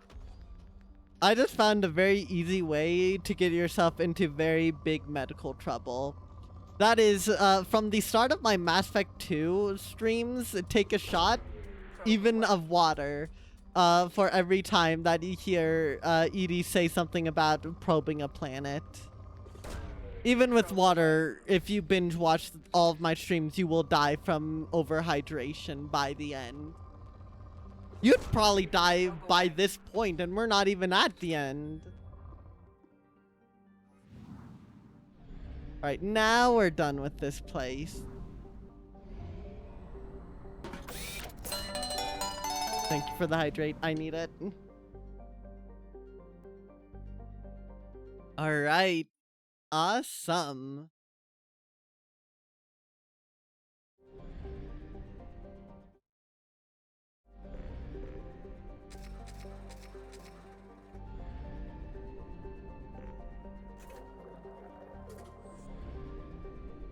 So I guess from here...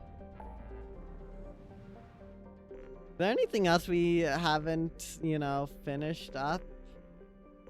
No, I think we're at 0 or 100% with just about everything now. We only have a few more things, chat.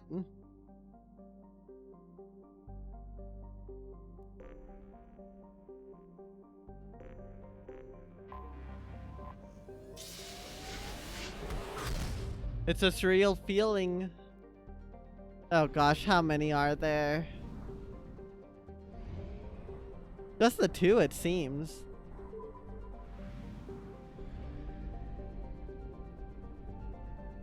Alright, let's check out this system, then we'll wrap up stream, I think. Crick. Known for its spectacular geysers that can be seen from orbit, Crick is a rocket planet with expansive frozen oceans. Though it is within the temperature and pressure range for human habitation, its thick atmosphere is largely carbon dioxide and monoxide, making breath masks or environmental suits mandatory. The most abundant resources for exploitation are the potassium salts found in its seabeds, which fetch good prices on terraforming worlds. Colonize all the planets! Oh, I would if I could, Antonym. Maybe that's Mass Effect 3. We probe the planets. We check out just everything that all the planets that that exist. Now that we've seen them as all of the ones in Mass Effect 1 and 2. We've seen every single one. We've scattered them all out. So then we use all the resources we stripped from every single planet and use them to terraform the galaxy. The largest Shepherd Empire that the system has ever seen.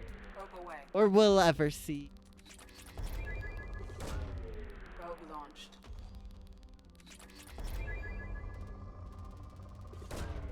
Probe away.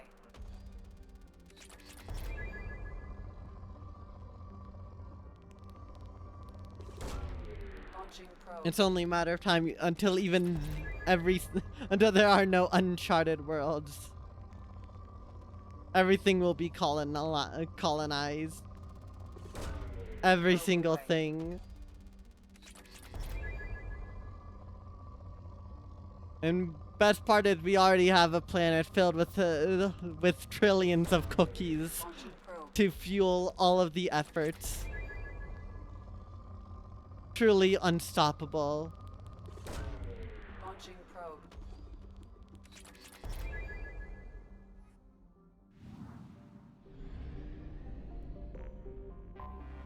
I have detected an anomaly. Okay, we'll get to you next stream. Watson. Watson is known in human media for 2 things: its spectacular tides brought on by large moon and the bureaucratic snafu over which Earth nations got settled there first.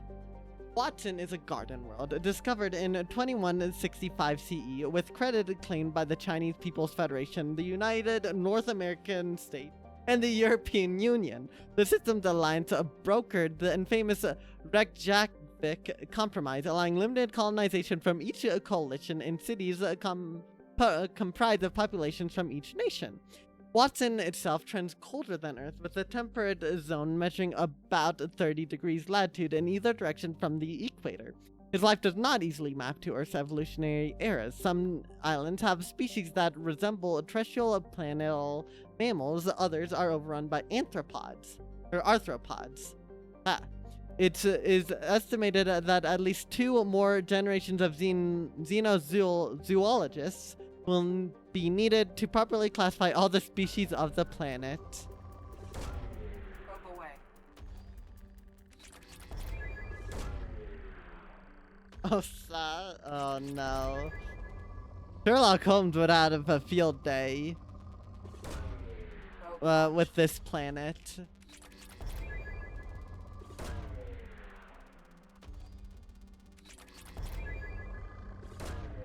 Probe away.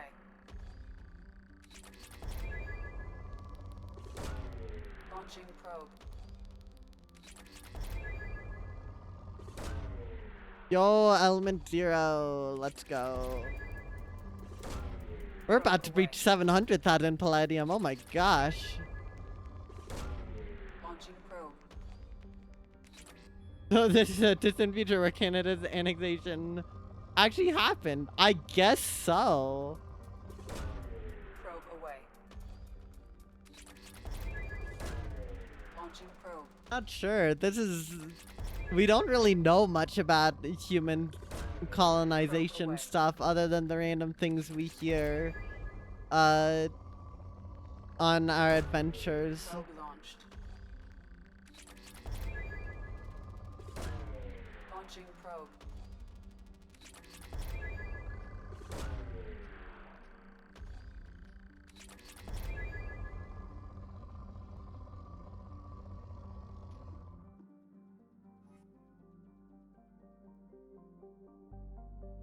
Yeah, United North American States. That checks out. Huh.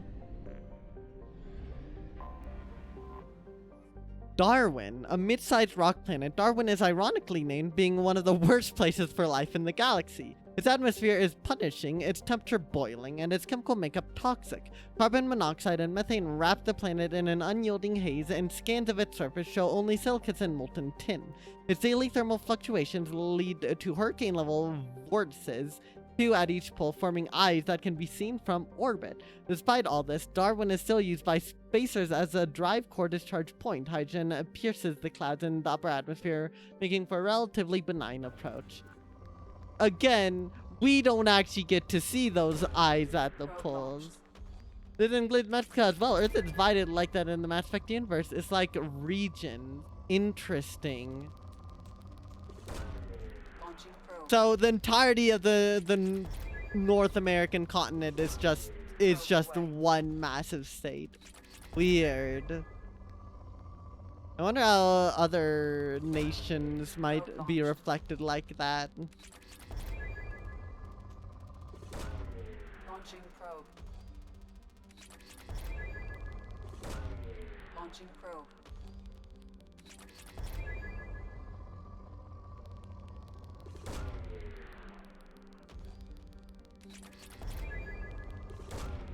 Probe launched.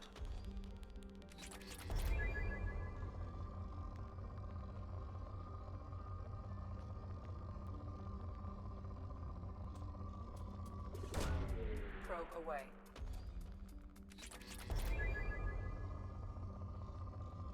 Alright, that seems about that.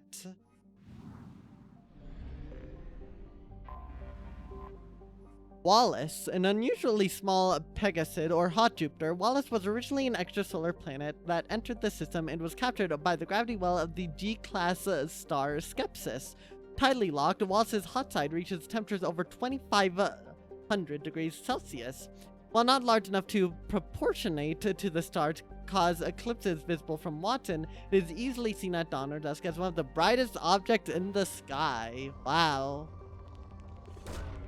Launching probe. Again, how do we even probe this? I feel like our probes would collapse. Probe away. Or like burn up in the atmosphere with how close this is. But I guess Alliance probes are just built different. No wonder nobody else has already drained planets of their resources. Probe is to our degree.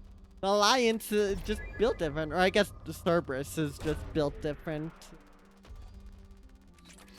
Something like that anyways. Probe launched.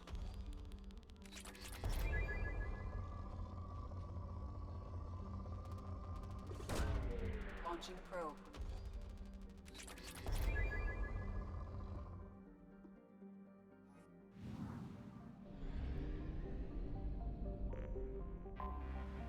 I'm curious, Reina, do we know if it just ended up like that in the Mass Effect universe? Like that's a divergence from our timeline, or is that something that the Mass Effect universe says happens in like the future? If we even know. Pauling. A hydrogen methane gas giant, Pauling's gravitational field is believed to have cleared most of what would otherwise have been a stable asteroid belt. The 2163 mission of the space probe Ultimate gave the inhabitants of Watson reams of data reinforcing this theory, giving the colonists an accurate count of its moon, 66, rings, moon-like ring objects, and more than 200 impact craters on the surface of its metallic core. Ultimate has been since retrieved for reuse on subsequent missions within solar system. I've been studying lore on it, so you have no idea on that topic in particular. Interesting. I'm sure there's a lot of lore in these games, so go figure. Can't see it all. Launching probe. Launching probe.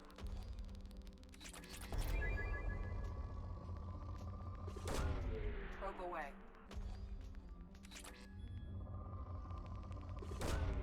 Launching probe. Probe away.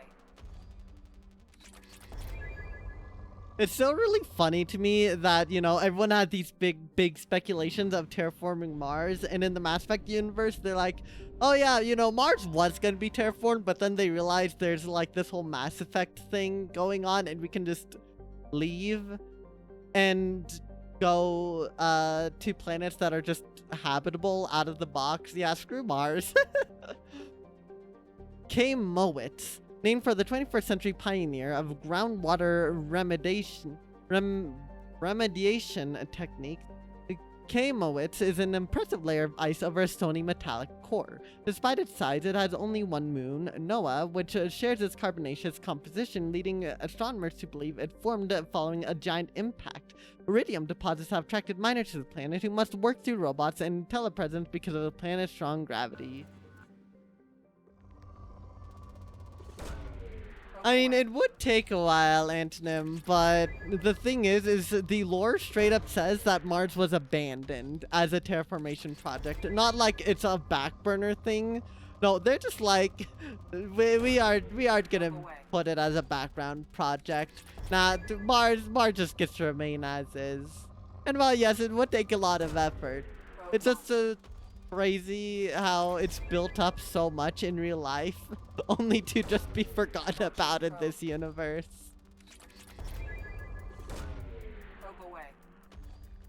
To be fair, that would probably be the case if we suddenly found faster than light travel in Pluto's moon. Probe launched. Launching probe.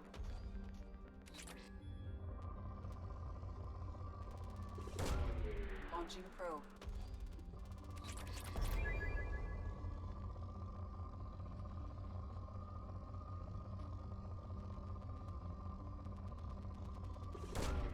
Launching probe.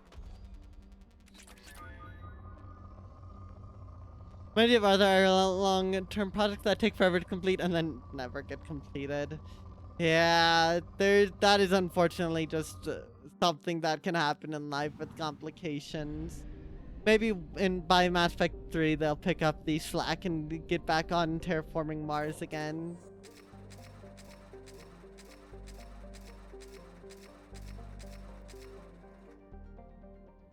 Alright, well with that, we managed to get through some more planet probing. We got through like one actual mission and then a couple small ones.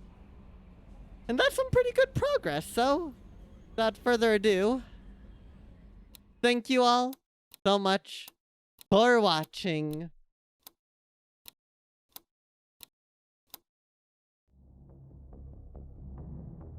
This was a very productive stream. Very, very productive stream. And, I'm looking forward next time we get to play the game. To play this. Sorry, my brain is all over the place because I just remembered that I must have.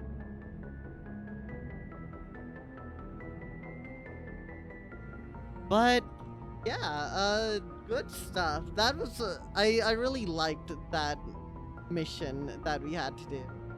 I'm proud that we got to actually get through all of the waves, even though we were scripted to lose either way. We actually managed to fight off swarms and swarms of enemies, and even take out a mech on top of it. And we stopped a Reaper invasion. Probably. If I were to guess, at any rate.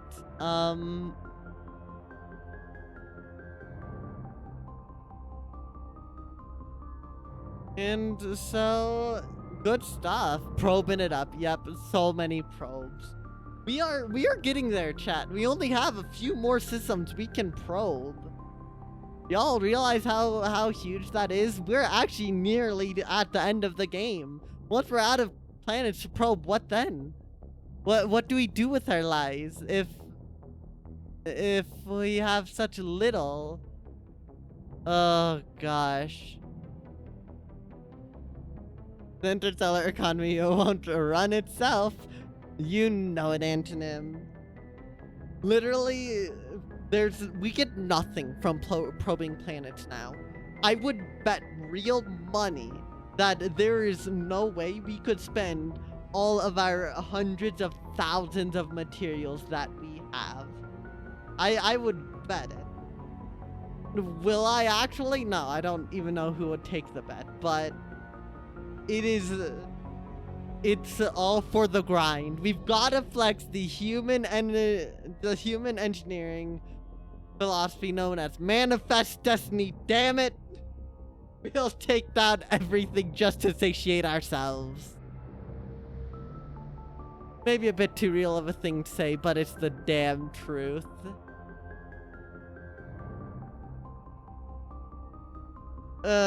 Gosh, but I've still really been enjoying Mass Effect, and next stream we are gonna get through more missions, I hope. We only have like 6 more, I think, and then a lot of smaller ones. I don't know, it's something we'll have to see for ourselves. And of course you will all be able to see that 1 week from now, next Wednesday, where we will be picking up right where we left off. I'll be live again this upcoming Friday for the, I think, final boss of Mario plus Rabbids Kingdom Battle. Won't be our final stream because we still have plenty left to do. And this Saturday we'll do something. I don't know. We'll have to figure it out, I guess. I have a couple ideas. We could see. But until then,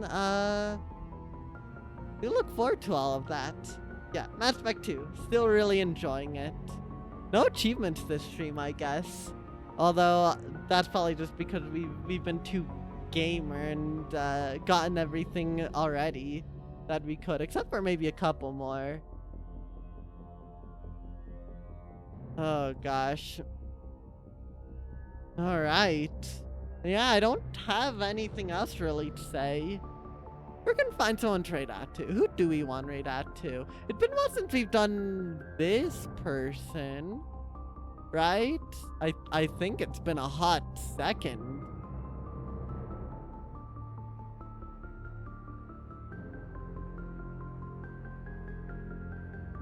Yeah, let's do this person. It's been a while. Oh, they are playing with a couple other people, but that's alright. We're gonna be raiding out to the one, the only, drumroll please,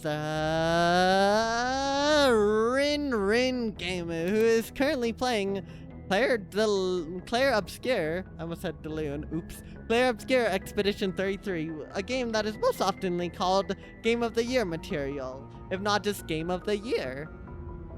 And he's playing it with a few other people, so make sure to go send them all some love, which you can of course do with the lovely rate messages, both for subs and non-subs. Have a good day, night, morning, evening, dark hour, whenever it may be for you all, and I will see y'all again this Friday for more Mario plus Rabbids Kingdom Battle. Bye-bye!